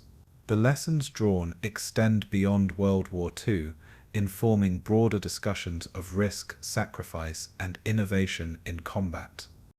Psychological impact emerged as a central component of kamikaze strategy, affecting both enemy forces and domestic perception. The threat of deliberate self-sacrificial attacks created constant stress among Allied sailors, forcing heightened vigilance and rapid defensive response. Morale, cohesion, and operational confidence were tested as crews faced unpredictable, highly motivated adversaries willing to die for their objectives. For Japan, the commitment of pilots reinforced narratives of honor, courage, and collective duty, strengthening public resolve in a period of strategic adversity. Propaganda amplified the psychological dimension, framing kamikaze missions as heroic and morally imperative, while emphasizing the existential stakes of the conflict. Analysis of these psychological effects underscores the interplay between perception and operational outcome, illustrating how morale and fear influence tactical decision-making. Both positive and negative psychological effects shaped long-term military planning, revealing the intangible yet critical role of human emotion in warfare. Lessons from these dynamics continue to inform military theory, particularly regarding asymmetric or high-risk tactics. The psychological dimension demonstrates that warfare extends beyond material capabilities, encompassing mental and emotional resilience. Understanding this aspect illuminates why kamikaze missions achieved significance beyond mere physical damage. Cost-benefit analysis of kamikaze operations highlights the tension between tactical success and strategic expenditure. On one hand, concentrated attacks sometimes achieved significant ship damage, delaying operations and inflicting casualties. On the other, the loss of trained pilots, aircraft, and support personnel represented a steep price, particularly as Japan's industrial and human resources dwindled. Evaluating effectiveness requires consideration of both immediate outcomes and long-term sustainability, factoring in attrition rates, logistical strain, and societal implications. Comparative analysis with conventional air strategies underscores the trade-offs inherent in committing personnel to one-way missions. Military planners must weigh tactical gains against potential depletion of human capital, technological assets, and morale, both domestically and among surviving forces. Kamikaze operations demonstrate that even highly motivated forces cannot indefinitely sustain extreme strategies without strategic cost. Modern military doctrine often emphasizes efficiency, adaptability, and minimizing personnel risk, reflecting lessons learned from such high-cost approaches. Historical evaluation of kamikaze effectiveness contributes to broader understanding of resource allocation in asymmetric warfare. These insights remain relevant for contemporary strategy, particularly in scenarios where psychological impact is weighed against material and human cost. Defensive innovations emerged directly in response to the kamikaze threat, showcasing the iterative nature of military adaptation. Allied forces developed enhanced radar detection, coordinated anti-aircraft systems, and tactical maneuvers designed to intercept incoming aircraft before they could inflict damage. Shipboard defenses were optimized for rapid response, with layered protection strategies combining visual spotting, coordinated gunfire, and fighter aircraft interception. Training emphasized anticipatory decision-making, crew coordination, and redundancy in defensive systems, reflecting lessons learned from early kamikaze incursions. Operational doctrines evolved, integrating intelligence reports, aerial reconnaissance, and predictive modeling to counter suicide attacks effectively. These innovations demonstrated that unconventional offensive tactics can catalyze rapid adaptation and technological development in defense. The iterative cycle of attack and defense underscores the dynamic interaction between strategy and counter-strategy in warfare. Lessons from these adaptations inform contemporary military planning, particularly in areas requiring rapid technological response to asymmetric threats. Historical analysis highlights how defensive creativity can mitigate the impact of extreme offensive measures. This dynamic interplay between offense and defense remains central to understanding kamikaze operations as both tactical and strategic phenomena. The influence of kamikaze operations on modern military doctrine extends beyond tactical specifics, offering insights into asymmetric warfare, force psychology, and operational planning. Military strategists study these missions to understand how commitment, audacity, and unpredictability can shape engagement outcomes.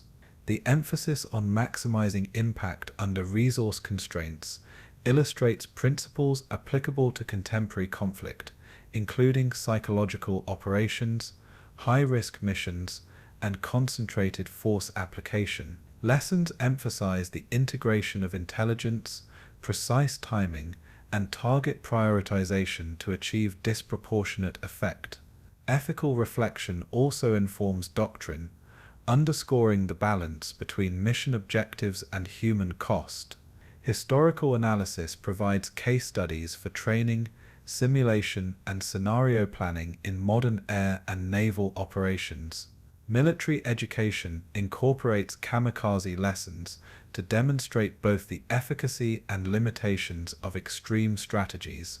These insights reinforce the importance of adaptability, strategic calculation, and psychological understanding in complex combat environments. The legacy of kamikaze tactics continues to resonate in the development of doctrine, strategic analysis, and operational thought. By examining historical precedent, modern militaries derive both cautionary and instructive guidance. Strategic reflection on kamikaze operations underscores the broader implications of human-driven warfare in conditions of desperation. Commanders and historians analyze how cultural values, national morale, and operational constraints intersected to produce a tactic both impactful and unsustainable. Kamikaze missions reveal the delicate balance between achieving tactical disruption and exhausting resources necessary for long-term military viability. Reflection also emphasizes the ethical dimensions of deploying volunteers for one-way missions, informing modern principles of human-centered operational planning. The Japanese experience demonstrates that extraordinary commitment can yield immediate tactical gain, but carries profound strategic, social, and psychological consequences. Lessons extend to planning in asymmetric conflicts, where resource limitations, morale, and psychological pressure shape operational design. Historical study highlights how innovation, desperation, and ideology interact to produce extreme measures of warfare. These reflections enrich understanding of risk assessment, moral calculus, and adaptive strategy in military science. Strategic evaluation encourages integration of ethical, psychological, and practical considerations in operational planning. Kamikaze operations, therefore, serve as both a cautionary tale and an instructive model for military reflection.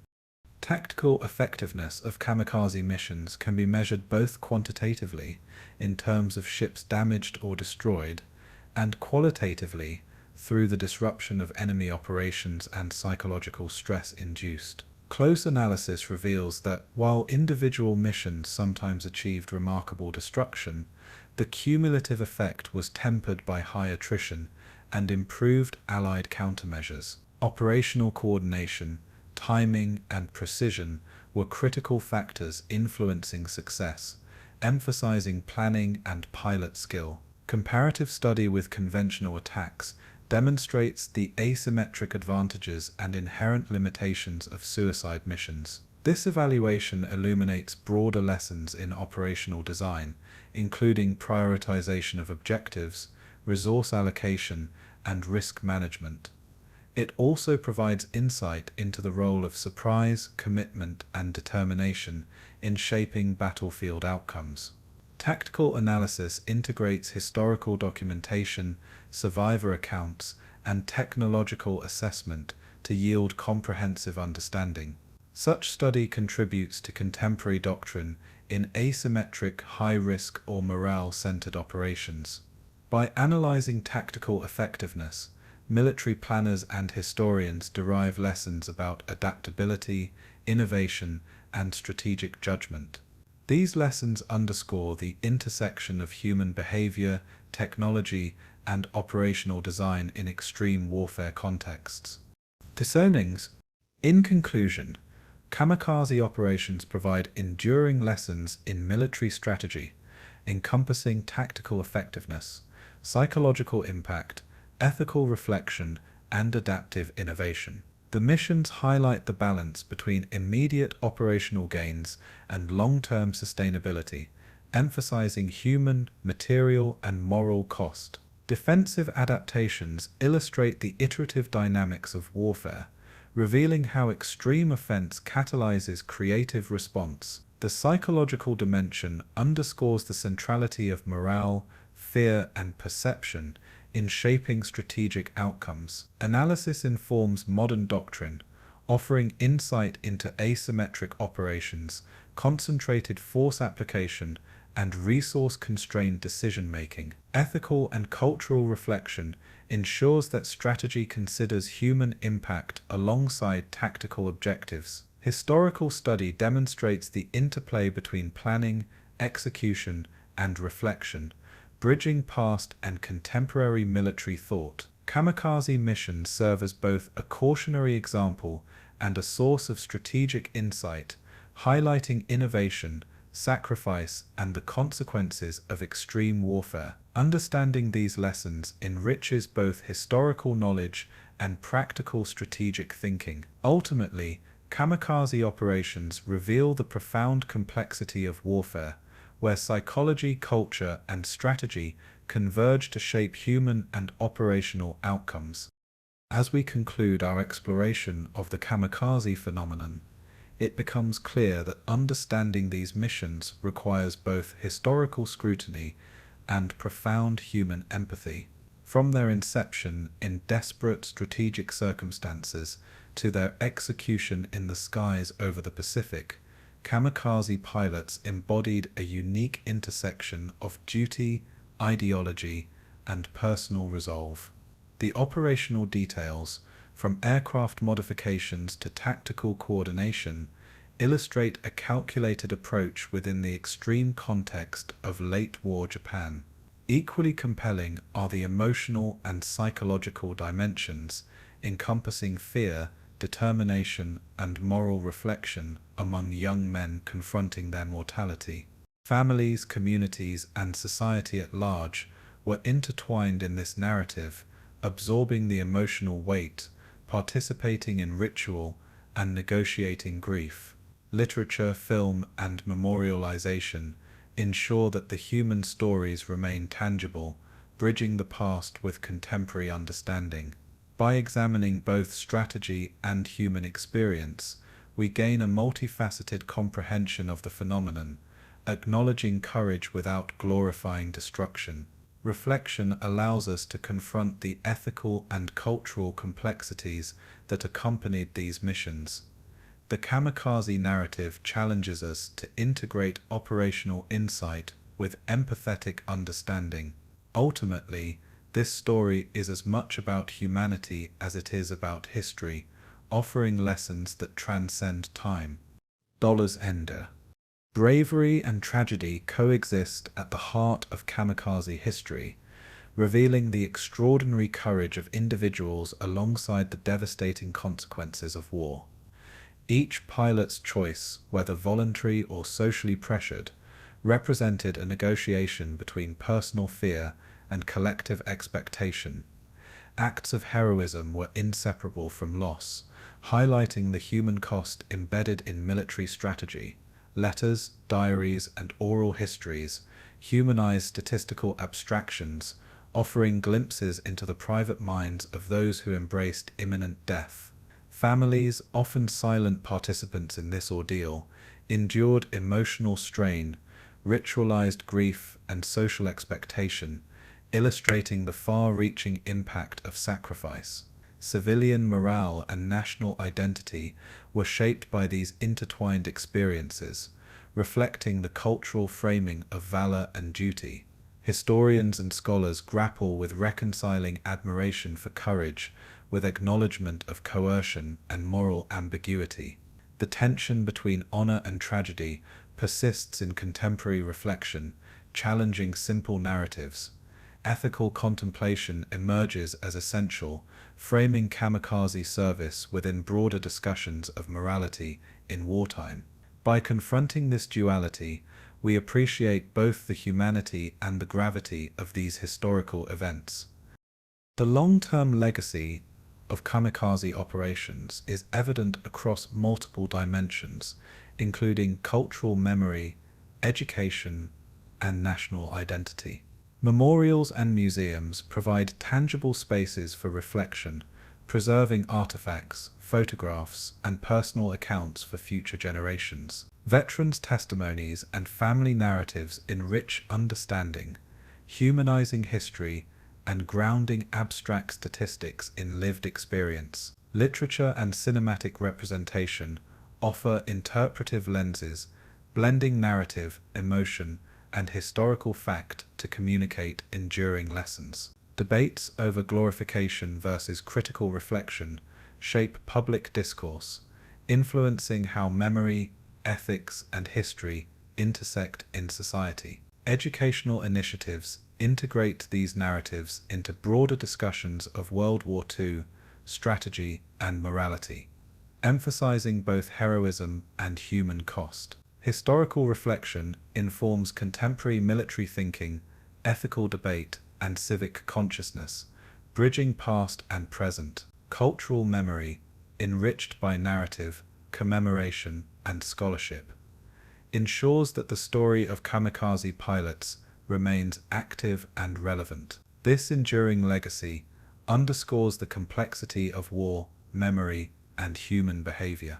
By engaging with this history, society gains insight into both courage and consequence. Ethical lessons emerge prominently from the kamikaze narrative, offering cautionary insight into the use of human life in warfare.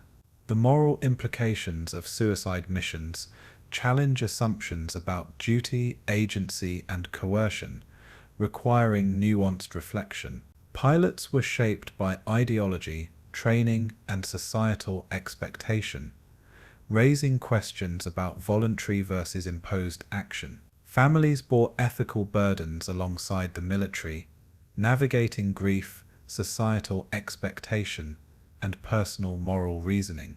Modern military and civilian audiences are prompted to consider the balance between strategic necessity and human cost. Philosophical inquiry into honor, sacrifice, and moral responsibility is essential to understanding both historical and contemporary relevance. Debates over glorification commemoration, and representation highlight the ongoing negotiation of ethical interpretation.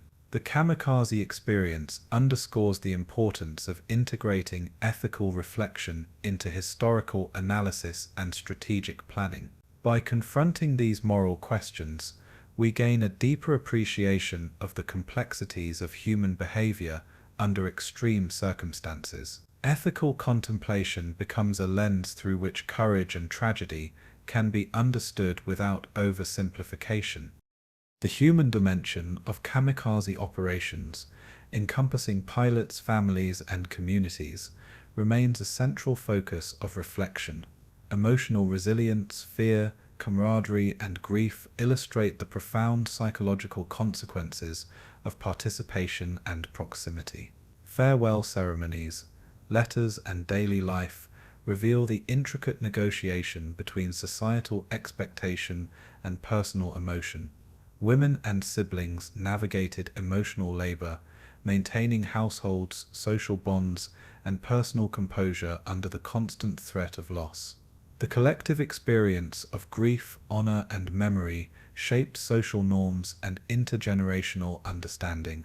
Survivor narratives provide intimate perspectives, allowing historians and audiences to engage with the lived reality beyond operational data. Public commemoration and educational initiatives ensure that the human experience remains central to historical interpretation.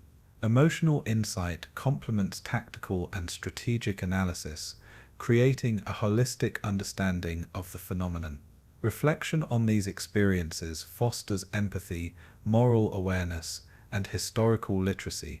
By centering the human story, the legacy of kamikaze missions is preserved with depth and nuance. Strategic and military reflection underscores both innovation and limitation inherent in kamikaze operations. Tactical design emphasized coordination, surprise, and psychological impact, illustrating ingenuity under constraint. However, resource depletion, attrition, and unsustainable human cost revealed the limitations of extreme strategies. Defensive adaptations, operational planning, and technological innovation on both sides highlight the dynamic interplay between offense and countermeasure. Lessons extend to modern doctrine, emphasizing risk assessment, ethical planning, and adaptability in asymmetric warfare. Historical analysis of strategy complements human reflection, demonstrating the interdependence of operational and ethical consideration. By studying these dynamics, contemporary military thought benefits from both cautionary and instructive insight. Tactical achievement cannot be divorced from moral, social, and cultural implications, emphasizing the holistic nature of warfare. Kamikaze missions illuminate the convergence of strategy, human resolve, and operational context. Reflection on these lessons reinforces the broader relevance of history to contemporary decision-making and ethical deliberation. The cultural and historical narrative of kamikaze pilots continues to evolve, shaped by memory, scholarship, and public engagement. Literature, film, and oral history preserve nuanced accounts, balancing heroism, human cost, and ethical reflection. Memorials and museums anchor remembrance in space and ritual, bridging generations and promoting historical literacy. Educational programs contextualize the phenomenon, emphasizing both historical understanding and ethical inquiry. Public debate ensures that reflection remains dynamic, responsive to societal change and generational shifts in perspective. Veterans' voices, family stories, and scholarly analysis collectively inform evolving interpretation. Cultural engagement fosters empathy, moral awareness, and appreciation of human complexity within historical context. Memory, narrative, and commemoration converge to sustain both knowledge and emotional resonance. The continued examination of kamikaze history illustrates the interplay between society, ethics, and historical understanding.